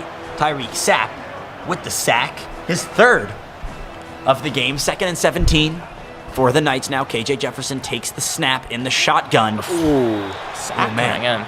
I thought there was a chance the big man was gonna. Yeah, me too, Nate. Me too. Wow, look at Tyreek Sapp, 3.5 sacks, 5 tackles for a loss. The dude is killing it. So lines keep KJ. it down. I'm gonna get watch. Ready to roll. Just watch. Man comes in motion for UCF. The pocket collapses immediately, but it does so intentionally. A screen pass turns into a big-time play for the Knights. It's going to be holding. Back, though. Flag on the play coming in. Illegal contact. Okay. It's on the defense, so that'll stand. Wow, illegal contact. That's going to be a decline on that penalty. They like that position on the field. Shock is not holding. Manuel, Yeah. do you think it is even a possibility for you to lose at this point? I don't want to sound cocky, but nah, I don't think so. I'm pretty comfortable. Laughing. It's a 50-point I want to lead. frame that on my wall. I don't want to sound cocky, but nah. That's a poster right there. That's like a quote. There it is. he just. I literally didn't even have a chance to throw it away. Tyreek Sapp. They really are going back and forth here with these sack numbers. I got 5 sacks for the UCF defense and 6 for the University of Florida. That's what I'm saying, man. UCF isn't playing horribly. It's just unfortunate timing, field position, etc. Sometimes one video game player is very good at a certain game, and they just do their thing, and that's what happens. I'm sure you know that. No, absolutely. Competing yourself. One of the things that I asked when had Manuel and play Alex, they both had to play Florida. Florida v. Florida in Florida. I don't know. Dude, I feel like that would it's like just a little bit. I don't know who to root for. I don't like. They're both playing Lagway. Oh. Oh goodness, that's almost like the orange and blue game, but in college football. Go orange, go blue. Let's they all have the same lineup. You don't have veterans versus freshmen either. Yeah, that's true. Well, you know what? It's all, Hey, anything can happen in the make-believe world. The things made possible by video games. Exactly. Yeah. Video magic happens in video games, and Manuel magically finds himself with 70 points on the scoreboard. Not a figure you usually see in football, but I'd be happy to see that on Saturday. Yeah. Well, it's not. You got mates coming up from UCF. Hold on, wait. Let me knock on wood real quick. Oh, yeah, just good. Right. I know. I got you. My bad. We can make sure we check on that. Play action now. Lagway rolling out right. He's going got it away. Intercepted though by the Knights. Yeah, another one. That's back-to-back interceptions in the end zone. Although Manuel, I'm sure you're happy you tried to bring that one out there. You could take him down at the 2 and set yourself up for a safety instead of giving him field position. Yeah, I keep hitting myself in the. This is going to be dangerous here for the Knights. I don't even think that's the term. I did find out something recently. Hold on, now the Knights are in a wildcat right now. The running back RJ Harvey takes the snap and pitches it to a receiver. That's gonna be a safety. Oh man, I thought so too. Asa Turner on the tackle, and it happened at, I guess, the 1 yard line of the 1 yard line. The yard line. Man. So if another wildcat. If you are safety, you do immediately have to kick off the ball. Or yeah, it's a punt. You get 2 points for the team that safeties, and then the team that got safetied has to punt it away. Manuel, you were nervous there, weren't you? I got stuck on the D line. It's not what you want. See, I almost took that for Man, real. you know it's bad when the impact player graphic does a guy with 5 receiving yards. That's a. I don't want to. Oh man. I'm not trying to put anyone on blast here, but maybe that's just the video. I thought they. Okay. Doing Tyler dirty because I thought the automatic was to keep it because they changed that. Florida man. His username is Florida Man. Oh, that's pretty. You know what? Respect. Yeah. I like that. He's I like from that. Gainesville. His username is native, Florida Man and everything. Yeah. It's all love around here. We're just trying to. He's from Gainesville? Yeah. Me too. That's crazy. Oh. Wait, what? Yeah. Wait. So what? Oh. So you. Wait. So why? Why? Now we're confused. Yeah. So wait a minute. You're asking about the Ken Ward stuff? Yeah. Hold on. Now you got to give a little explanation. I go to UF, but I grew up a Miami fan, like a big Miami fan growing up. So like, So now I you got to couldn't like switch up. Now you got a little duality of fandom. Yeah. I see. So it's kind of house divided in his own yeah. head. So for week 1, it was kind of like I just hope the players have fun. Oh man. Gainesville native versus Gainesville native. First and goal here for the Gators. From the 8. Lagway hands this one off to Johnson, who runs into his own offensive lineman, Austin Barber. And gets a couple of yards, but not enough to get in the end zone. It's 2nd and goal from the 3 now. Lagway finds Badger in the flat, who waltzes into the end zone for 6. Another touchdown for Florida. And Manuel and the Gators are running away with this one, 76-20. Anderson, I'm not so sure if I'm an energetic guy. I'm sure you can get the sense of that. Yeah. I'm not so sure how much energy I should be inflicting as the score gets For each worse. Still not going for it. It's almost like, oh, what man, are theoretically, we're at 56. 11-ish touchdowns. Yeah, and another 2-play drive. Wow. And 3 of them have been pick six, or 2 of them have been major Yeah. pick sixes. Yeah, I think it's safe to say that Manuel's probably pretty good at this game. Yeah, just a little bit. It's fun stuff. Yeah, fun stuff to watch, indeed. It's obvious. Like obviously, you want your team to win. You want to see your team win. You want to see them pull out the dub and everything. We mentioned how we want to see the Gators get those touchdowns, kind of have that moment where they get to enjoy themselves, especially before the rest of our schedule this season. But it's still one of those things where you want some level of competition, because we mentioned how the fans are going to go home around halftime. You think fans would go home if the Gators were dominating like this? I think some people are going to have to. I think it's just a matter of like, the Gators are going to win. Fantastic. I'm going to go home and, go to sleep. Enjoy their success. I too love having enjoy my their. That's a great way to phrase it politically correctly on a broadcast. That was a good job at thinking on the fly there, Anderson. Thanks. Dude, I'm telling you, you gotta. I won't say put down the controller and pick up the headset. Maybe you could do both one day. Maybe you could get a little combo going, esports player and commentate your own match. I'll let you know what happens when I start getting to that stage. Yeah, it would probably be pretty hard to be unbiased as a commentator, but I think if anyone can do it, it's Anderson right here. If anyone can do it, that's just gonna be my slogan now for the rest. If anyone can do it, it's Anderson. I appreciate that. I don't know that it needs to be your slogan, but I appreciate that. Just for the broadcast. Okay. RJ Harvey, the feature back, tries to fight through a couple of Gators being led by Jason Marshall, but fight through, he cannot. 2nd and 7 for UCF as the clock on the 3rd quarter winds down to 0, and we head to the final 6 minutes of gameplay. It's, yes, you are hearing this right, 77-20, Florida leads. It's really, obviously, it's great to see this, especially coming in from a really, we're worried about the game. We're a little concerned when going to this game with a Hold down. Oh, there it is. The Knights finally with a big connection. Pittman waltzes into the end zone for 6. How about 26 for the Knights? And the men in gold and white can finally feel some happiness here in the 4th quarter. Get those reception yards just up a little bit there. Yeah, hey, look at that. 249 yards for 2 touchdowns passing is not a horrible day for a quarterback. It's just tough. The yardage is impressive. It's just he's been so shut down by interceptions across the board. Yeah, I'd love to get a stat check on that at the end of the game, Manuel. How many interceptions you actually have? Yeah, me too. I want that too. I did want to point out though that they're going for 2. RJ My bad. That's a big tackle. Tosses it out and they did not UCF get it. is actually one of our biggest rivals when it comes to esports across the Oh, board. really? Yeah. They're a very similar program to ours in terms of being a club and everything like that, and not necessarily a varsity program. Okay. And so a lot of our regional leagues, it's UCF's right there next to us. Yeah. If they're probably our biggest threat when it comes to stuff like that. Do you have any marquee moments that you can highlight when it was a heated UCF versus UF battle?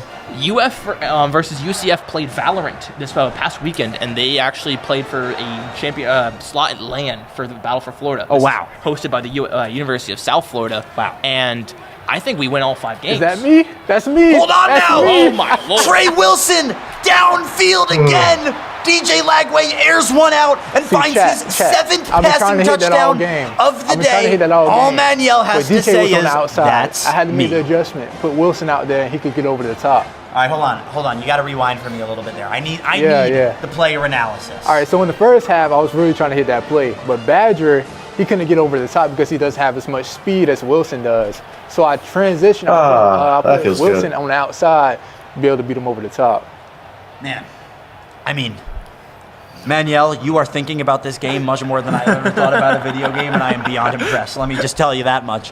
For me, it's usually I'm just like holding the remote and I click a button and hope good things happen. Yeah. No, I completely get that. You know, I'm just not. Yeah, I'm not the level of player as Maniel is. Or Yeah. you, but so continue.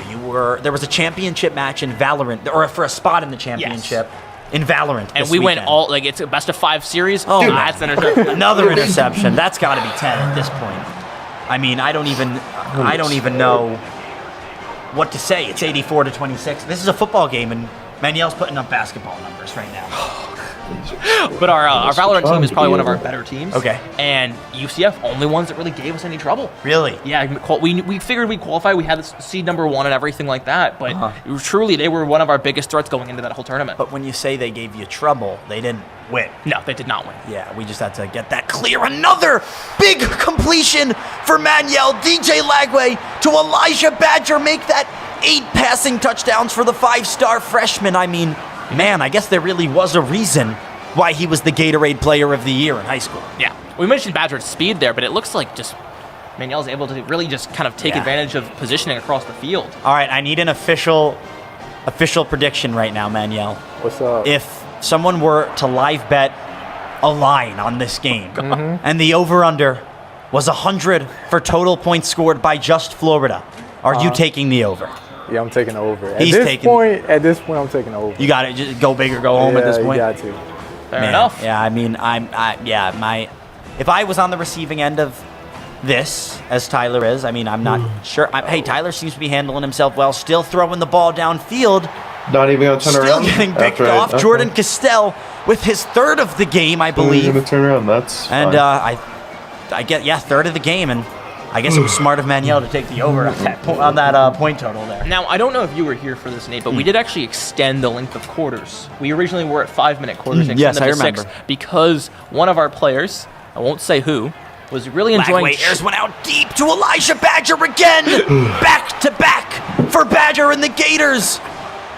Almost touch 100. They're getting there. We'll see if Maniel decides to go for 2. No, he does not. That would've Kick been barely nice. in there. Not even going I had for 2. I had the. See, that's why I'm a journalism major. I can't really. Math isn't really my strong suit, but we can. We'll get there, you know. You got the player stats. True. Okay, that's the only type of math that I've ever been good at in my life. Compiling together stats, calculating. I think we could teach you derivatives if we gave it in the form of player stats. Anderson, please don't. Please don't. But if the rate at which these players' numbers are increasing. All right. Okay. All right, man. Oh God. Math is not my forte. Oh, he got College football. Oh boy. Is still Tyler's forte as KJ Jefferson finds his man downfield. A huge connection. Yeah, that deserves a round of applause. I agree. Tyler's still fighting. I respect the hustle. And the Knights get on the board for 6. That was Magwood, the receiver from New York. Shout out the Big Apple. That's where I'm from. And it's officially 98-32. The Gators lead. Make that. I mean, he's going for 2 again. He's got the throw. 34. He finally gets it. Wow, is that the big man and offensive lineman who caught that 2-point conversion? Maniel, does that one sting a little bit, or you're all Yeah, it good? does because I was ready for it. I always use the guy in the backfield for that specific reason. Going for the onside kick as well. Another here. one. Yeah. Another day, another dollar, another See what he can pull onside off. kick. This It's one, going to be recovered by the Gators. yeah, same as the last one. Choke him. Man. Choke him. Sharif Denson on. Now- Douglas on the recovery You there. got 5 minutes on the clock here. 3 timeouts for UCF. how Do many they feel like picks they does he need to have? Uh, put in the onside kick? From UCF's perspective? Yeah. 10? I Okay, that should am get him not really benched. sure if there's anything that they can do at this point. Okay. Yes, you go for the onside kick in video games because you want to score as much as possible and make the score and the deficit that you're down by less. But I would say in real life, that offensive or onside Hey, kick, just excuse me, don't would be a change the touch disservice rate, to that's the fine. athletes because once you're down, 60 points with 5 minutes left to go, you do not want to injure anybody on a needless play, if that makes sense. Yeah, I got you. So in a video game, you go for it. In real life, it's a little bit disrespectful. When you can guarantee the health and safety of all Yes, of your players exactly. because they're simulations. They're not. Well, they're real, but Lagway airs one out deep again. Elijah Badger making his impact. There you felt. go. Triple He digits. leaps his way into Come the on. end zone. 3 This should drives get in a Gus row. fired. 3 touchdowns for Elijah Badger, and DJ Lagway finally hits the double-digit marker for touchdown in today's matchup. Yeah, really talking about those basketball numbers there previously. Yeah, wow, I can already 105. tell you're excited for basketball season if this is going to be the Gator Oop, showing. there it is. There it is. Oh, man. Yeah, Manuel Loper is hooping on the football field today. That is for sure. The Knights will take this one back. Hold on now. I saw a little something there from Tyler. I feel like that shiftiness. statement about Manuel could belie a lot of good things or a lot of bad things depending on the nature of the hooping. Manuel is hoop. If you're hooping on the football field, I guess, okay. I guess I see what you're saying there. Yeah. I think, oh my. That- Another interception. Can't even jump. For Manuel Loper. Sharif Denson's 4th interception of the day. I would bet my life savings on the fact that the Gators have double-digit interceptions at this point. And I will say, I'm man enough to admit when a joke goes over my head.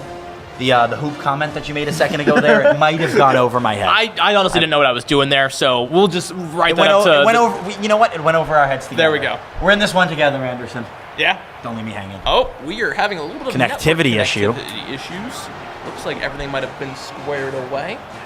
Which I'll look to my production staff. is They're gonna give me a surprising, thumbs though. up. I mean, that's going to be solid. Hey, you look at the production value that we do have here. Yeah. Thank you, David, for all of this. Thank you, Anderson, for having me on board. Thank you so much for.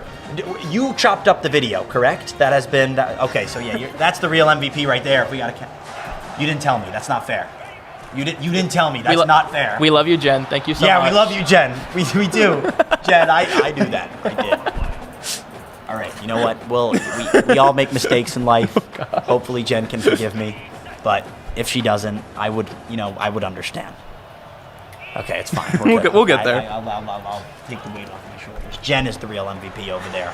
Manuel Loper continues to be the MVP. Damn. Finds a man. He's taking the slides now, too, just kind of securing the first Now, downs. Trayon Webb only has 4 receptions on the day, 103 yards. That's a lot of yards for 4 receptions. It's It's 25 yards of reception. Well, 25 points. Yeah, I was looking for an exact figure there. I swear it wasn't my lack of mathematical You got a abilities. STEM major right here, man. You're right. promise I could have done that. You're right. I should use my human calculator when I need to. Lagway hands off to Johnson, who's tackled behind the line of scrimmage, 3rd and 11. Listen, man, I took linear algebra, and there's a chance I won't be using that in my life. Yeah, I will hopefully linearly create a path for myself that avoids all math for the rest of my life. We'll see. Understandable. I got to pay bills and stuff like that, but I'm not. You'll pay with your personality. Yeah, I'm sure. Exactly. Yeah. You know what? Man, you just made my day with that comment right there. Wow, DJ Lagway, 518 yards and 10 touchdowns on the day. I mean, my goodness. And I think I saw 5 interceptions as well. These are, you talk about video game numbers. These are video game numbers right here. This is the word. I was told, so when prepping for all of these things, I talked to a good friend at the University of Georgia. And he's spoken to me at length about how if you let the game go on for too long, you get into some unrealistic numbers when it comes to college football. I guess we're there. Aren't Yeah, we are definitely there for sure. Now, Manuel, I have a question for you. What's up? I know you just turned the ball over. I did. Stings a little bit. Uh-huh. I think it's okay considering the score. Uh-huh. Do you think the Gators are going to... Oh, hold on now. The Knights. You jinxed it. it. Big hookup downfield. I jinxed We got it a tackle, indeed. though. The broadcaster's curse strikes again. Manuel. Yeah. Are the Gators going... Tough question. Really tough question. Are the Gators going to score more or less points than 105 on Saturday? I think they're going to score less than that. I'm going to play it safe. I feel like that's Probably. If I had reasonable. to bet on it, I feel would like, if Billy's got a scoreline looking anything close to this, he's pulling most of the normal team. Probably. You know what's but crazy though? I'm calling the game on Saturday. Oh, how shoot. about that? I Yeah. can highlight that for sure. Where are you calling the game on Saturday? OBSN, the Orange and Blue Sports Network. Sounds like a plan. the official home for student-run radio play-by-play broadcasts and podcast coverage of the Florida Gators. Yes, I'm a walking advertisement. If you Well, need anything. I would imagine that's kind of where you guys have done a lot of your broadcasting together, if I had to take a gander. Yeah, your Right, gander right. might be in the right ganderness area. We've done a couple. Actually, Manuel and I did a baseball game together. We did. And I learned that he went to high school with one of the Gators baseball players and actually broke his ankles in a one-on-one in basketball. I won't name any Okay. names here. It's not my place. But yeah, Manuel's a multi-talented guy. Third and you can 13 tell for him, tell KJ him, Nate. Jefferson and the That Knights. coming through there in the fourth. And I just want to point out we are officially under a minute of gameplay left. So I would say that it's safe to say Florida's got this one pretty locked up. I mean, barring any, acts of God. If UCF comes back, then that would be the ultimate broadcaster's curse right there. Oh, absolutely. Oh, Manuel we're was going ready for a for trick that one, play. though. User, oh. Damn. That's secured for the first down. It is not. It's going to be the Gators' ball.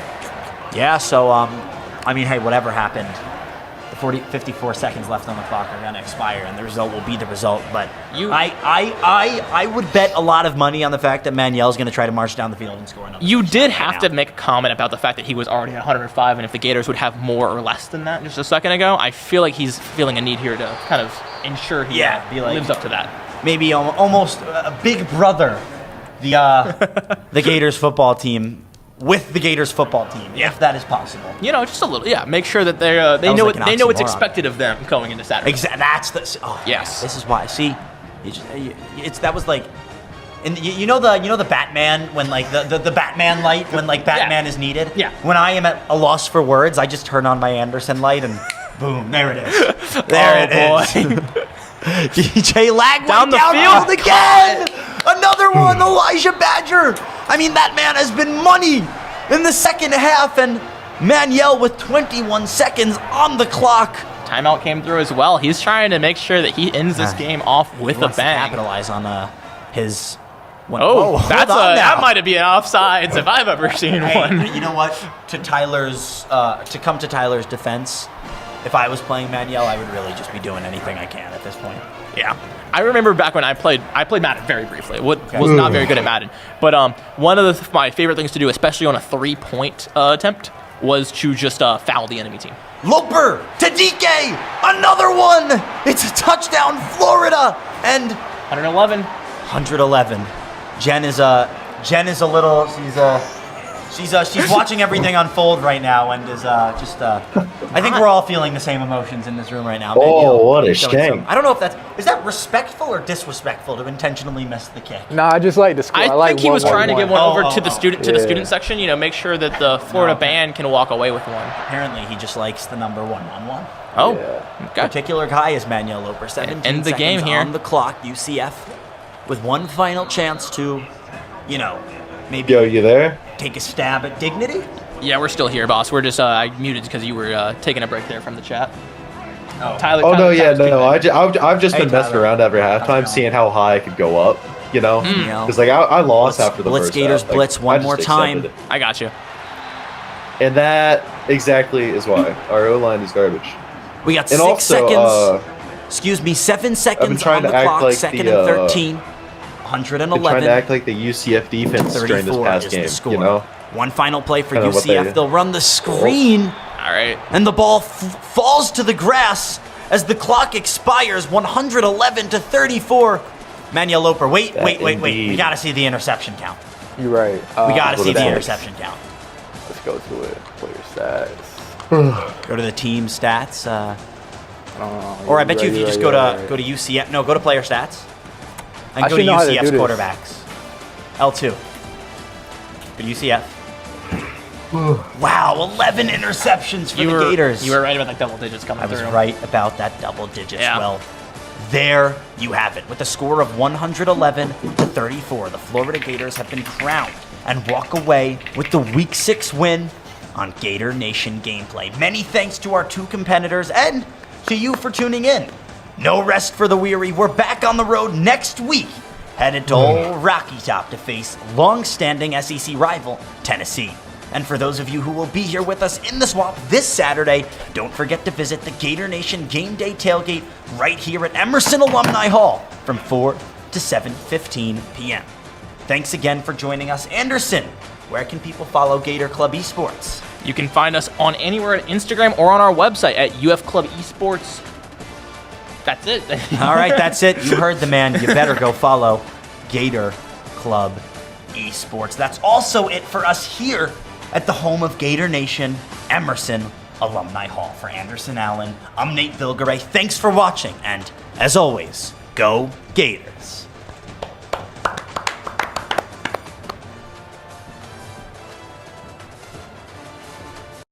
.4-H has helped millions of youth pave a path forward. We're ready to inspire millions more. We're building a generation that is beyond ready. Ready to lead, ready to serve, ready to build, ready to conquer. Gator Nation, Innovation Academy Gators, it's time to stand up and holler for Gator Nation Giving Day. We have just 24 hours to reach our goal of 75 donors for a total of $12,000 in donations, and we're counting on you to help get us there. Gifts of any size, starting at just $1, will support our students and our program by establishing our new student business incubator, Startup Springs, funding our prototyping lab, or continuing to provide exclusive programming and engagement opportunities that allow our Gator innovators to pursue their dreams and innovate. Whether you're a student, parent, alumni, faculty, or staff member, channel your Gator spirit and support the Innovation Academy by visiting our Giving Day page on the link below on Thursday, February 20th, 2025. Your generosity drives our program's success. See the impact of your contribution by donating today, and as always, go IA Gators.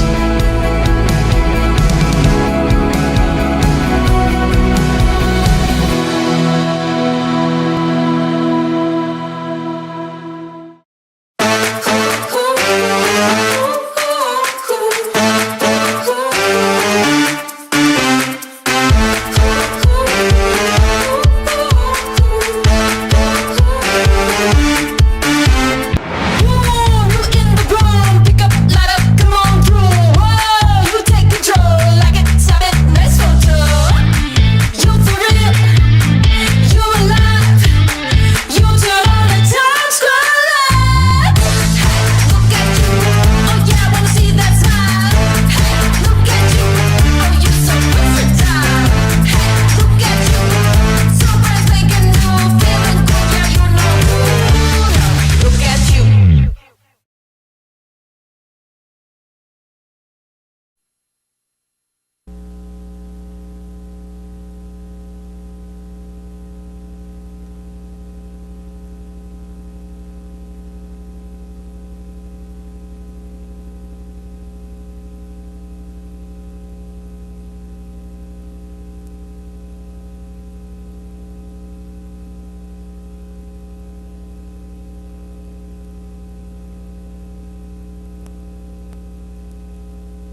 Sunday before the first week of classes start. Tell me what it means to be here.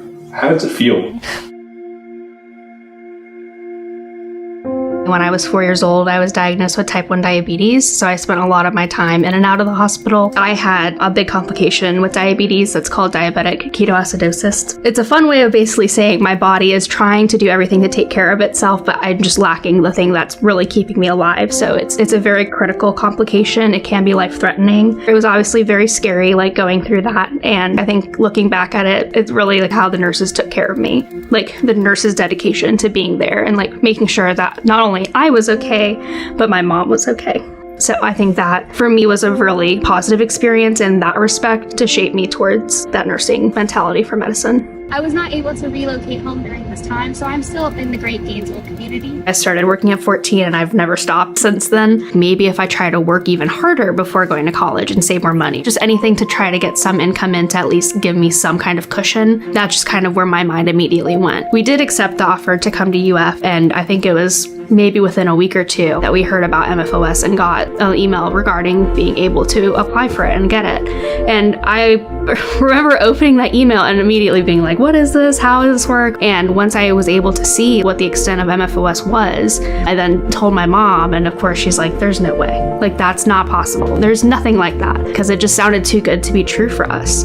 It just felt like such a huge weight off both of our shoulders of like, I'm going where I want to go, and now I don't have to worry about all the extra finances. Something that prepares me to come to school and just focus on school. Jocelyn Massey! I'll just never forget how passionate I was to have my name called and go across the stage and know I've put in all this work and here I am, like having a bachelor's degree. I really had a lot of self-doubt growing up, and I always found ways to say something wasn't going to work for me. I leaned a lot on what happened within my family and kind of portrayed that my life would be the same. I had a very hard time seeing myself be anywhere close to where I'm at today. If I could say one thing to the donors of MFOS, it would just be a huge thank you. The support really means so much to not only me, but all the students who qualify for MFOS, because that's really what drives us to come to school and know that we can do it. And you can always build a new path and travel that path if that's what it takes. My name is Jocelyn Massey. I'm a first-year student here at the University of Florida. I am an accelerated BSN student now at the University of Florida. You are set for the next 4 years. Yeah.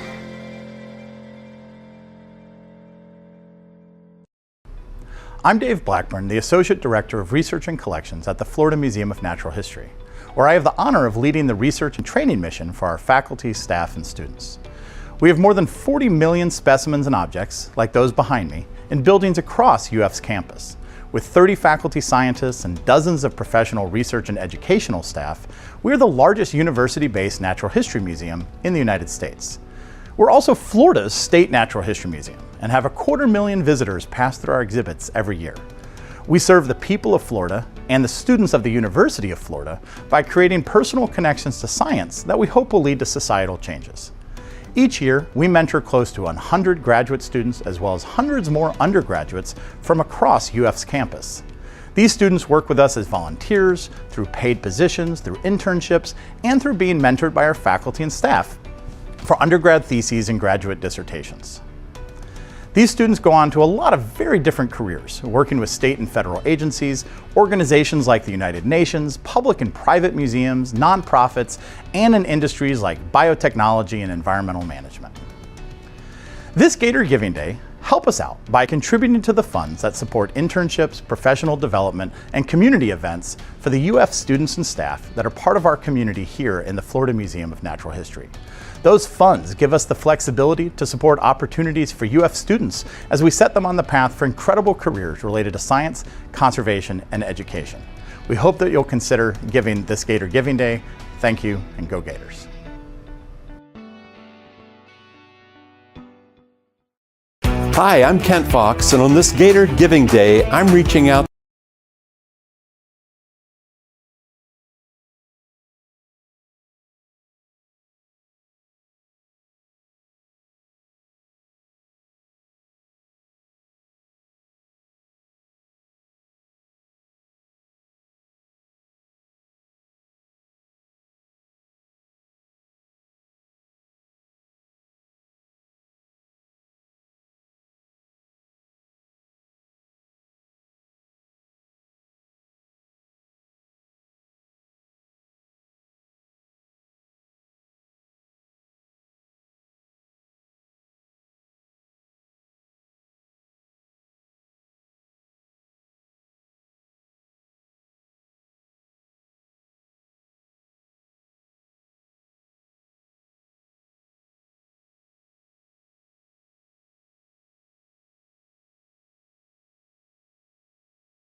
Hey Gators, thanks for tuning in to 2Bits TV. Stick around a little longer and we'll got more coming up on Gator Nation Giving Day. Go Gators!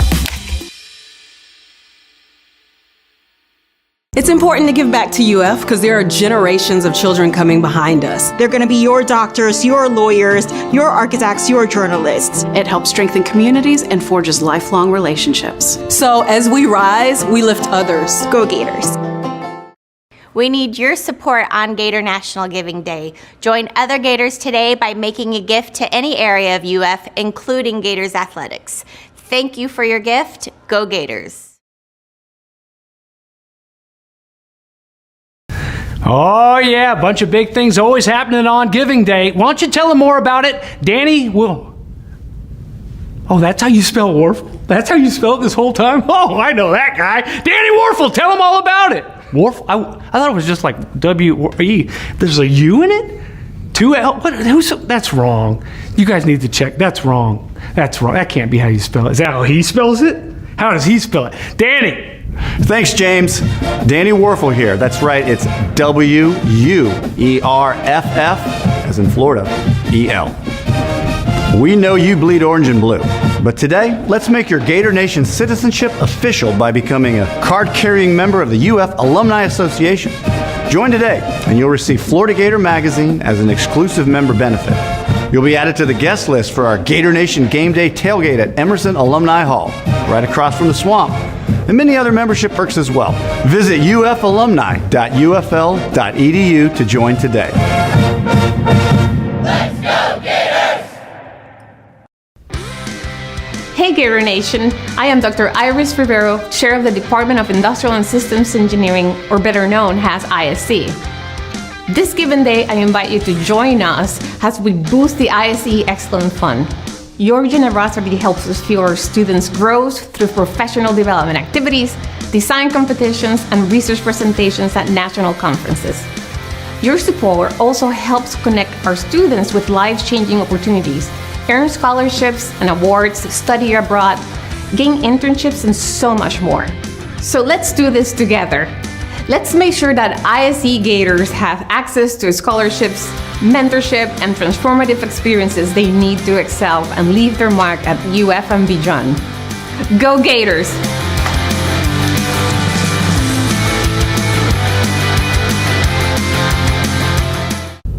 Gigabits, gigabits, gigabits. Pretty big deal when you're talking phones, right? You know what's even better than a bunch of gigabits? A 2Bits and 2Bits TV. And that's where you are right now on Giving Day.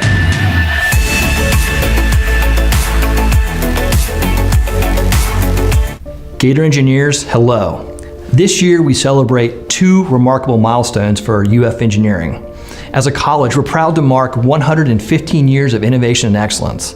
And as the Herbert Wertheim College of Engineering, we're commemorating 10 transformative years under this name.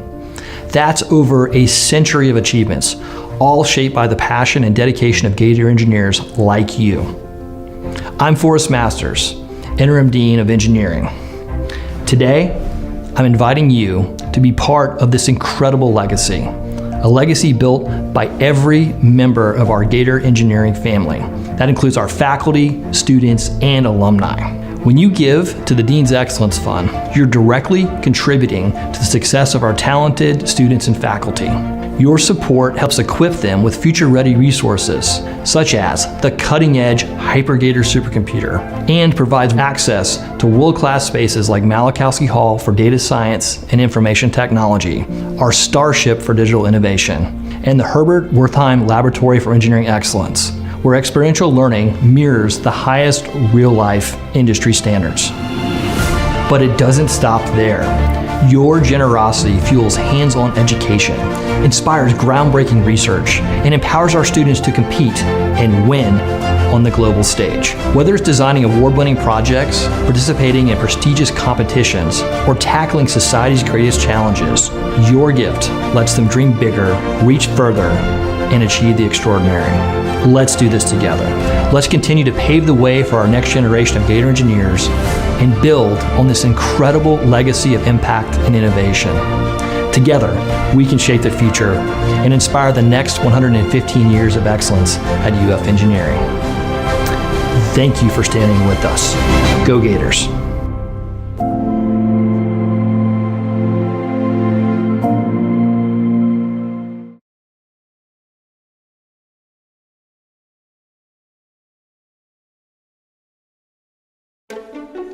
I'm Tom Hunter, and I'm currently on the Dean's Advisory Board and have been for many years supporting the College of Engineering. I'm a graduate of the School of Engineering from back in the 60s, in fact, and try to keep closely in touch with campus and with faculty, and occasionally have a chance to work with students. Well, I like the fact that it's a very progressive College of Engineering, and it really stands for something that I felt strongly about. It stands for leadership, it stands for excellence, it stands for scholarship. And because of all these outreach programs which we've had here at the University of Florida, we've been able to make a big impact on the nation and the nation's science fabric. Well, I've fortunately been able to support quite a few programs here at the University of Florida, but as an MAE graduate, I felt it was important that that department have a better place to be, and I got a nice tour of the building, and it was very clear that there's some needs that we could fulfill with a better building fund, and I decided to start this giving campaign with a gift to the MAE New Engineering Building Fund. Well, my quest for the College of Engineering has always been one of national prominence. I'd like to see the MAE department, and in fact the whole college, gain stronger stature across the country and make a bigger impact on the course of the nation. I think that MAE is one of the most important departments that we have, not just because I was a student there, but because it's one of the most well-rounded, broad-based curricula, and it's one in which we can find a lot of opportunities for new engineers.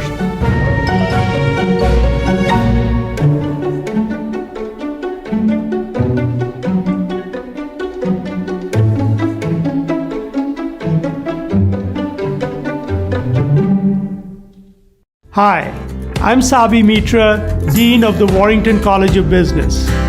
Thank you all for investing in Warrington on Gator Nation Giving Day. Your support provides countless opportunities for the next generation of business Gators.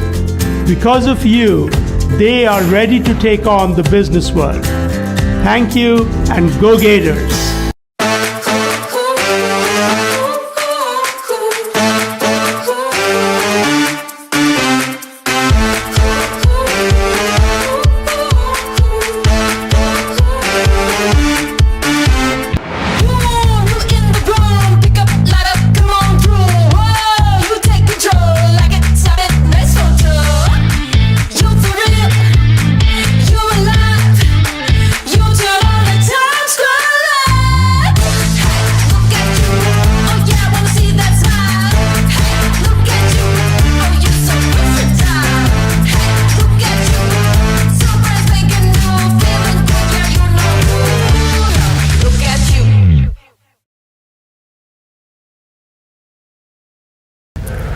You're watching 2Bits TV, and you're really lucky because I don't even get it at my house. 2Bits TV, much, much more, right after this.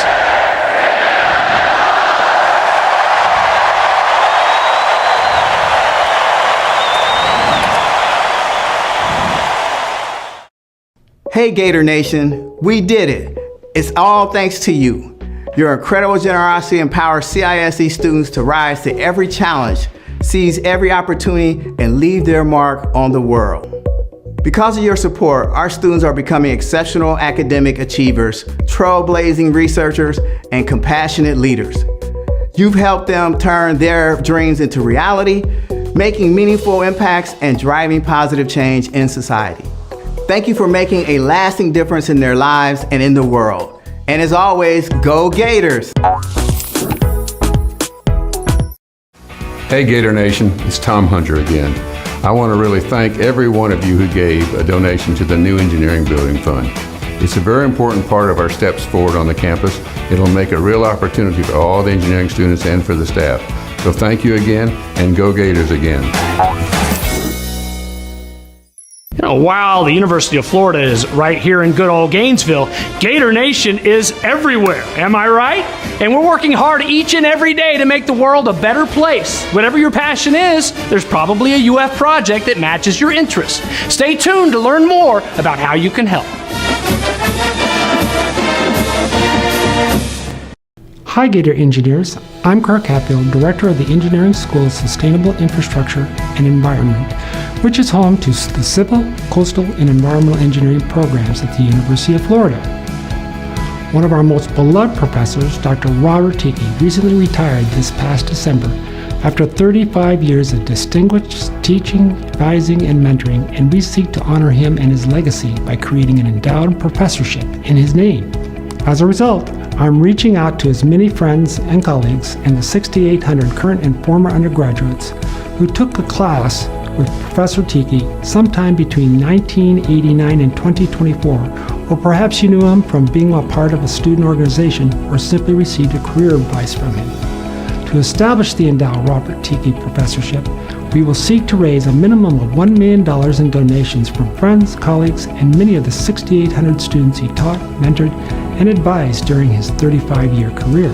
Please look to make a generous donation on behalf of Dr. Tiki's good name and reputation using the active link associated with this message. Thank you for helping us honor an exceptional educator and mentor who has given so much to our engineering community. And go Gators!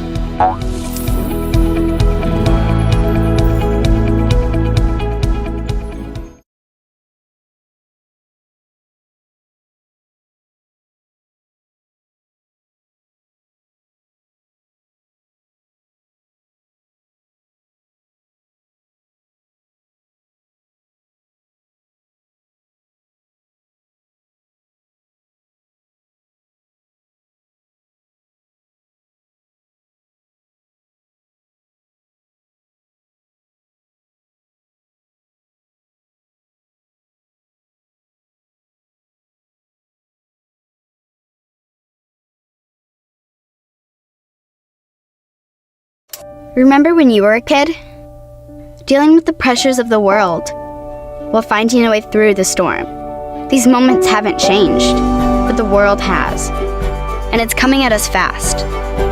4-H is building a generation that's beyond ready through programs that are proven to work. Ready to lead, ready to serve, ready to build, ready to conquer.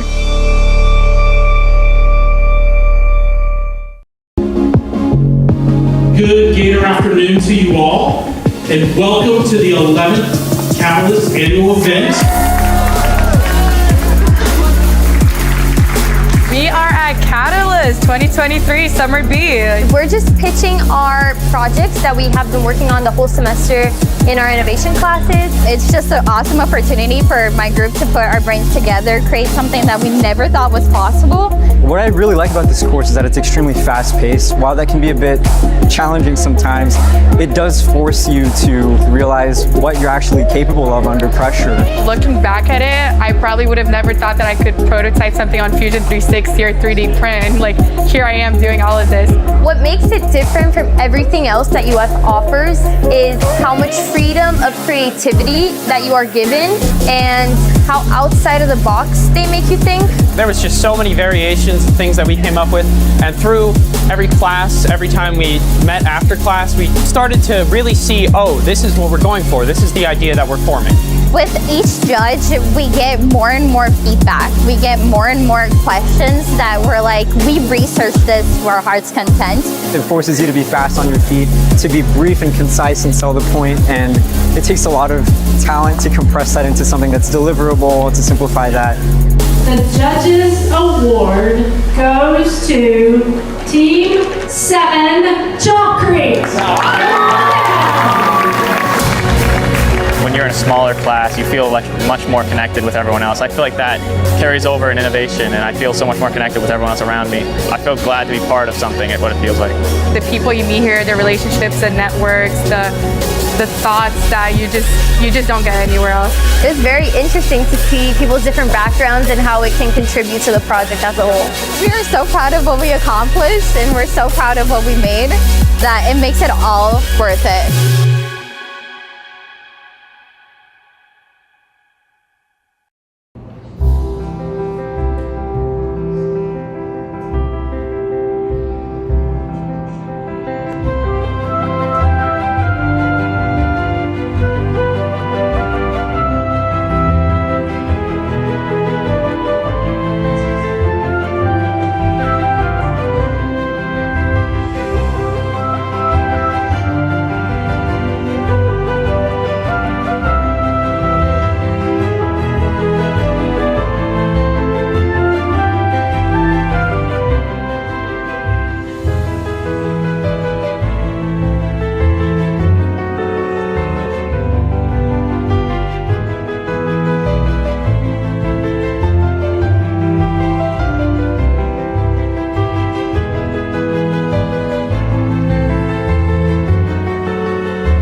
Hi, my name is Kelvin, and I'm currently a second-year PhD student in interdisciplinary ecology at UF. So my doctoral research is focusing on how climate change is impacting the mangrove ecosystems. Mangrove ecosystem is really the important and unique ecosystem that provides ecosystem services such as carbon sink, fishery and wildlife habitat, and also like coastal protection. I'm always drawn to the natural beauty of like the tropical and coastal ecosystems. One of the major features that really sets CCS apart from many other institutes is that its high emphasis on the real-world coastal ecological problems. Providing an innovative and a practical solution is definitely one of the main strengths of CCS. It's really about identifying the problems and by reaching out to the community, by just putting yourself there in the mud in the field, and also just like working collaboratively with other organizations. Yeah, I'm just really enjoying being out in the nature and to contribute my part. Yes.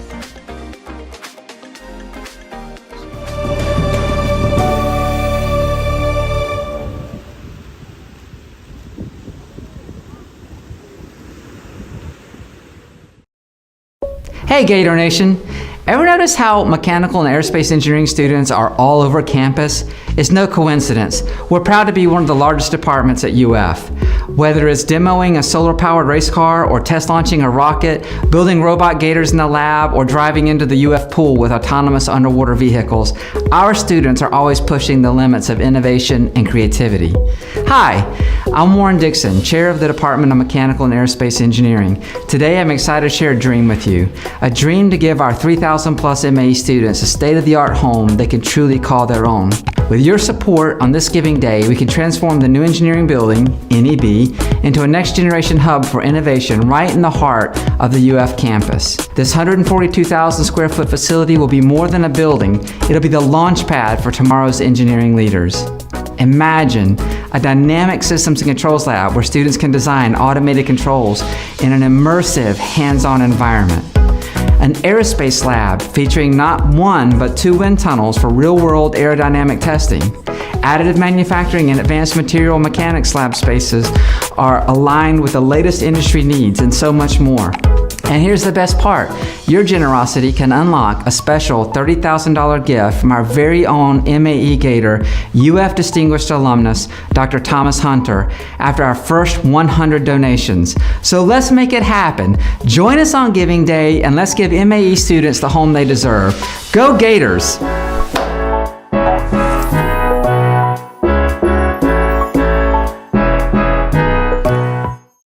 Today is the day to stand up and holler for UF. Join other Gators today by making a gift to any area of UF, including Gators Athletics. Thank you for your gift. Go Gators.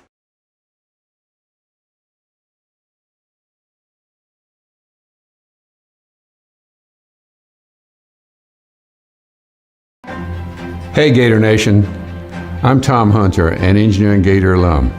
I remember my time here as a student, and I loved every minute of my time at UF. I remember the time in which the engineering school was yet a single building with all the departments in one place. But with your support on this Gator Nation Giving Day, we can transform the new engineering building into a next generation hub for innovation, right in the heart of UF campus. Today I'm excited to share a special challenge for all MAE Gators. Once we reach our first 100 donations, it will unlock a $30,000 investment that I'll personally make towards this project. This 142,000 square foot facility will be more than a building. It'll be the launch pad for tomorrow's engineering leaders, and will give some 2,000 MAE students a state-of-the-art home they can truly call their own. So let's make this happen. Join us on Gator Nation Giving Day, and let's give the MAE students the home they deserve. And as always, thank you for your support, and go Gators.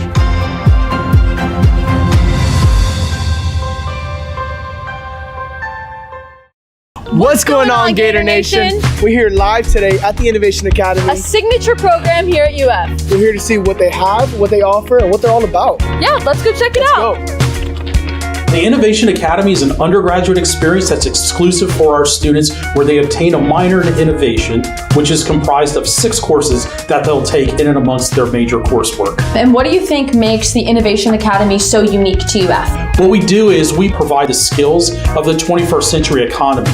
So this is going to give them a competitive advantage no matter what field they go into when they graduate UF. How have you been positively impacted by the Innovation Academy? So one of the big things I like to focus on is multidisciplinary skills, and I feel like you get a lot of that in the Innovation Academy. You'll get a lot of different disciplines coming in and working together to solve problems. With the skills you've developed in the Innovation Academy, how do you plan to use those beyond? I plan on starting a program specifically for public relations majors where if you are coming from a low-income household, that you can just do the credits you need, get a certification instead of a degree, and move on with your career as fast as possible. What's your favorite memory from being in the Innovation Academy? I would say it's getting the technical assistant position, because I've been able to work on the other side of the freshman year experience that I've had, and I've been able to help other students with the same problems I had. How does philanthropic support from Gator Giving Day really serve as the catalyst for success in the IA program? Well, we can use those funds for scholarships, we can use them for competitions, to fund students to start their own startup businesses. And we take students to see innovative companies and how they started up so they can learn that along the way. The program is for everybody, whether you're quiet or you're loud. I think it is very useful for you in the future. From the Innovation Academy, all for the IA Gators. Stand up and holler.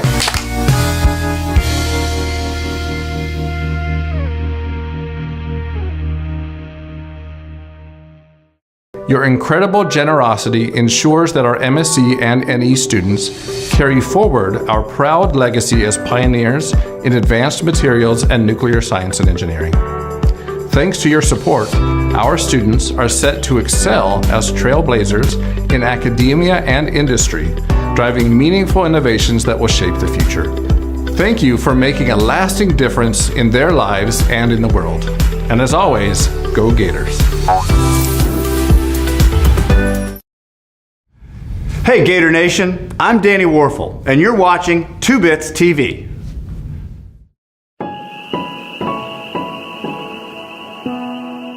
It was my junior year of high school, and my mom took me to the doctor.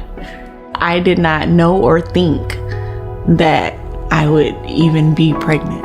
My parents would always emphasize going to college and finding a career and how important it was for us to do better than what they had done. My mom said, don't let that stop you. Whatever it is you want to do, you can still do it. But I can't afford to send you and pay for college. And I know I wouldn't have gone to UF had I not had MFOS scholarship. She moved all the way from Belglade, Florida, hundreds of miles away to go to a university on her own with a child as a freshman. My focus is you have to do this. You have to get through. You have to get a job. You have to start a career because you have to work to support this kid.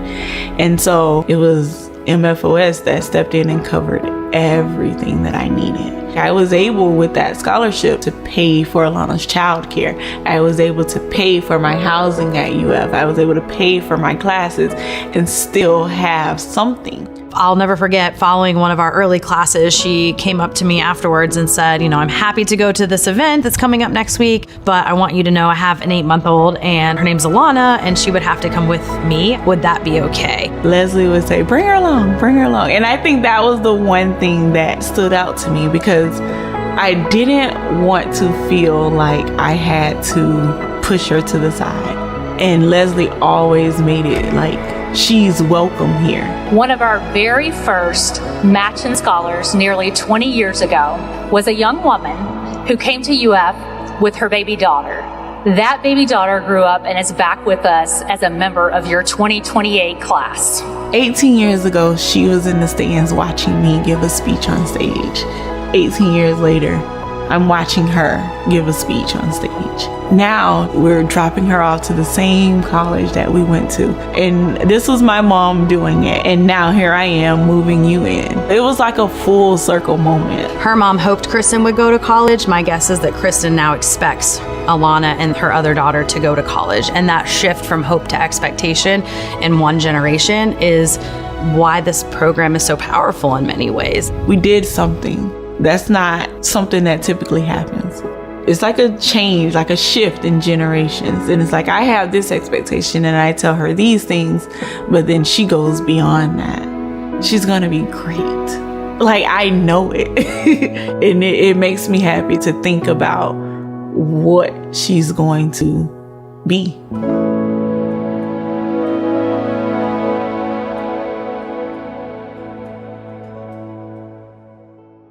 I feel very strongly that the mission of the College of Education is what makes possible all the opportunities that the University of Florida offers. The fact that the College of Education has alumni and donors that support current students means so much, and to have a community that goes beyond just college students and there's like a whole support system out there is crazy awesome. We are so grateful for everything that we've been blessed with, and we believe that we are supposed to leverage our resources to support others. My work is not just me, but all those around me who have supported me, and I'm very appreciative. College of Education has opened a door for me that never would have existed had I not had this opportunity. We were very fortunate to get scholarships and financial aid, and so over the years we've been committed to continuing that. I just retired from Dade County Public Schools, and that afforded me the opportunity to look into what do universities offer our kids. They offer them the opportunity to see and reach beyond their own grasp.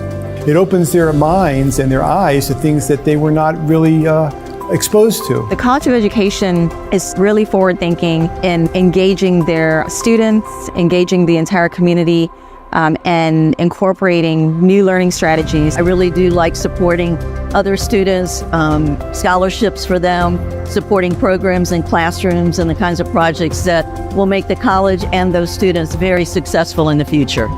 The educator community means to me a family of people that are there to support you, to pick you up when you're down, to hold your hand as you're working through your studies, helping other people be successful in their life and education. If I can help other students be successful in meeting their goals and meeting the needs of the citizens in our state, in our nation, in our world, then I can't think of a better way to contribute to that success.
Thanks for watching 2 Bits TV. Coming up is more on how you can support your university.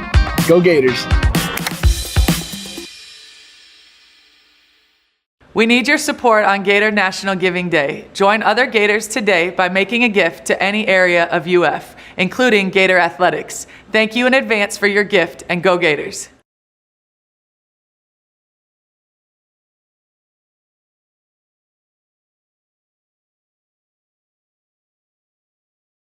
I care a lot about Florida. I was born in the Panhandle, so I was raised in Fort Walton Beach. I went to school in Miami. I've lived in Gainesville. This work is important to me as a Floridian. I'm Sherilyn Sweeney. I'm the research coordinator at CCS. I manage and coordinate a large variety of projects here, and I also do some program management at the overall CCS level. If you care about the economy, you should be concerned about coastal resilience and storm surge and hurricane effects. And if you care about biodiversity and ecosystems, you should care about coastal resilience. I think there's a lot of great research going on across the state at different organizations. And I think that CCS stands out in that we are pretty focused on producing actionable insights and tools. So we want to produce things that decision makers can use, stakeholders can use. And I think another special thing we do is we involve stakeholders from beginning to end in a lot of our projects.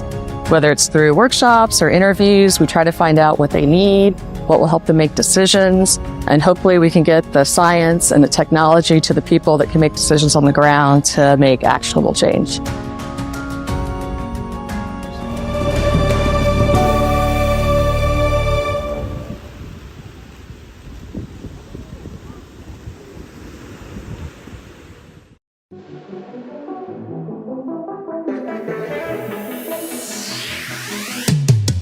We are that special breed of competitive people, willing to explore the unknown and find solutions. We take risks and burst with ideas. Here at the University of Florida, we are called innovators. At the Innovation Academy, students participate in a groundbreaking academic experience that pulls from over 25 majors to gain a minor in innovation. With courses in creativity, entrepreneurship, leadership, and ethics, we are consistently challenged to think creatively by the breadth of expertise in our faculty. The Innovation Minor Curriculum challenges us to hit the ground running, inspiring the way we learn and how we apply ourselves. Through this evolution of thought and practice, we are consistently engaging in academic involvement and career-enriching opportunities. Our spring-summer schedule opens us up for internship opportunities, study abroad programs, and online courses in the fall. We actually live the dream here. Simpson Hall hosts an IA living learning community where freshmen live their first year. This environment provides a foundation of support to think disruptively with other like-minded students. It's a small college experience with access to big university resources. We infuse play and passion with purpose, gaining a credential like no other. A minor in innovation is a major addition to your future. It's a powerful career launching pad in today's increasingly competitive job market. At Innovation Academy, we believe that great change can start with just one question. And at UF, we teach you to ask the questions, starting with this one. Do you have what it takes to be a Gator innovator?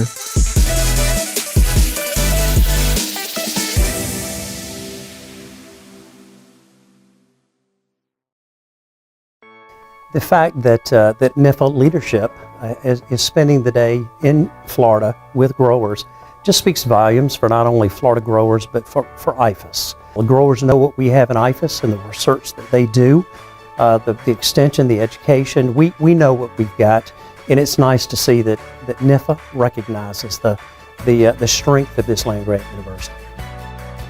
I have been truly impressed how the funding that we are providing to the University of Florida is bringing impacts. It's not just doing the research, but impact in terms of helping people, helping our agribusiness, helping producers and processors. So NIFA leadership is seeing the fruits of their investments in our agriculture, natural resources, and social science research enterprises. And so this is extremely important for us as we galvanize teams of faculty to work on wicked interdisciplinary problems. That's something that is the science of tomorrow.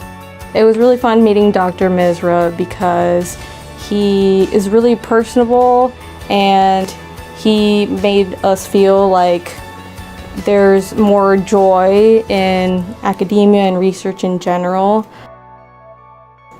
I was very excited to hear about the artificial intelligence research that University of Florida is doing. In fact, I think they are in a position to provide leadership regionally to take this new technology. So I have been extremely happy to see what University of Florida is doing, and I truly commend them for what they are doing.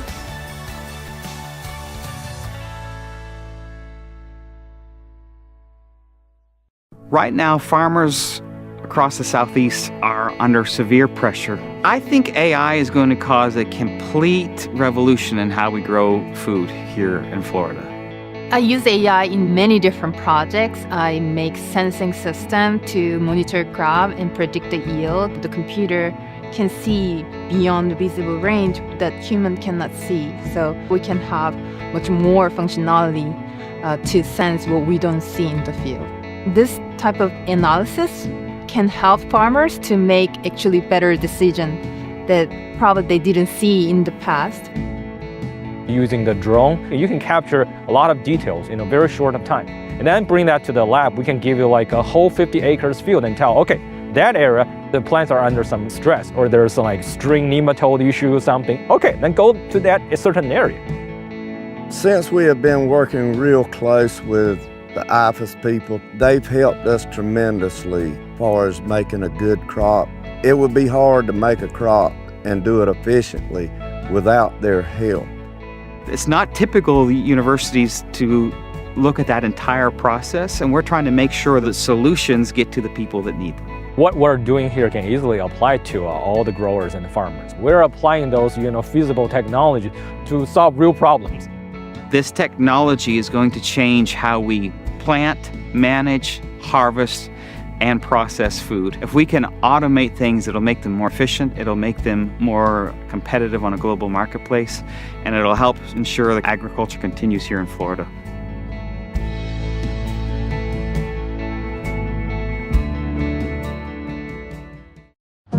Both of my grandfathers died of different kinds of tumors, and that was really the impetus for me getting into understanding how the immune system can be used to combat cancer. There's several family members in my family that have certain autoimmune diseases, and I want to understand why they have it, because watching people suffer from this and not have the best therapeutic options is kind of heartbreaking. I know how it feels to have a patient who's in the intensive care unit, on a ventilator, fighting for their life, because we just don't have the right medications to stop their dangerous inflammatory cascade. What we're really trying to focus on the lab is our efforts into providing these patients and their families hope. Science is moving faster now than at any time in history, but the scale of unmet medical needs is enormous. The effort to understand health and disease and then go further to invent new treatments, new preventive and diagnostic strategies. This is what we do every day at the Herbert Wertheim UF Scripps Institute for Biomedical Innovation and Technology. Let's think about Jupiter as a launch pad, like we think of Cape Canaveral. And this is going to be a launch pad for science. We are forging a direct and powerful link between the leading edge researchers and the dedicated clinicians of UF Health, who give their patients their very best every day.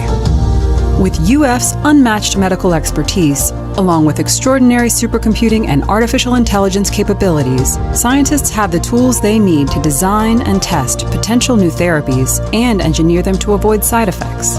The goal is to speed precision medications to patients faster and more safely than ever before. Our scientists are unlocking the secrets of medical mysteries to understand fundamental biology, illuminating the root causes of many diseases and conditions, including brain disorders, aggressive cancers, genetic diseases, inflammatory and autoimmune diseases, pain and addiction, and so much more. We are training the next generation of scientists, creating the explorers and pioneers of the future. Join our quest to transform healthcare as we research understudied diseases, illuminate new understanding of human biology, transform the lives of aspiring young scientists, and create hope for people awaiting cures.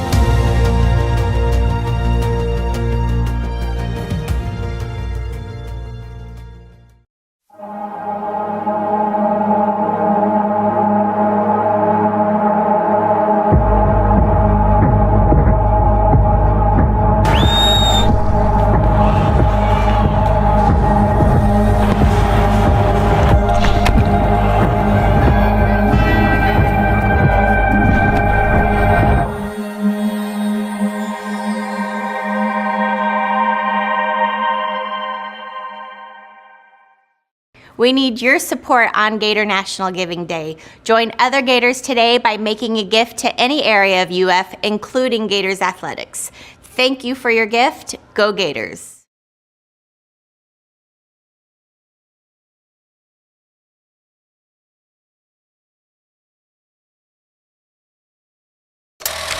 Remember when you were a kid? Discovering all you can do, while learning to love who you are. Finding your spark, and igniting passion in others. Stepping into your independence, but realizing you don't have to do it alone. Dealing with the pressures of the world, while finding a way through the storm. These moments haven't changed, but the world has, and it's coming at us faster than ever. 4-H has helped millions of youth pave a path forward. We're ready to inspire millions more to do the same, through programs that are proven to work. We're building a generation that is beyond ready. Ready to lead, ready to serve, ready to build, ready to conquer. More youth, more community, more ready.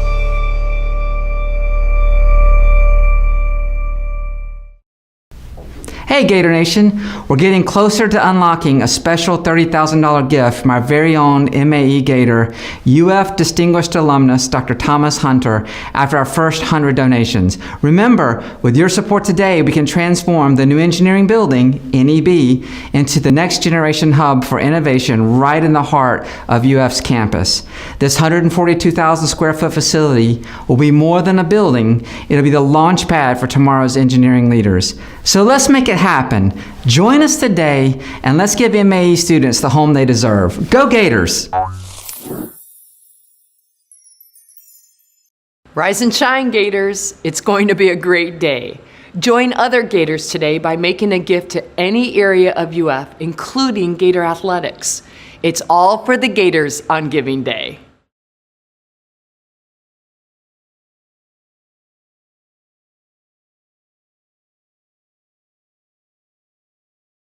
I think as moms, it's hard to prioritize ourselves over our children, over our spouses or partners, over our work. Doing this was a big investment in myself, and I had to sit my kids down and say, I'm doing this and I'm doing it for me, and I'm going to be a better mom at the end. I'm going to be a better worker. I'm going to be a better daughter. I'm just going to be a better person after investing a little bit in myself. I'm studying in the Executive MBA program in the class of 2023. First and foremost, I'm a mom to 2 daughters. I am a daughter, and I am a person that loves math. I've worked for my company, Voya Financial, for 26 years, and I felt like it was time for me to invest in myself and my education and to get a broader knowledge of the business world. My undergraduate is in math and never took a business class, so I felt like it would help me in my career. Bridget is my youngest. She is 18. She's a student at St. Augustine High School. She is getting ready to graduate, and she plans to major in health sciences at the University of Central Florida. And my older daughter, Lillian, is 20. She is a second-year student here at the University of Florida, but she will finish after 3 years next year, and she's majoring in math as well. And she's loving her experience here. My name's Lillian Baker, and I'm a mathematics student here at the University of Florida. In my free time, I like to play a lot of music. I write for a music magazine here in Gainesville, which is super fun.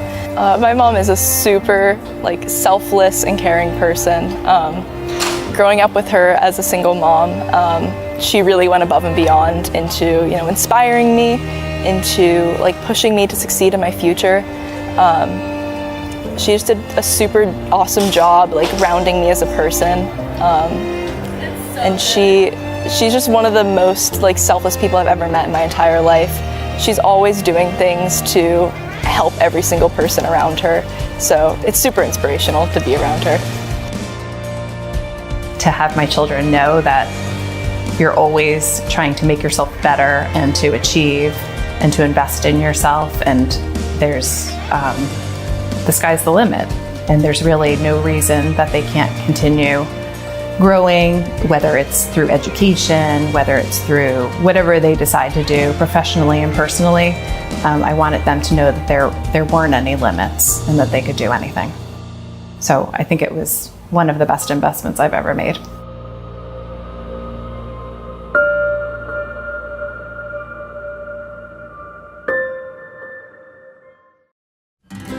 Hey Gator Nation! Have you ever wondered who equips budding Gator engineering students with cutting-edge tools, latest industry knowledge, and top career opportunities?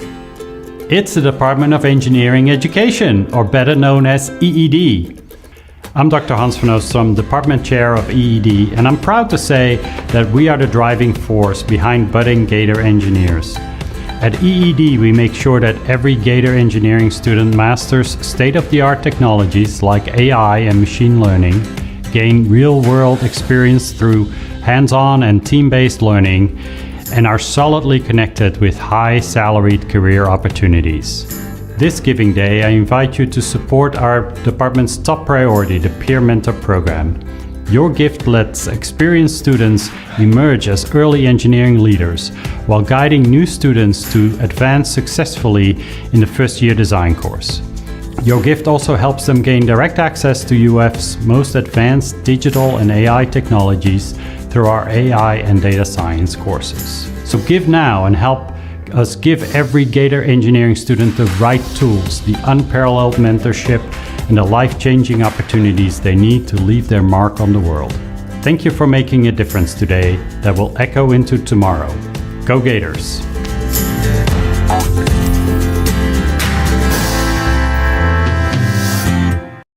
Hello Gator Nation. I'm Dr. Carlos Rinaldi Ramos, Chair of UF's Department of Chemical Engineering. This Giving Day, I invite you to be a part of this enduring legacy of innovation and impact. Together, let's empower the next generation of Gator chemical engineering leaders to soar to even greater heights. Your gift fuels their journey by strengthening our academic programs, leveraging cutting-edge advancements like artificial intelligence and machine learning, expanding internship opportunities, supporting high-stakes student competitions, enabling transformative study abroad experiences, and so much more. Every contribution you make opens doors, more scholarships, more global adventures, more hands-on industry opportunities, bringing our students and faculty closer to turning their aspirations into reality. Let's make it happen. Let's ensure every Gator chemical engineer has what it takes to excel, innovate, and leave an unforgettable legacy at UF. Here's to shaping the next 100 years of excellence and beyond. And as always, go Gators! Stand Up and Holler for chemical engineering. You know, while the University of Florida is right here in good old Gainesville, Gator Nation is everywhere. Am I right? And we're working hard each and every day to make the world a better place. Whatever your passion is, there's probably a UF project that matches your interest. Stay tuned to learn more about how you can help.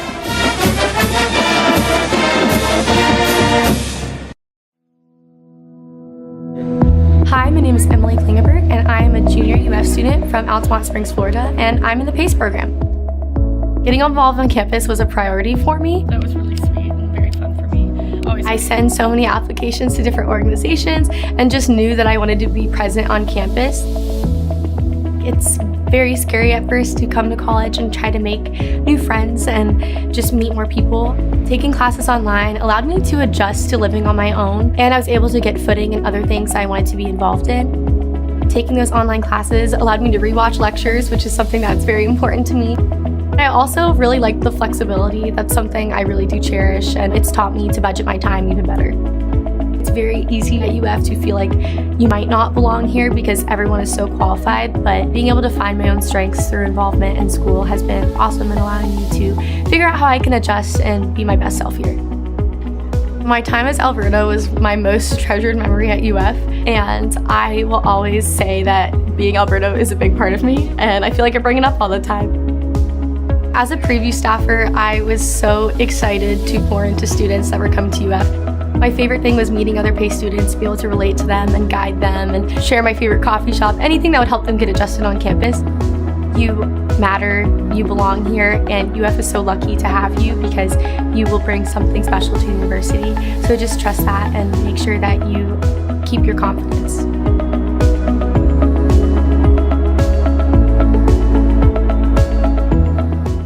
Straight out departure, clear for takeoff, 9-1 November. Crank it up. On summer day. Airplanes like cold weather. Cold days, brisk days, those are the ones that airplanes just have. Everything about airplanes has been a passion of mine since the earliest I can remember. I've accumulated about 4,000 hours in the sky. It is absolutely a crucial part of my emotional and intellectual makeup. I've always enjoyed reading and learning and going to school, and something that appeals to me, that just strikes a chord in my heart. My wife remembers on our very first date, which at this point was like 45 years ago, she said, I talked about getting my PhD 45 years ago on our first date. And she thought, how boring is this guy? Fortunately, we were able to surmount that little difficulty. It's the intellectual challenge and the satisfaction. And I was looking for something that was rigorous and demanding, where I would really learn new skills. This program was a challenge unlike anything I've ever done in my life. I'm a practitioner. I spent my life building businesses and getting out and dealing with customers and real world problems. So when I came across this program, with its demanding regimen, you got to be in Florida every 6 weeks, you can't phone it in, you got to do the reading, it seemed to really hit home to me that this was going to be a quality program that would give me the challenge I was looking for.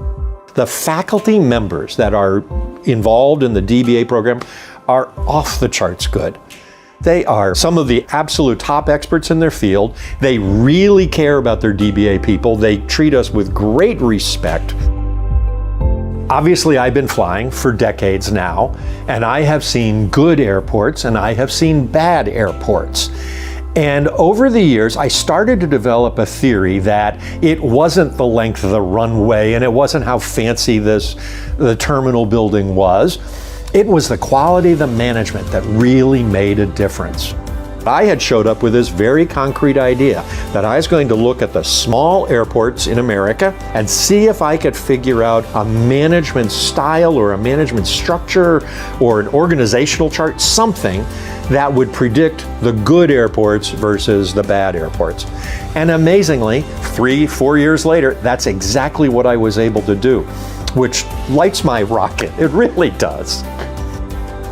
I have learned more, done more, gone places I never expected to go with this DBA program. What do I want to do next? That is probably the number one question all of my peers ask me. Well, there's a couple of things I would like to do. I have identified 7 or 8 companies that do consulting work with airports, and I would like to join their team and use what I've learned with this dissertation and in the whole DBA process to consult with airports, hopefully smaller airports, to help them improve their management process and procedures and do a better job for the community they serve. That would be hugely rewarding for me.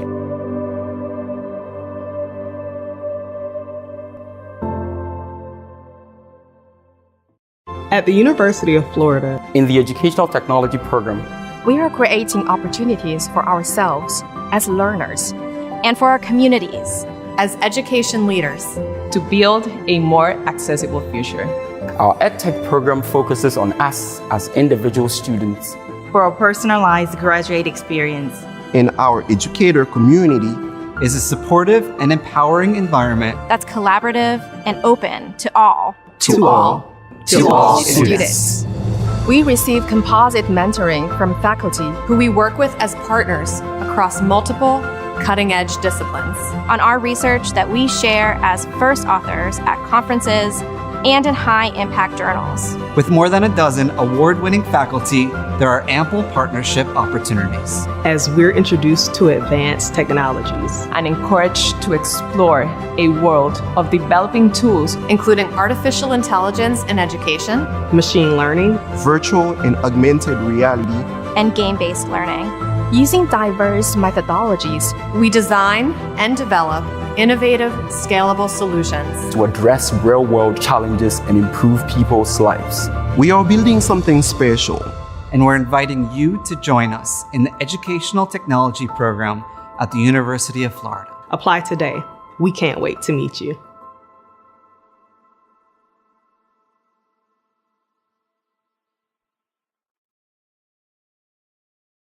Stand up and holler today by making a gift to any area of UF, including Gators Athletics. It's all for the Gators on Giving Day. Go Gators!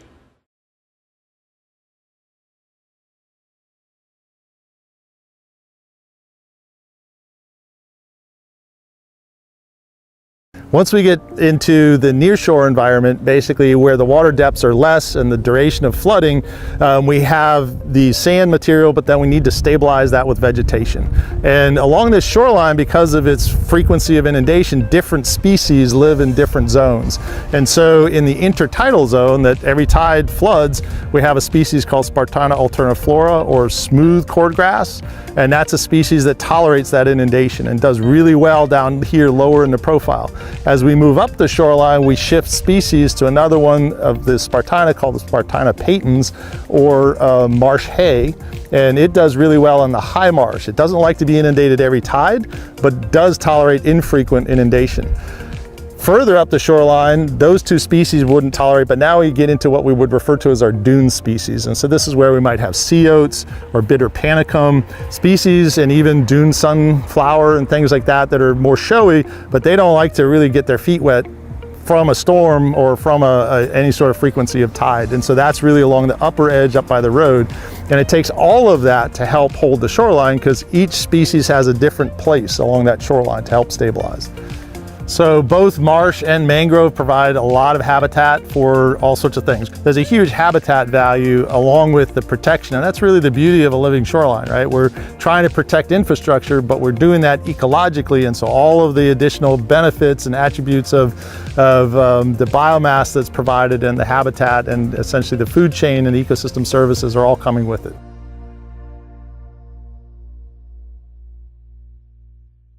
Today is the day to stand up and holler for UF.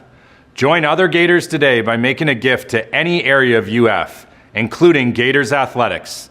Thank you for your gift. Go Gators!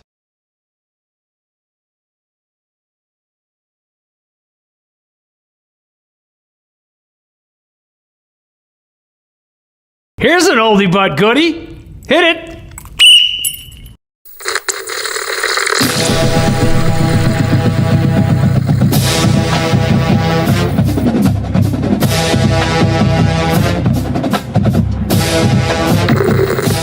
Hello, I'm Ray Gravers, and I'm pleased to be able to present to you the members of our fine athletic chapter and to show you some scenes from our outstanding all-sports program here at the University of Florida. The university, home of the Fighting Gators, is located in beautiful Gainesville in north central Florida, and here we believe we have one of the finest physical plants for athletics in America.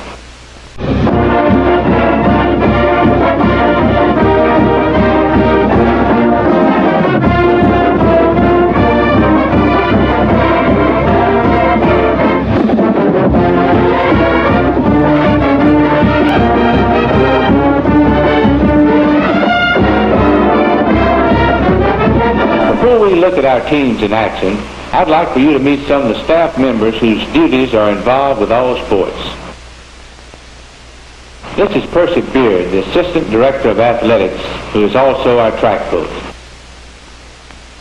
Meet Holt Hoosier, Administrative Assistant to the Athletic Director. And now Jimmy Gay, Head of our Sports Publicity Department. Colonel Everett Yon, Director of Public Relations and Head of Gator Boosters. The all-around program in sports at the University of Florida is, we are proud to say, as outstanding as any in the nation. Why don't you come with me and let's take a look around. Let's go first to the Florida pool. Over the years, the University of Florida has dominated the Southeastern Conference swimming, and we see the Gators in action here against a traditional opponent.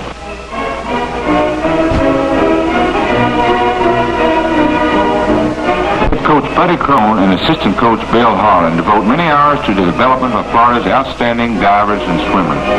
They're talking here with Captain Roy Ta-Nehisi, a real champion himself. Let's go now to the University of Florida track and one of the biggest track and field events of the early season. The Florida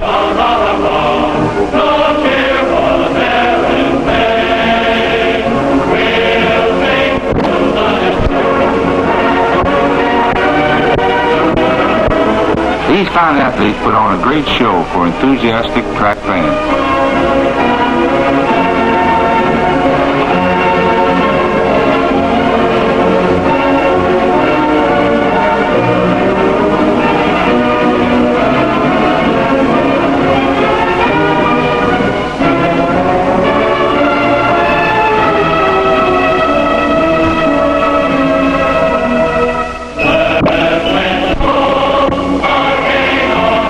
One of the most respected men in the track coaching profession is Percy Beard, seen here in a discussion with co-captains Tommy Michelle and Art Foster, and with assistant coach Walter Welch, who is also head coach of cross country. Just west of the track, the tennis team in action. The Gators are growing stronger each year in this sport, and in 1960, Coach Bill Potter feels he has a champion in the making. Coach Potter is seen talking to co-captain Dale Mosier and Roy Lang. Jim Schaefer is a fine player who is developing into a great star.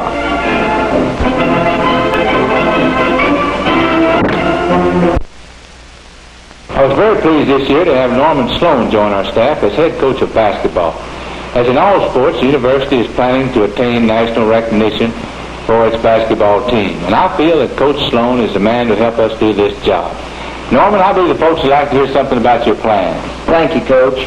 First, I would like to say how pleased I am to be a part of the university's excellent athletic program, and that I am looking forward to participating in the Southeastern Conference, one of the finest conferences in the country, if not the best. It is our ambition to build a program that will be a consistent challenger for the Southeastern Conference Championship. In addition to this, we will play the type of non-conference schedule that will assure our team, or any member of the team, national recognition should it be deserved. Why don't we go over to the Florida gym now and see some members of the University of Florida basketball team working on a few of our favorite drills. After the warm-up routine and individual shooting practice, we go to our one-on-one drills. One-on-one defensive and offensive fundamentals we believe to be the starting point of basketball. We work one-on-one every day in practice, emphasizing change of direction moves and shooting the jump shot off a fake drive step. We are working just as hard on defense in all of these drills as we are offense. After one-on-one, we move to two-on-two drills. We have 7 fundamental moves in our two-man plays. Number 1 is the give-and-go move used against a pressing defense.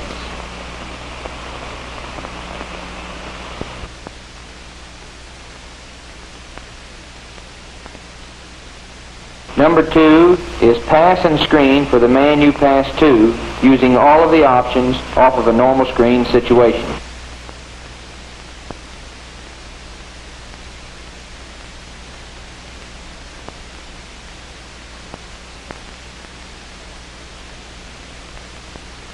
Number 3 and 4 work off the screen moves.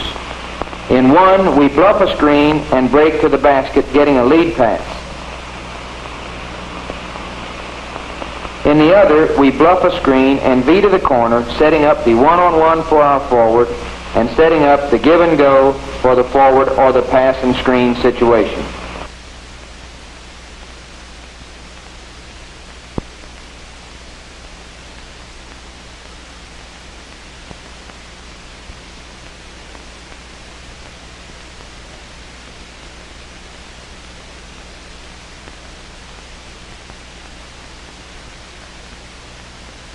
Number 5 is the dip, which is just another way of setting up the screen situation.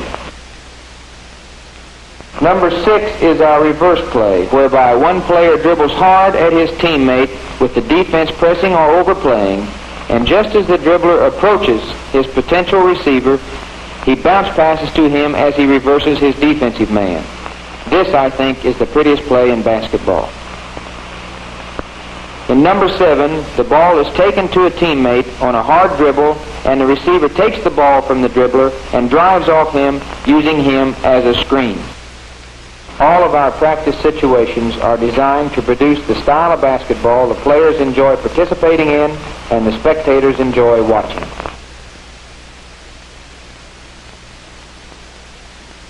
And now let's go out to the Gainesville Golf and Country Club, the scene of many Fighting Gator victories. Championship golf has become traditional at the University of Florida. The Gators regular in the thick of things in the race for the Southeastern Conference and Southern Intercollegiate titles. Tuning up for events ahead are players Skip Steger, the Gator co-captain, and star Frank Beard, a man who really makes a mockery of pop.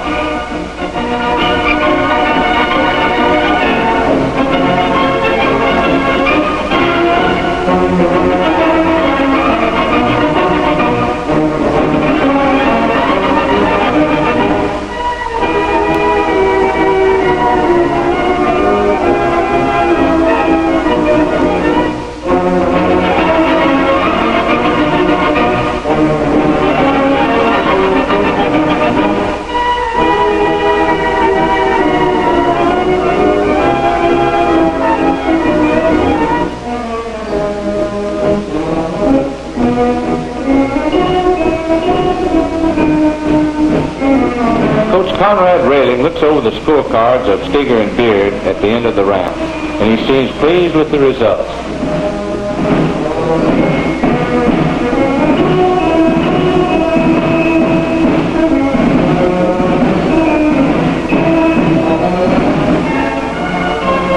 Now at Prairie Field, the Gators get ready for action in baseball. Coach Dave Fuller and co-captains Barry McGriff and Don Fleming run down the starting lineup.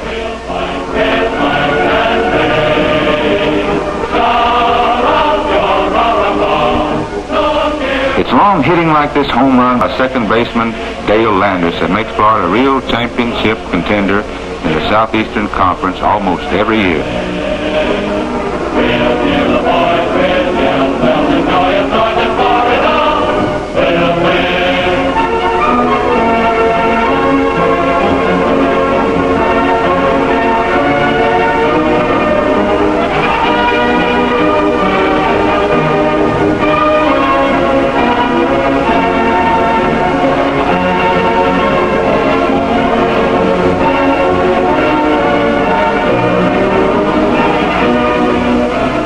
Here are some of the scenes from Gator games during 1960, which led to Florida's participation in the NCAA championship playoffs.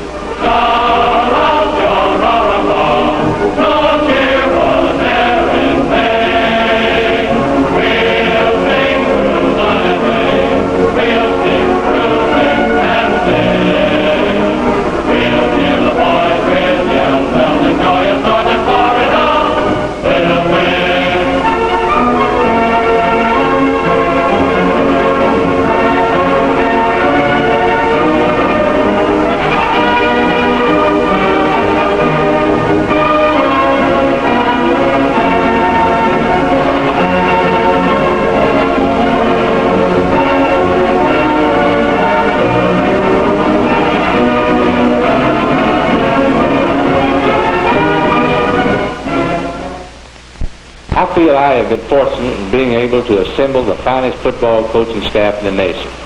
They're all top-flight coaches, full of enthusiasm for the game and eager to bring the university an outstanding team. Suppose we go down to the practice field now and see some of these coaches in action.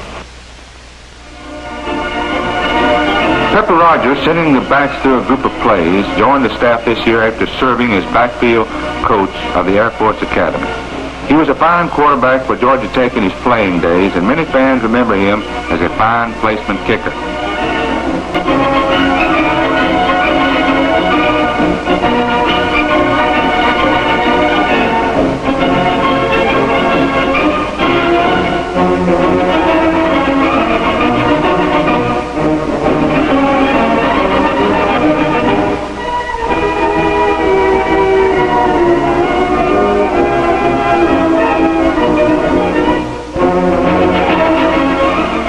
Coach Earl Scarborough is a member of the former Fighting Gators and has been a member of the Florida staff for the past several years.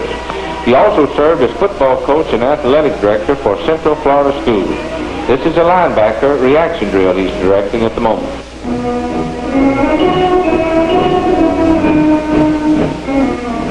People quite often marvel at Jack Green's winning All-American honors in his playing days at West Point, since he isn't the largest man around.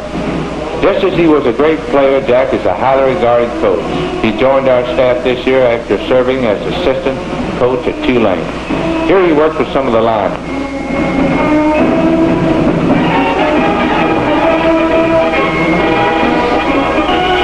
John Donaldson is another who became a member of the Florida football staff this season. The former Georgia Bulldog is conducting a tipping drill that helps the players keep alert on pass defense. He coached some outstanding teams while serving at Wayne County High School in Jessup, Georgia. And I feel confident he will help us to do the same thing with the Fighting Gators.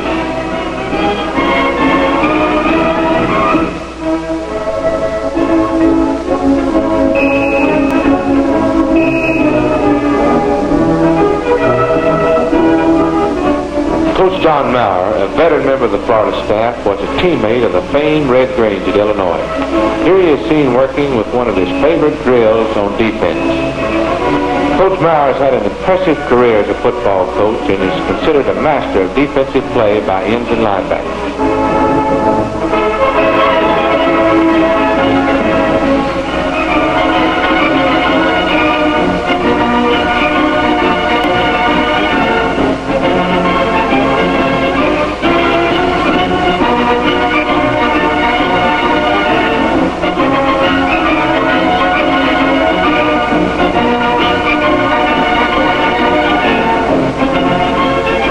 No team could operate without a capable trainer. Florida is fortunate to have Sam Langford, another veteran staff member. Coach Dave Fuller stays busy in the spring with baseball, but in the fall he is head freshman football coach. He came by long enough to show us his pass defense drill. A former star athlete for Wake Forest, he has been on the Florida staff since 1946. Jim Parr was an All-American at the University of Tennessee, and some of his pass-catching records there still stand. He's given the Gators here the benefit of his experience in that department. Jim was a very successful high school coach in Miami before coming to the University of Florida a few years back.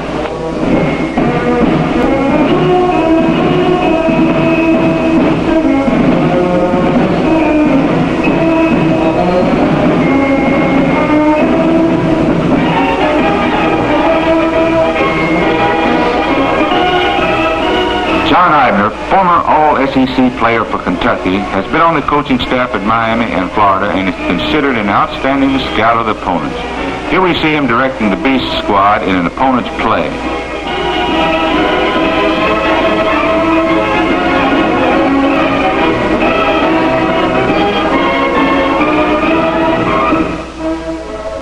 Legs really fly when Gene Ellison sends his charges through this hamburger drill. Gene played football for Georgia and served as a standout high school coach at Miami, Florida, and helped guide the University of Miami to some outstanding records as that team's defensive line coach.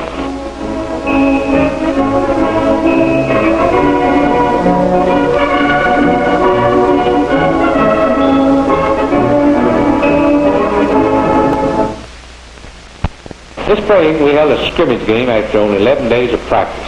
Then at the end of the spring drills, we held another inter-squad game. Let's take time now to see some of the highlights of both of these games and see how they came out. The University of Florida's play-by-play expert, Otis Boggs, will narrate the action. After only 11 days of spring practice, the Gators tangle in the first of two inter-squad struggles, with the Blues finally overcoming the Orange team in a hard-fought game. Here's senior Doug Parton returning the opening kickoff to the 37-yard line in a nice return. Larry Libator, the tiny 138-pound quarterback for the Orange team, which is dressed in white jerseys, shows he's slippery and determined as he gains 6 around left end on the option play. It's Libator once again. This time, he rolls out to pass, is trapped, reverses his field, avoids several tacklers, finally slips and falls.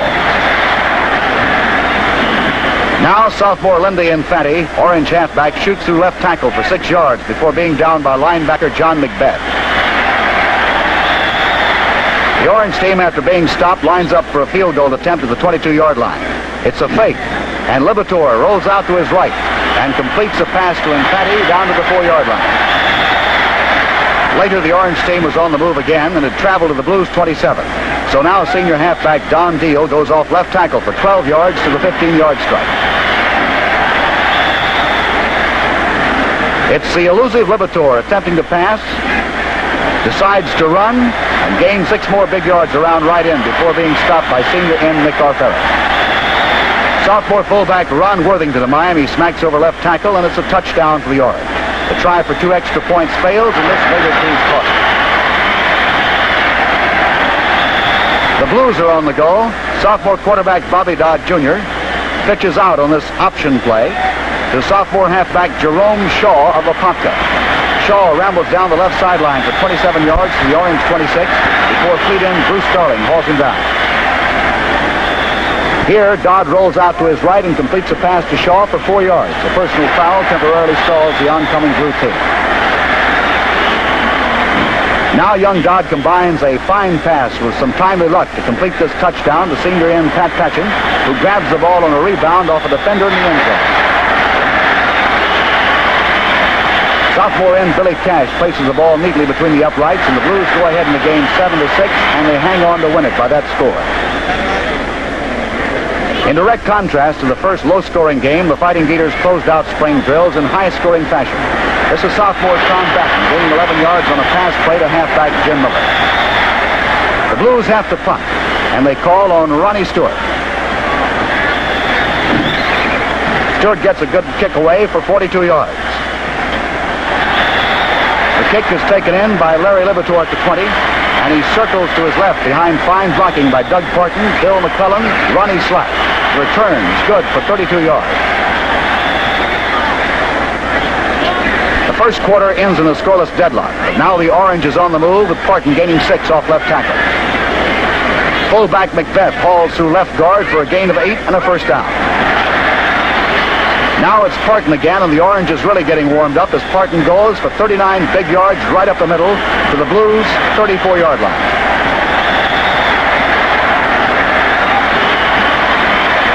Sophomore Lindy Infante hits off right tackle for 5 yards. Here's that man Libator again, and now he keeps the ball on the bootleg play and goes for a gain of 8.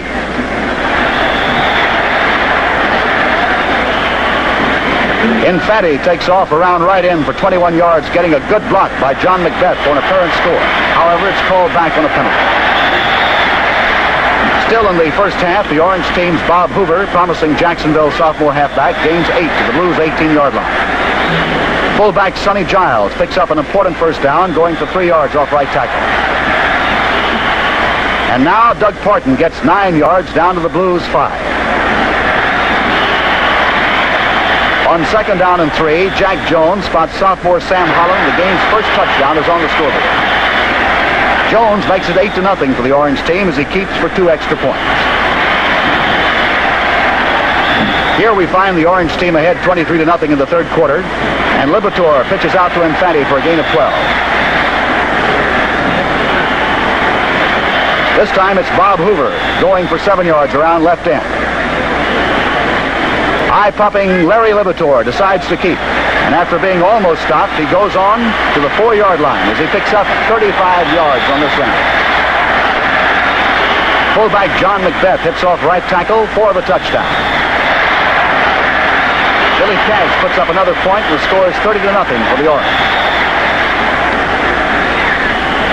In the final period, Tom Batten's 20-yard pass to Gene DeFury takes the ball down to the 8-yard line. This time, Batten, who completed 10 passes in the game for 117 yards, throws to Tom Kelly, resulting in the Blues' only score. Action continued hot and heavy, such as this fine run for 20 yards by John McBeth.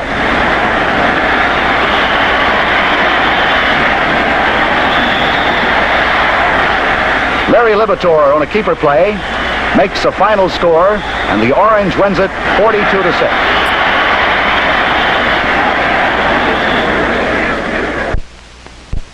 Well, there you have some of the reasons why we are so proud of our athletic program here at the University of Florida. I hope you'll be with us on the campus to enjoy many of these wonderful sports in the future.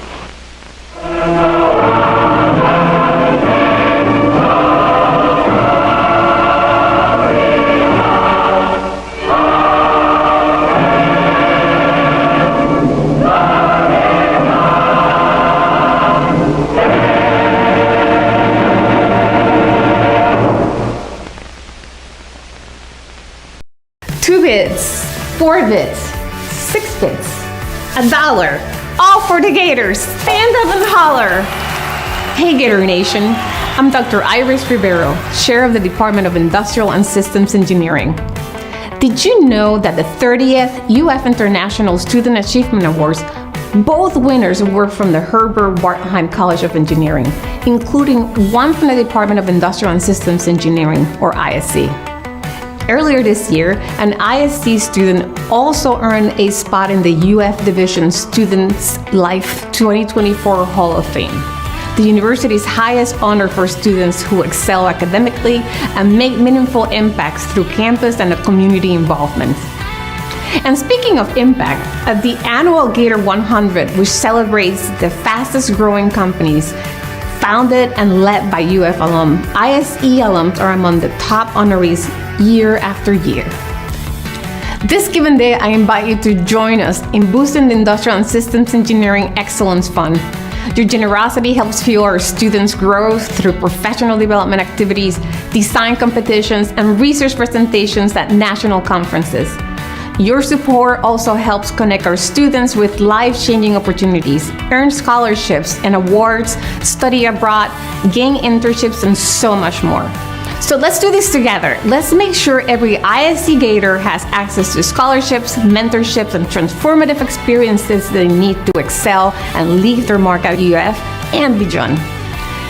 Thank you for making a lasting difference in ISC, and as always, go Gators!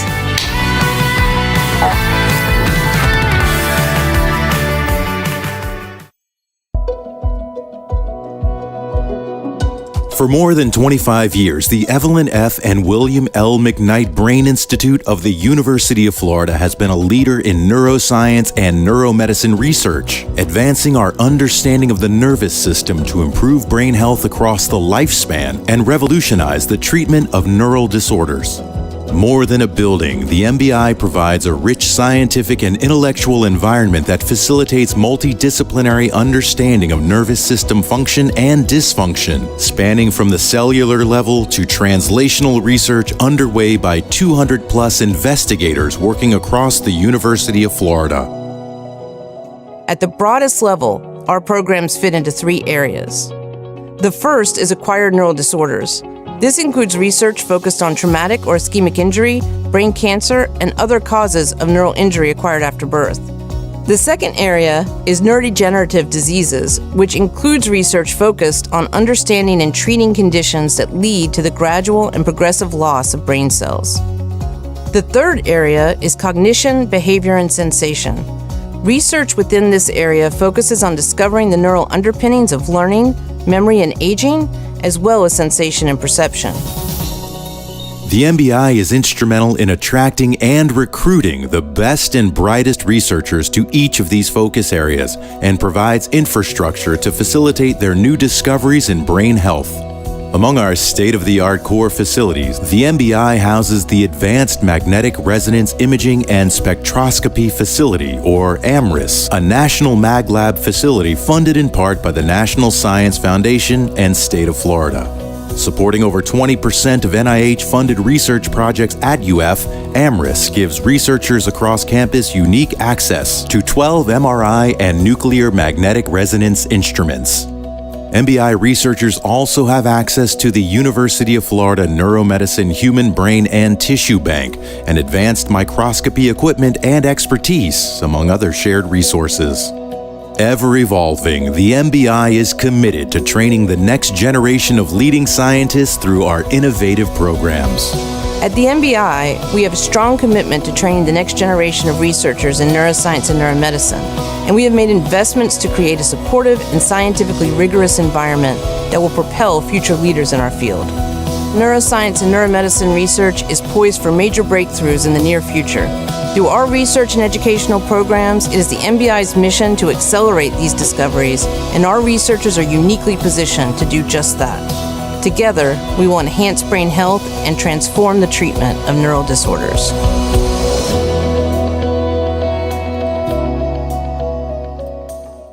On this eve of all Hallows of Eve, spirits are soaring for the Florida Gators following a decisive homecoming win over the middling Kentucky Wildcats. But can this exuberance deliver them from the ghoulish maw of arch rivals, the Georgia Bulldogs, in Week 10? In this Jekyll and Hyde season, who will turn up on either side of the ball is anyone's guess. But one thing is certain: in this storied clash of orange and black, there will be blood. Does it run UGA red or Gator blue? We're about to gaze deeply into our crystal ball to find out right here on Gator Nation Gameplay.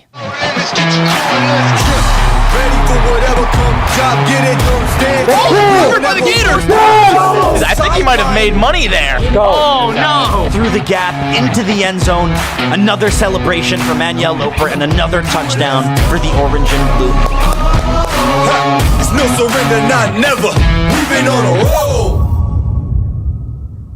Johnson Jr., who's got some room on the left side of the field, goes out of bounds after a gain. Is Montreal going to be available this weekend? That's it's an up to, has not been. No, oh my gosh. Not exactly we're such sure. big fans of him here. We are. Hey, but Jaden Baugh, 5 touchdowns. That's real. That was awesome. Montreal is still the guy, but like freshman too. Yeah. Yes.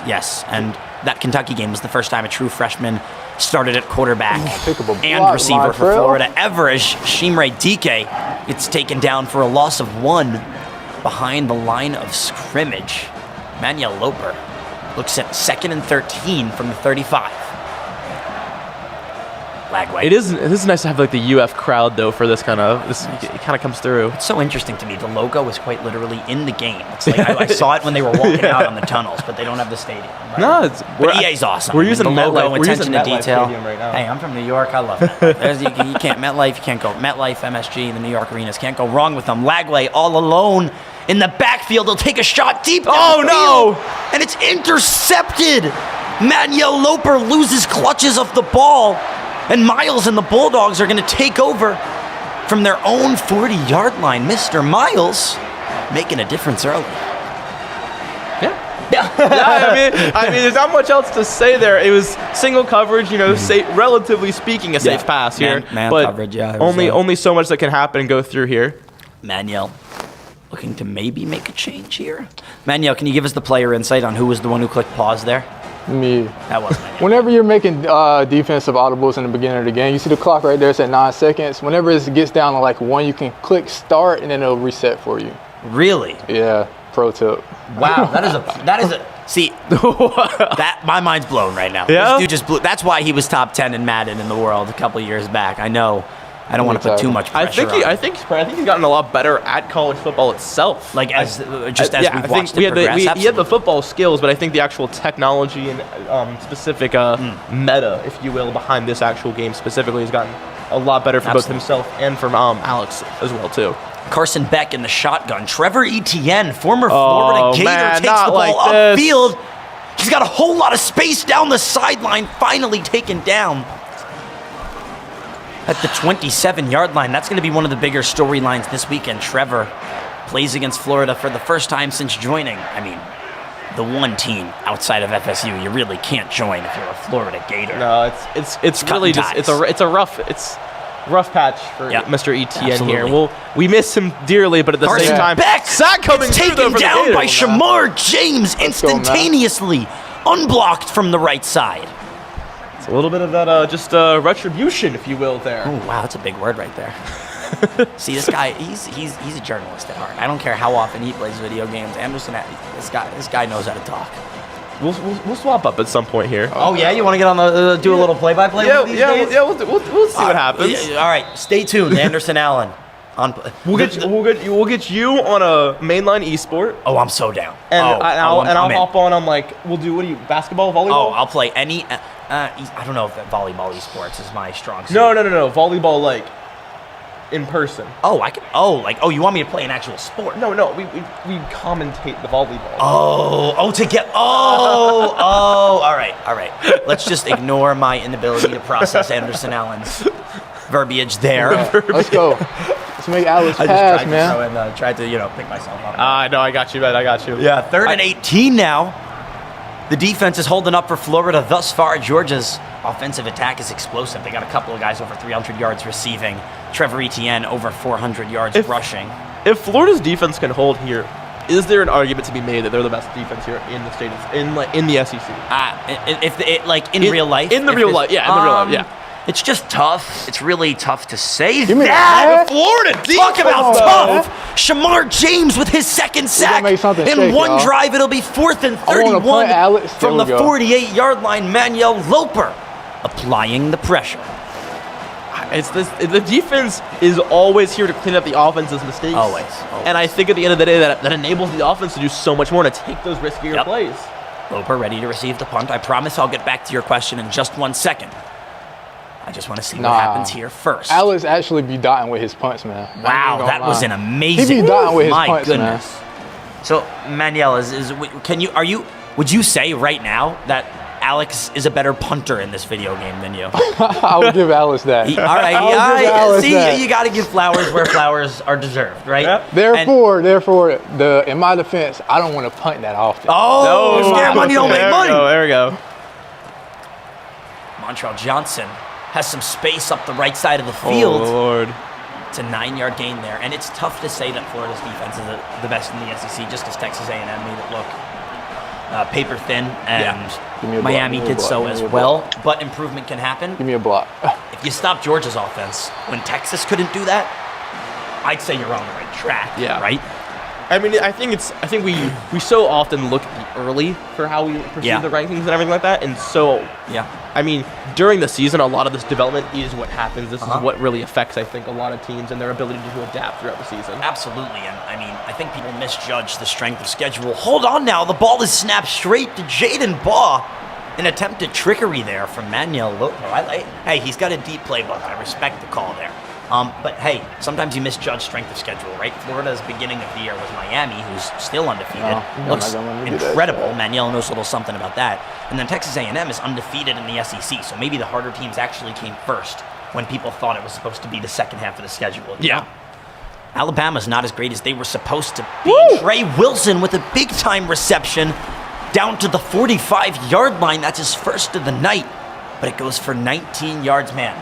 Can I just say, as a broadcaster, not to make this about me at all, but it's just so nice when it tells you it's all right there. You got the yardage. Yard you know it all. It makes me look pretty. There's no questions. There's no chain, no exactly. No post and chain to drag down the field. The chains kill me. Trust me. DJ Lagway rolling out left. Here's one out to a wide open Trey Wilson. Give me a dot, who toe taps that one. Manuel says, "Give me a dot," and DJ Lagway delivered that dot. Wow. That's going to be field goal range. This is red zone here for the Gators, I believe. Getting there. 22-yard line. 22, my bad. Hey, you know what? That's close. We're there. DJ Lagway in the shotgun. Tosses Montreal. It to DK on the right side of the field, who's tackled just before the first down marker at the 14-yard line. Now, we're moving quickly today. I feel like the plays are just coming through. Oh, my. I did not realize there was less than a minute left in the first quarter. Thanks for the pick up there. DK, same play, other side of the field, and he just barely misses out on a first down. It's 3rd and inches from the 13 now, and Manuel Loper has not a lot of room to work, but he's going to try and get that first down. Lagway in the shotgun, straight snap to Jaden Baugh again, who walks into the end zone untouched. Give the Gators 6. Manuel strikes first. Yeah, there we go. Bro, that kicking meter is going fast for a PAT. For a PAT, that's crazy. Wait, Manuel, can I ask you? Actually, I can answer my own question right now. I was going to ask why is there no stadium pulse, but I realized it's because it's at a neutral site event / venue. That is a major factor to this game too. Yeah. I mean, there's no home field advantage. It just doesn't All right, let's exist. play some defense, Don't get man. that whole benefit. Now, I have to play be some honest, I would have defense. loved for Florida, Georgia, instead of going to Atlanta and Tampa, I would have loved for it to be home away. I would have loved to I know he's gonna run the ball, Chad. Yeah. I know he want to run the ball, I mean, Chad. it's just the rivalry runs deep, right? So it would have been scrappy. It would have been entertaining. Those would have been some very Monstrous interesting game. tailgates. Beck gets hit as he throws, finds Etienne in the flat. Speaking of tailgates, check us out on Saturday in Jacksonville for the Gator Nation Gameplay Tailgate, sponsored by the UF Alumni Association. How about that? Gator Nation Gameplay has tailgates even in Jacksonville. I mean, we got the real deal going on over here. And hey, Manuel Loper, Alex Miles, real deal type video game players. So, you know, it's a professional production over here, you know, especially with, you know, me and Anderson Allen, you know, talking about stuff. Professional. Manuel Loper. This outfit's looking professional. Beck hands it off. Oh, good shed. Etienne. Good shed, bro. I needed that. Swallowed up at the line of scrimmage. 2nd and 10 from Georgia's own 31-yard line. That was Jamari Lyons. What is, if you had to guess, I mean, I don't know how much of Georgia you've watched, what is their biggest strength? We talked about the run game. No, I can answer that question. I can. So what's the... It's defense at the end of the day. Georgia, when they're hitting, it's defense. Like Carson Beck's a fine quarterback, but he has had games where he's collapsed and they still end up winning. Throw me one, Alex. Their offensive line is so talented. Yeah. And their defense is just so want to throw hard me to one, score Chad. on. You know, I mean, Georgia is a I'm supposed to get home, historically good defensive school. Okay. Just in all of college football, right? I remember, I forget what year specifically it was, but there had never been 50 points scored at the Bulldog Stadium against Georgia, and Steve Spurrier ended up calling some crazy trick play at the end of the game. It was a flea flicker with a backup QB in the game. I love how he's just to score a touchdown and be the first to ever put up 50 on them. But yeah, really, really solid defense. I'm just trying to find the schedule right now to get the exact amount of points they've let up thus far this season, and we've got it. So 3, 12, 41, that's no bueno, but then 13, 31, no bueno, but back to 15, right? So 2 outliers, but Alabama, super good offense, and Mississippi State's one of those games where you just play down to your competition. Texas was the number 1 team in the nation, solid offense. Georgia held them to 15 points, right? So, I mean, Florida's offensive line is going to have to hold up. Otherwise, DJ Lagway's going to get hit. And as a young freshman, you don't want that dude taking too many shots in the pocket. He's got to last another 3 years theoretically. 2 technically, because you can declare after that 3rd year. For the draft. That's what AR was. He only played through junior year, and then went to the. I know. AR. There's some controversy around that guy too. I don't know if you heard. Give me a tackle. Let's go. He tapped out of it. He was a little tired. Story for another day. The story right now is Florida versus Georgia. Right now, the Gators have a 7-0 lead, 3:11 to go here in quarter number 2. This is 4th and 2. If I had to guess what my good friend Alex Miles might be going for here, I'd say he's going for it. Well, Anderson Allen, you were right, as per usual. This guy's pretty smart. Hold on now, Carson Beck is no longer in the game. Stockton, the backup QB, is. Interesting there a decision tech here that we don't know about. Is this similar to the Lagway-Mertz conversation? Miles hands it off up the middle. He gets it. Oh my god! And he got the first down just barely. Oh, Alice, why are we running the ball right there, man? Oh my goodness! That was risky, but I guess paid off there. Branson Robinson, the 3rd back in that system on the carry there. Nate Frazier, shout out Nate's running back number 2. Same play. This time it's an option. The toss to Trevor Etienne on the left side of the field makes Moten miss. And is tackled after a gain of 4, but props to Alex and Trevor there for turning what could have been a huge loss into a gain. I heard, I should say, you got a little nervous there when you saw that open space ahead of him. I thought he had the sack. I was, and then you see Etienne with the ball, and you're like, oh man, that's not exactly what we were hoping for there whatsoever. Time is absolutely flying. We're at the 2-minute warning now. Oh, I get interesting decision there. That was Alex, I assume? That was Manuel. I didn't like it. You didn't like it? No, I didn't like it. Hey, when Manuel don't like it, he don't buy it, all right? I get it. I understand. 2nd and hey, you can do this. I believe in you. So we're going to have to have some caffeine, I think, later. As the great Tim Tebow once said, We've got 30 minutes Alex is gonna run the ball all game. of our lives. I don't know that we got 30 minutes here, Nate. This is going okay, the pretty game quick is flying. here. Yeah, you don't have to take everything so literally, man. It's a play on words, all right? 7-0. Florida still leads. 1:53 to go here in half number 1. 1st and 10 for the Bulldogs. Alex marching down the field, trying to even it up here at the half. Screenplay again. ETN finding a lot of success with those. And it's another one-play chains moved situation for the Bulldogs, and they're now officially inside the red zone. They've been marching on the field. That 4th and 2 convergence here really kind of kept this offense motivated and alive here for Alex. But that sack's going to big sack for slow Shamar that down James for a second here. Immediate His third in the timeout game. coming out from the Gators. Yeah, I mean, hey, if Manuel don't like it, he don't buy it, right? Nah, I'm saving the clock. He wants I want more ball back. clock. Keep okay, this you want half alive. Manuel, I'll let you lock in for this play, then I might ask you a little question. I don't want to be rude. He's interlocked in a heated battle right now. No way he's running the ball right 2nd and there, bro. Come on, 13, man. Let's ETN. pass. Good stop coming Let's through. pass, Good Alex. gain. 3rd and 9 now. Manuel, are you pretty much expecting run almost every play at this I point? don't know. Alex don't want to pass right now. I don't know what's going on, bro. Alex, I get it, though. I mean, think about it. Georgia's got that beefy offensive line. Just give the ball to Trevor and see what happens. Kick those sheets, baby. Kick the sheets. Come on, Anderson. I'm here, man. I promise. Yeah, you're the best. No, we love you. We appreciate you. Oh, God. Manuel's doing his thing. Alex is doing his thing. 3rd and 9 from the 19-yard line. Florida leads by a touchdown. Alex has his man, Dominic Lovett, cool. who finds his way to the end zone for 6. Number 6 has got 6. And he puts the baby to sleep in celebration. And barring any crazy missed extra point, this one will be tied with a minute to go in the half. We've seen mixed extra points in this game before. It's very possible. It's true.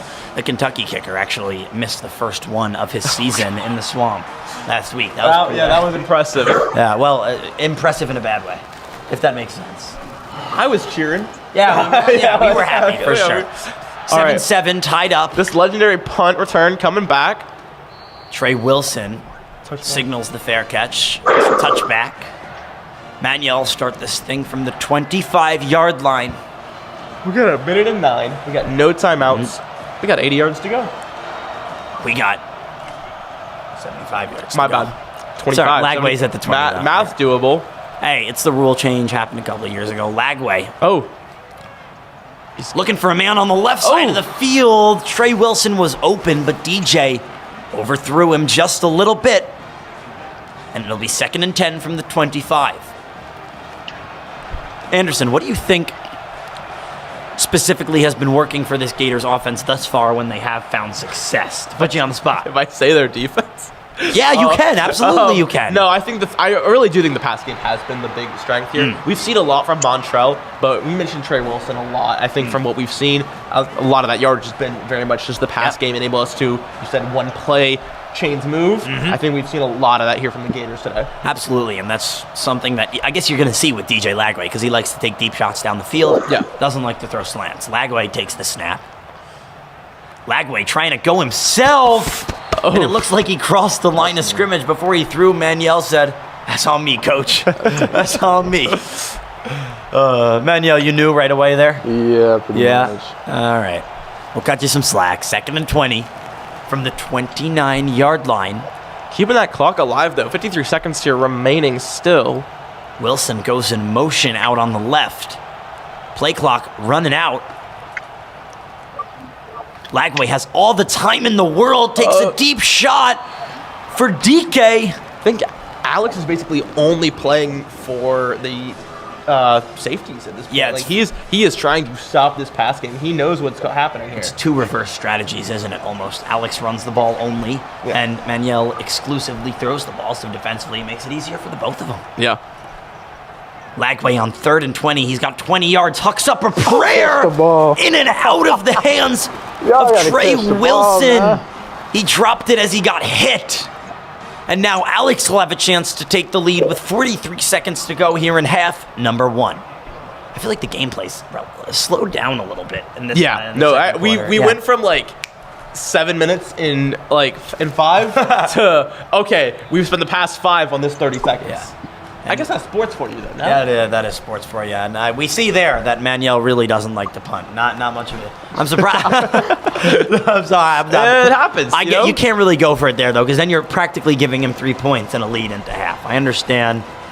And he gets ball at half. So hey, we're at the 40, I guess, realistically. So good field position-ish. Look for interception, look for turnover. See, did I miss something? Because Carson Beck has not been on the field in quite some time. I didn't believe he got injured. We would need to check. Alex has been running with his backup quarterback for a while now. I kind of want to check injuries the are stats turned of off. the college football. I don't know if this is gonna something that's readily available, but I really do wonder if it's something where he has a higher speed stat. Yeah, probably. Than, he likes to run. Yeah. So in that case, you have the whole DJ versus.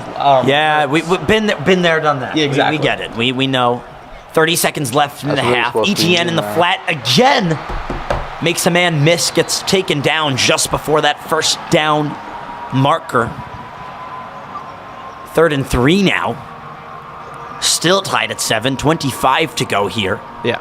In half number 1, the final minute of clock decreases surely but slowly. Gunnar Stockton. Such an awesome name. It is an awesome name, an awesome pitch as well. Trevor Etienne with a couple of jukes. And he takes this one all the way down to the 39-yard line in Florida territory, and a field goal is not out of the realm of possibility for Alex now. Now this is, we've talked about these guys practicing against each other and everything, right? Yeah. So actually, give us your tidbit on that. Well, Alex hasn't won. Really? he beat me once. We matched up in Rally Cry, and he beat me once. He's beaten him once. How many times have you guys played? We played like 5 or 6 times. Okay. So, and y'all typically play the same. Y'all play even matchup. I would use Bama, and he would use like Texas or something. Yes, it makes sense. Okay. 7 seconds and a 47-yard field goal. Let me get back here, bro. Manuel going back there back just it all the in way case up, he can return it. Making me think about the Canadian rogue point. Do you know about that? I don't. If they kick it, it's strange. But if they kick it and they receive it in the end Canadian zone, yes, you can get 1 point. What? I don't watch the Canadian football league. I should know that. It's a delay of game on Georgia. A huge slip up there. This will make the field goal. Yeah, is the field goal still realistic? No, Manuel declines the penalty. I don't think he meant to. That was out of respect there of just the game glitching or something? I don't know. He's actually going for it here, so I don't. He called the wrong play. Doesn't have any timeouts left. I actually should have accepted it. That makes sense. Manuel being a good sport. Georgia trying to make a splash. 2nd and 7. All right, here's the real play. Stockton finds Lovett. But he's not going to be able to take a timeout. For a first down, he's got no timeouts. So he's going to have to snap this ball immediately. Nah, it's going to take us to half. Or spike it. It'll take you to half? Yeah. And that, it does. We're going to halftime, all tied up at 7. It's a close one in Jacksonville between the Florida Gators and the Georgia Bulldogs. Oh, we're in Jacksonville now? Well, why don't you tell us where we are and who we're representing? For real. I told you, we're in MetLife. Oh, no, real life, though. Like Gator Nation Gameplay, Alumni Association. We did that. I know, but just again, we're telling everybody again. So you and I are students at the University of Florida. This is Gator Nation Gameplay by the UF Alumni Association. We have a tailgate on Saturday in Jacksonville with the UF Alumni Association. And this is Manuel Loper playing for the UF Gators. Heck yeah. And we against Alex Miles playing for the college. Georgia Bulldogs. Hold on now. Trevor Etienne catches one in the flat, and this time he's got one man to beat, gets taken down finally at the 12-yard line. A huge play for Alex Miles. That screen pass has been killer all day thus far. Wow. Chanting Etienne in a Florida orange and blue crowd has got to be crazy. Just ridiculous. It almost feels criminal as Etienne. Were you there when they started chanting Lagway? Oh yeah, I was. So for the Kentucky game, I was on the call. I was broadcasting. It was radio, and I was talking. I heard the crowd start chanting DJ. I just closed my mouth, let everyone hear what was going on in the stadium. You know, let the picture paint itself. Defense coming through there for the Gators here. The stops. Yep. That's already 3rd and 4th. Yep. Branson Robinson on the carry there. It's only got 25 attempts so far on the season. In real life, that is. Oh, good to know. 3rd and 4. Robinson again up the middle, fights through contact into the end zone for a touchdown.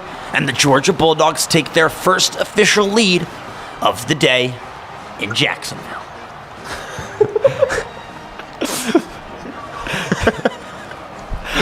I had to. You're good. I got it. PAT is good. 4 plays, 76 yards. Quite the drive for Alex Miles. It's 14-7 now. Georgia leads. We got 4 to go. Here in quarter number 3. Just got this corner dialed in. Yeah. Hawkins will settle for a touchback. And the Gators kick things. Sing it. Come on. Oh, I'm just enjoying it. I got Nate telling me how the Gators are gonna be playing. I got the band telling me go Gators. Like this is doable. Yeah, this is good right now. Well, it feels doable. I mean, we're 7-14. Like this is 3 more minutes. Might I say we're cooking?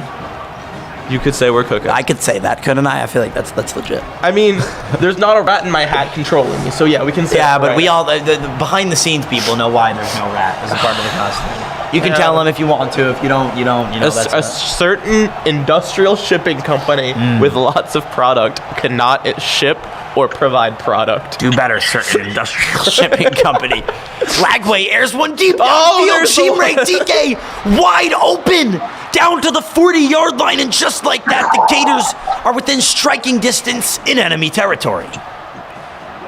He's got the Go Gators going. He's got 3 minutes on the clock here. 1st and 10 for the Gators. Yep, we got time to make something happen. Lagway finds Montrell in the flat, taking a page out of Alex's playbook as Manuel for a 7-yard gain. Still 14-7, 3 minutes to go here in quarter number 3. 2nd and 3, a whole lot of threes. Here in Jacksonville, if you would. All right, now I don't know if you. I can't tell if he was making fun of me or not. There, I don't know. I'm not good at picking up on social cues like that. But it's all fun. It's all fun. It's all fun and games, right? Yeah, for sure, man. DJ Lagway in the shotgun finds Johnson in the flat outright again for a 1st down, and the chains are removing. You think it was always chains? Or do you think they used rope originally? Oh, that's a good question. You just put me on the spot, and I don't know the answer. It's a good question. You're my football guy here, you know? I feel like I've done a good job throughout the year of answering your questions. Yeah, on that one. We're gonna quick Google search. NFL ever use rope as chains? So, yeah. Oh, we got a history article. I'm not reading a whole history article right now, but there is there's a little bit of history here. 2nd and 10 from the 28. Lagway shouting commands at his offense. DK goes in motion. Lagway looks for Johnson. He's got him again, open in the flat. Albert almost blocked him there on the corner. Yeah, oh my. And hey, if Montrell didn't go out of bounds there, who knows what could have happened next. But he did. 3rd and 1. Hold on, I recognize this play. Watch out for the straight snap to Drayden Baugh. That's what happens. Run the Baugh and get the yards. It's a 1st down, Florida. With 2 minutes to go here in quarter number 3. About 7 minutes left here in the total game here for us at Gator Nation gameplay.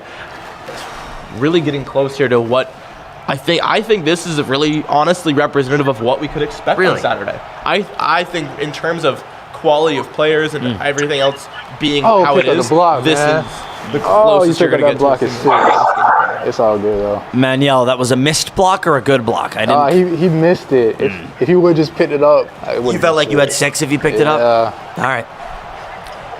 Lagway hands it off to Johnson, who breaks free on the right side, runs into a couple of defenders, gets taken down at the 4, but not B4, picking up the 1st. 4, B4. B4. As in bingo? Ooh. I was going to say may the 4th be with you, but I don't know. Maybe he's smarter than me, I guess. That's a Scooby-Doo. Lagway gives it to Baugh, who's eaten alive behind the line of scrimmage. It's 2nd and goal still from the 4. I made a Scooby-Doo joke, and you took it as smarter than me there. As in bingo? Before than bingo was a joke from a Scooby-Doo movie I watched the other night, yes. Well, DJ Lagway in the shotgun tosses it to DK on the right side of the field. He fights his way into the end zone for 6. And just like that, we are approaching a tie game in Jacksonville. Did you do the quote? Okay. Smacks dead it through center the there. uprights. Oh yeah, 14 all. Manuel might not like punting, but it sure seems to be good with the goalpost. Ooh, that's another bar, not a Scooby-Doo joke this time.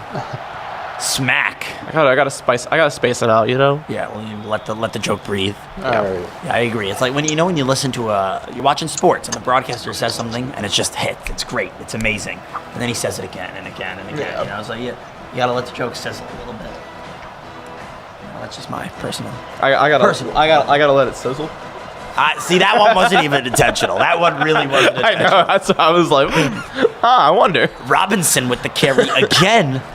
He gets 7 yards up the middle, leaves a cloud of dust behind him. A virtual cloud of dust, that is, and it's 2nd and 3 now from the 32-yard line. Stockton, handoff to Robinson again, who muscles his way to a first down. He's got 9 carries for 44 and a touchdown on the day. We are just now entering the fourth quarter here. Here it is. We got our ladies and gentlemen. Yeah. 6 minutes separate these two teams. We are in the end game. We are in the end game. There you go. I like that. Good, yeah. We are in the end game. 14-14, 6 minutes to go. I'm excited. Anderson's excited. Alex is excited. Manuel's excited. Alex runs the defense football to comes Robinson through there. again. And hey, you said it at the beginning. If Florida's defense could just hold up, keep playing like this. When I asked you, what about the offense has been working? You said, can I say the defense? And it wasn't a bad sentiment. 14 points allowed against a dynamic Georgia Bulldogs offense. Let's go. Stockton handoff. Etienne. Adjustments. Who's taken down behind the line by Miles Graham. Adjustments. Manuel Loper talking his talk. Can you give us a little player analysis? What adjustment was made there? I switched to 3-4. Oh. Okay. Good for the run game. He picks up on things, man. That's what gets you to be a top 10 Madden player in the world right there. Alex, pass I feel like the ball, y'all know man. more about football. Alex, pass You can the understand ball, with bro. that one. There it is. There it is. How they're There it is. But he's the adjustment pays off again as Etienne is taken down by Joey Slackman, the UPenn transfer. That's my stop. That's his first tackle of the day, and it's 4th and 13 now. As Alex Miles has to try. Mr. Punter himself. Yeah, he's got to try to punt this one for Miles. Oh, that was good. You like that one? That was pretty solid. Thank you. I appreciate This is his first punt that I think hasn't been in Oh, the proper yeah. corner there. Yep, finally. Kicks it off into the end zone. It's a touchback. A little mishap there from Miles. Miles's mishaps. And Miles's mishaps make Manuel's money. M. Yeah? Miles's mishaps make Manuel's money. Oh, gosh. I got it. We're good. 5 seconds on the shot clock. Lagway finally takes the snap, hands this one off to Jackson, up the middle of the field. Jacoby Jackson's first carry of the day. It's funny, at the start of the year, the RB1 was Montrell Johnson, and number 2 was Trayon Webb, and then 3 was Jacoby Jackson. Yeah. Then all of a sudden, Jaden Ball goes and scores 5 touchdowns. He wasn't even top 3 running back on the depth chart on this team. That's crazy. It's crazy stuff, right? But he was practicing and everything, freshman. Oh, for sure. all Yes, that, no, he's on the team. Everything's normal. Was he was a recruit? Yeah, just wasn't supposed to get reps in the way he has. I got you. Yeah, Okay. In-game reps, at least, that is. Yeah. Lagway found Don't the cheat, tight end man. Arliss Boardingham there. What are you smiling about, Manuel? Let us in. I can't say it. Don't cheat. Oh. Me, Oh, don't cheat. Me, y'all. Oh, all right. Please don't cheat me on this. Lagway finds Trey Wilson in the flat, who gets outside. Got the first Sometimes they don't like to block on that play, and I needed to get the first down. So Okay, I got you. He didn't want to spoil it. No. I see. I've been playing a little college football myself, late night, dabbling in the game. 12-0, quarterback of Michigan right now. We're in the we're in the Rose Bowl. So when are we gonna get you in the seat? These guys.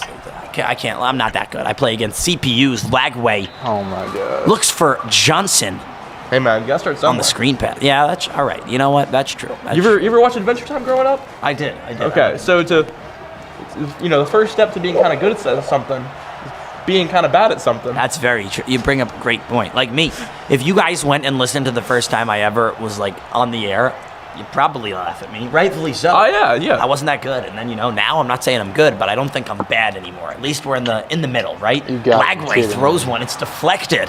At the line of scrimmage. Not intercepted. Deflected, not intercepted, thankfully. It was a Loper lives deflection to see off of another the, day. 3rd and 10 from the defensive line. 39-yard line. Get your deflector shields up, but now your interception race. You're good. Sorry. No, don't apologize. You mentioned the May the 4th thing. I was on Star Wars. I understand. Lagway has a lot of time, takes a shot downfield. It's slapped down. And it was deflected by Mondin Jr. The intended target was Montrell Johnson. Mondin says, no way, Montrell. A battle of the M's. A lot of M's today. As Miles takes on Manuel. This is 4th and 10. We are going for it here. Scared money don't make money. He's going for it in his own territory at the 39-yard line. Lagway cold. But Manuel has self-belief. A lot of audibles coming through. Kind of like the quiet before the storm here. DJ has plenty of time, takes another deep shot. wide. Badger is wide open at the 22-yard line. Manuel Loper, an explosive, emotional reaction, and the Gators with a big-time chunk play. Talk about moving those chains. Let's move them a few more times. Let's move them chains. Oh, don't cheat me. Oh, no. This play's under review, and it stands. That's a crazy pull from the computer there. Very crazy 2 seconds. Oh, man. The AI. I don't think it was believing that for a second. The AI almost made Manuel say bye-bye to his big-time completion there. It'll stand. Lagway tosses it to DK. Who's tackled at the line of scrimmage exactly. Now we're getting about a minute out from the 2-minute warning. Both teams have overtime outs. This is we have gotten through the quick half of this quarter. The second half of this quarter starts in a minute. Yeah, oh no. Oh yeah. Oh yes though, because we love a whole lot of Gator Nation gameplay. The longer it's gonna get tense. The better. It's gonna get tense. It's gonna get scrappy. But Manuel Loper is ready, and we'll see if this play results in him being happy. That's not what I wanted to do. Lagway. Offensive line doing a really nice job of giving him time. He'll use it. Get down. And runs it himself, slides down inside the 10-yard line. And it's 1st and goal for Manuel and the boys in orange and blue. Get up and go. Oh man, nothing better than the swamp. Other than Gator Nation gameplay, of course. 1st and goal. How y'all doing? I think we're gonna take this to 2 minutes, so we got some time to talk. How y'all doing today? How y'all doing today? We're hanging out. We're gonna let this go to 2 minutes. From Alex. Manuel was playing some jokes, tried to let it go down to the 2-minute warning, but I like getting a timeout off of him though, too. So like he only got 2 timeouts. I get it though. That's mental warfare at its finest right there. We'll see how Manuel responds. Handoff to Johnson. He'll hand it off to Johnson. Johnson was there. Tackles. That's perfect. Go down to 1. Take some time off the clock. God. That's perfect. Oh my. 1-yard line, 2-minute warning. Now the second half of the game starts. This is right here with the Gators, like second in inches, second and a foot from the 1 yard and a yard, technically. A yard. It's usually with the graphics it says inches when it's inches. Gives you that. Yeah, that's fair. You're learning. This guy's really good at video games. DJ Lagway takes it into the end zone himself, up the middle. Let's go Gators. No man got a hand on him, and DJ puts the Gators back out in front. Smack with another successful extra point. Stuff. His 3rd of the day. And Florida's now got a touchdowns lead here in Jacksonville. It's like my thing. I love it. I know, I'm with it now. You like it? All right. You realize I'm not that good at video games, right? Really? Yeah. That's like my whole thing is I manage the teams. I'm like really bad at most video games. I don't know why you waited till week what is it? This is week 8. Yeah. It's week 8. Yeah, and you waited till week 8 to tell me this. Yeah, my bad. So I've just been lying to you guys for 7 weeks. Now I feel like my integrity as a broadcaster is this is like, wow, this is a blow to my career. I mean, I don't know. This is like my hopes and dreams might have just been shattered right there. I didn't do my due diligence. Because I'm silver as opposed to like platinum. Yeah, pretty much. Okay. You're silver on Rocket League? I'm silver in League of Legends, my guy. Oh. Is that not good? No, it's like 50% of the population that plays the game is probably sober. Okay, but the other 50's not. No, but like in like a percentile group, like the 50% of the largest All right. group. Okay, Yeah. so all right. You know what? At least you're not bad. You're just average. Yeah, exactly. Okay, all right, fair enough. I'm bad. Different. He would probably still beat me. 2nd and 4 from the 29. Etienne takes the handoff up the middle, runs 2 defenders over at once. Trevor. Oh my gosh. The truck. My goodness, this dude has a taste for vengeance against his whole team. Florida does have that same vengeance running through their veins. Etienne gets taken down on contact this time after an 8-yard gain. So it'll be 2nd and 2 from the 49. A minute 20 to go. I said it was going to go slower. It feels like it's going just as moving. quick. The run game really isn't conducive to a lot of... Stockton gets hit as he play. throws. Oh, and we stay away from getting out of bounds got his big, there. bad tight end for a first down there. And Georgia keeps fighting. Still a 7-point game here.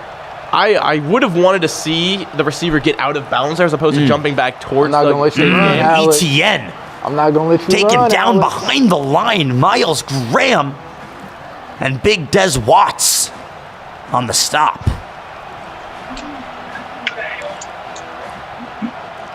Second and 13. We should definitely be talking more, guys. We're just really kind of just focusing on the game. Stockton. Especially when plays like that are being made. Etienne, who hangs on to one some way, somehow. Devin Moore laid a big hit on him. But Trevor just kept going. Yeah. And kept squeezing. And Georgia's got a first down. Oh, boy. Pocket The game collapses. Stockton somehow finds Etienne. That's crazy. Who gets all the way down inside the 5-yard line. That was going to be a pick. They blessed him right there, man. Oh. That line Yeah, immediately. I think that was a design screenplay, and that's why it did. That's crazy. Oh, my gosh. Man, that should have been an interception, but it looks like the Gators, Shamar James, Slackman, all the guys in the area got caught up. 30 seconds in this game. It's first and goal. Gators have 2 timeouts. Georgia's got 2 timeouts. Yeah. 33 seconds. It's Alex's last chance to tie this one up. First and goal from the 4. Stockton in the shotgun. It's touchdown or nothing.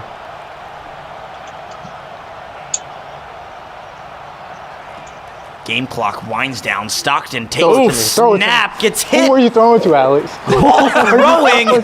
Who was that going to? Who are you throwing to, Alex? Manuel is like, what are you doing? You're not going to pull that around me. Cameron James makes the play. Hey, man, we talked about the UF defense. I think that was That's all I'm saying here. And hey, we should have a new Anderson Allen's attention to detail, and you can give us a detail. That will be the key to the game. You know? It's just me talking about the defense, man. It's Second and goal from the 4. Etienne in the flat tries to spin away from Shamar, but spin away he cannot. 3rd and goal from the 7 now. Manuel, why are you dropping the timeouts on him? Because I have to get the ball back. If he scores right here, I get a chance to go get 3. Okay. It's understandable. Miles trying to get last licks. Loper says no way. This defense I've been laughing. Third and goal here. Come on, guys. From the 7. Stockton all alone. Come on. Yeah, come on. As he shouts commands at his offense. Stockton gets hit instantaneously. A big-time play from a big-time player. Manuel Loper uses Shamar James to make a huge difference again, and it's now 4th and goal from the 7. And Alex needs a touchdown on this play. Otherwise, we can chalk this one up for the Gators. 4th and goal. We thinking screen pass? What we thinking? Big play, big game feel right now. It's the first pass setup I think I've seen from the Georgia's offense here. The room is tense. Yeah. Manuel is what ready. Miles is nervous. Stockton has 1 play left. A lot of time. Airs the ball into the end zone. And it's caught in the back corner. It's the big tight end. Again, no way. Loper lets victory slip from his clutches. Oscar Delp with a huge play. His second reception of the game is a monumental one. And with 16 seconds to go, Alex Miles has a big decision on his hands. Wow. He's going for 2. All right. A miracle. He's wow. going for, oh, man. Alex is going for 2. He's looking to end it all right now. The Gators. Wait, I forgot overtime. Review. Hold on now. There's a booth review. Am I going to get blessed? No. And it stands as it did last time. 21-20, 16 seconds to go. A 2-point conversion attempt is what separates Georgia or Florida from victory. So theoretically, though, this is no overtime for us. We could go to overtime if he just went for the extra point. Yeah, but there will be no overtime at this point. Yeah. Gosh. Stockton. A lot more audibles coming out here. Couple of snap counts. Play clock. Down to 5 now. Keeping it on the Stockton edge. running out of time. On the wire. I'm gonna set and the my play lid clock on this. hits 0. It'll be a delay of game on Gunnar Stockton. So that just makes this 2-point conversion harder. If he sticks with it, Nah, theoretically. Manuel, did you accept there or decline? Yeah, I said I'm not. Yeah, okay, I'm that not works. It's crunch time now, baby. He's kicking. I get He's that. kicking too. So. Oh, Yep. wow. Yeah, He there it takes is. the There decision. it He makes is. the decision to kick. That's good. The PAT is through the uprights. So we'll head to overtime now we were for the first time ever on Gator Nation Gameplay. I don't even know what the overtime rules are. Wait. I don't think we're heading overtime. If you're asking me, I got 16 seconds left. I've done more. Hold with on less. now. Yeah, we're not in overtime yet. I've done more with less. Manuel I've says, done "Hold more on, with what?" less. Okay. Oh, man. To set the scene, if it does go to man. OT, the visiting team will call the coin toss. They decide if they want to start on offense or defense. Oh, there's no game clock. Okay, that's what I was concerned about. Yeah, it's just possession. Each team gets 1 possession from the opponent's 25-yard line. Lagway gets taken down, a sack, not what you want at all. Manuel has to use his final timeout. With 12 seconds to go, he's going to need a miracle.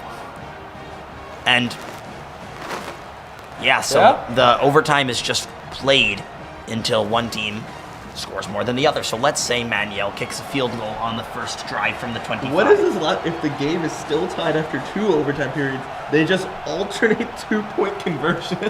There you go. This is not, We're what is getting this, deep soccer? into the lore now. Manuel throws it away, gives himself 1 chance. But just for context, if Manuel were to kick a field goal on his first attempt from the 25-yard line, because every drive starts from the opponent's 25, if he kicked a field goal, scored, and then Alex went out there and put up a 0, Manuel wins. If Alex goes out there, puts up a touchdown, Manuel wins. If Manuel puts 7 on the board and Alex puts 7 on the board, they do it again. Okay. Yeah. Woo, college overtime rules. College overtime rules. DJ Lagway. 1 more chance to make something special happen. He airs a Hail Mary down the field for DK, and it's deflected. We're going to overtime. So we're going to overtime. 21-21 in Jacksonville. And Alex Miles and Manuel Loper are both anticipating what could be a very special Gator Nation gameplay day. Did you ever look? Are you a big hockey guy? You ever watch hockey? I'm not a big. It's not my top sport, I'll admit. But have I ever? Are you aware of the overtime rules for hockey? I'm not. I'm actually not. Okay, because there's a scenario. This hasn't happened since 1920s. Georgia's going to start with the ball here. They put 5 pucks on the keep ring. Shooting? Yeah. Wow. Wow. A They toss dropped play the to second Etienne, puck. who makes a man miss, runs through a couple more, and gets all the way to the 16-yard line, a gain of 9. Pretty crazy play, like those crazy overtime rules you were just talking about. I never knew about that. That's pretty. You have to do some research. Maybe I'll watch it. Maybe I'll go home and watch it. There's some crazy stuff there for hockey overtime rules. Stockton hands off to Etienne, who's taken Behind down the line. behind the line. It'll be 3rd and 3 from the 18 now, as Manuel has a chance to force the issue here. Stockton, 2 backs on both hips, and Robinson is taken down at the line of scrimmage. So Kick your Alex is three, now Alex. faced with a very I'm difficult gonna go decision. get Will he 7. kick the field goal? All right, Alex. No, he does not. He's going for it because he knows against an opponent as skilled as Manuel, Oh, man. 3 points is not enough. It's coming down to this. Stockton has 3 yards to go. Georgia at the 18-yard line. He's got to run it, right? This has got to be a run play. You have He for better 3 not yards. run it. Plenty of time on the play clock.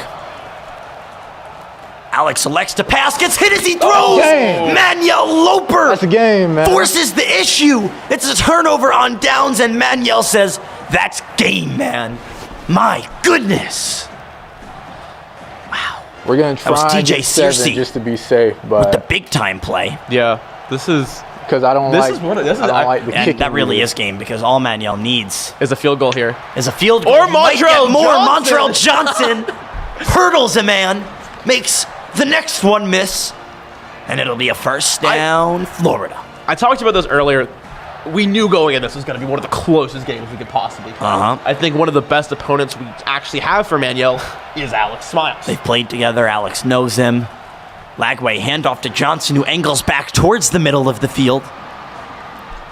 No gain on the play. 2nd and 10 now from the 13. Now, normally you would just go for the field goal here, right? Just in terms of you're in the second down, first down, because you just take the win.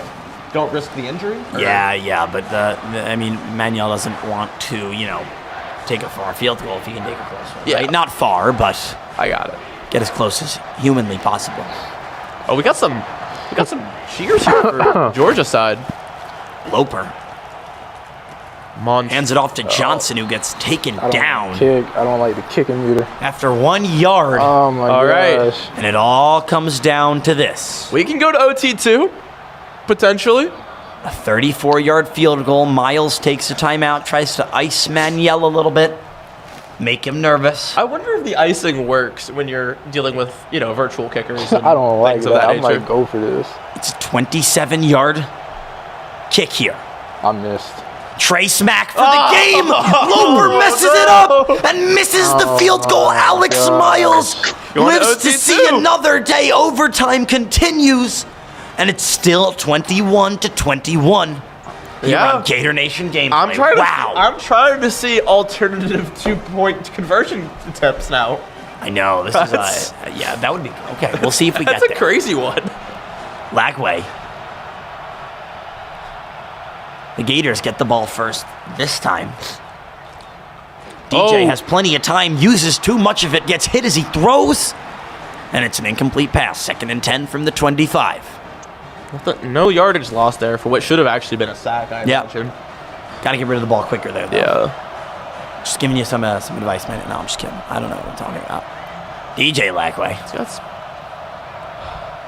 Shouting commands. Ball's in his hand. Got the guard. DJ going to take this one himself out left. Has a It's whole lot of DJ room. Lagway Finds the time! blocker I'm gonna be and safe. gets down to the 1 yard line. DJ time it was. All right. Wow, what a run from Manuel. I thought the Loper. defender was going to catch him from behind there for a second, coming from his blocker, but No way. Yeah. DJ's too quick. Lagway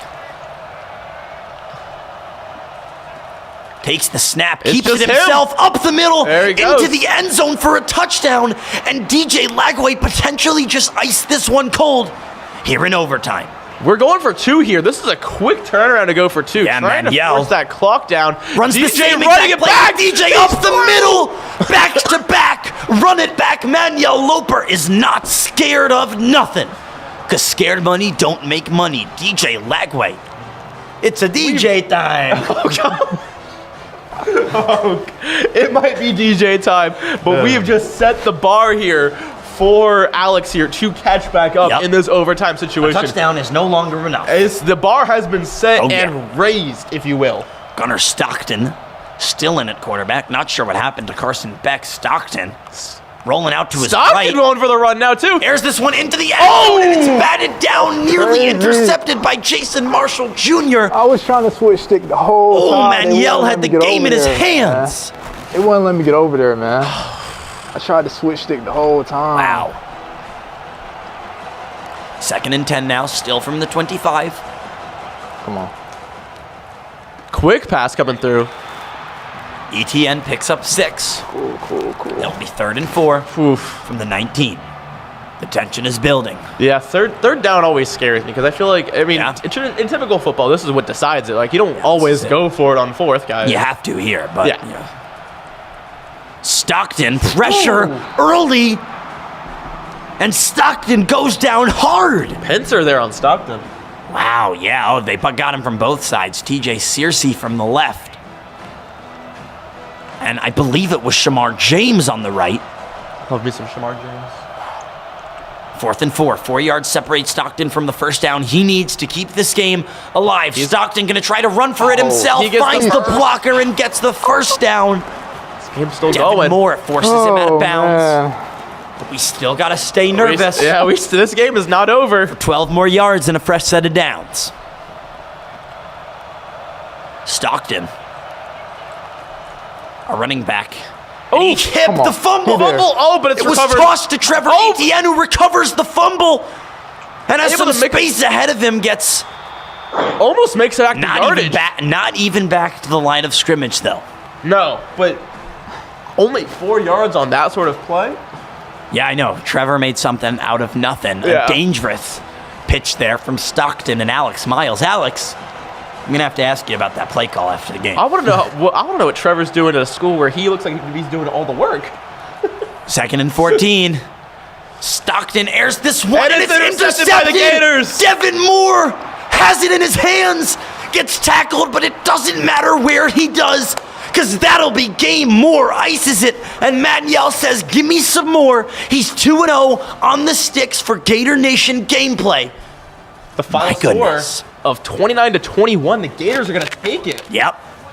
29-21. Manuel, you got anything to say before we call it quits? Hey, good game, man. Shout out Alex. You know, had to pull out the win, though. Got it done. Yeah, DJ Lagway, the player of the game. Manuel gets it done. Anderson, any final thoughts? I mean, big things for us here. I mean, my name's Anderson Allen. That's true. You're Nate Bilgeray. Can you tell us a little bit about where we can find all of this on social media? Yeah, I mean, you can find us at UF Alumni on Instagram, or with Gator Esports as well, UF Club Esports on Instagram. And you can find the UF Alumni Association at the Gator Nation Game Day Tailgate this Saturday at 3:30. I'm sorry, at 12. Kickoffs at 3:30. Tailgates at 12. The Alumni Association puts on great tailgates week in, week out. And so we're here honoring those tailgates, doing a simulated game on college football of all of Florida's actual matchups, and with a final score of 29-21 in the final game between Florida and Georgia in Jacksonville. The Gators get the job done. For Anderson Allen, Manuel Loper, and everyone else involved, I'm Nate Bilgeray. Thanks so much for listening. Sayonara.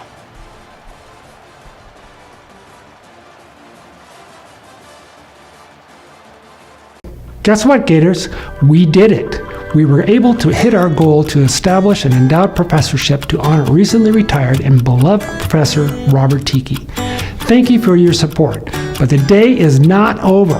There is still time to give and be part of this great effort. Your continued generosity helps us attract and retain world-class faculty, ensuring that the brightest minds continue to innovate, teach, and inspire future generations. There is still time to be a part of Giving Day. Make your gift today, and go Gators.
so special is that we're here to celebrate this place, Gator Nation Giving Day. Today will be a day when thousands of donors, for the first time, decide that they want to invest in what's happening at the University of Florida.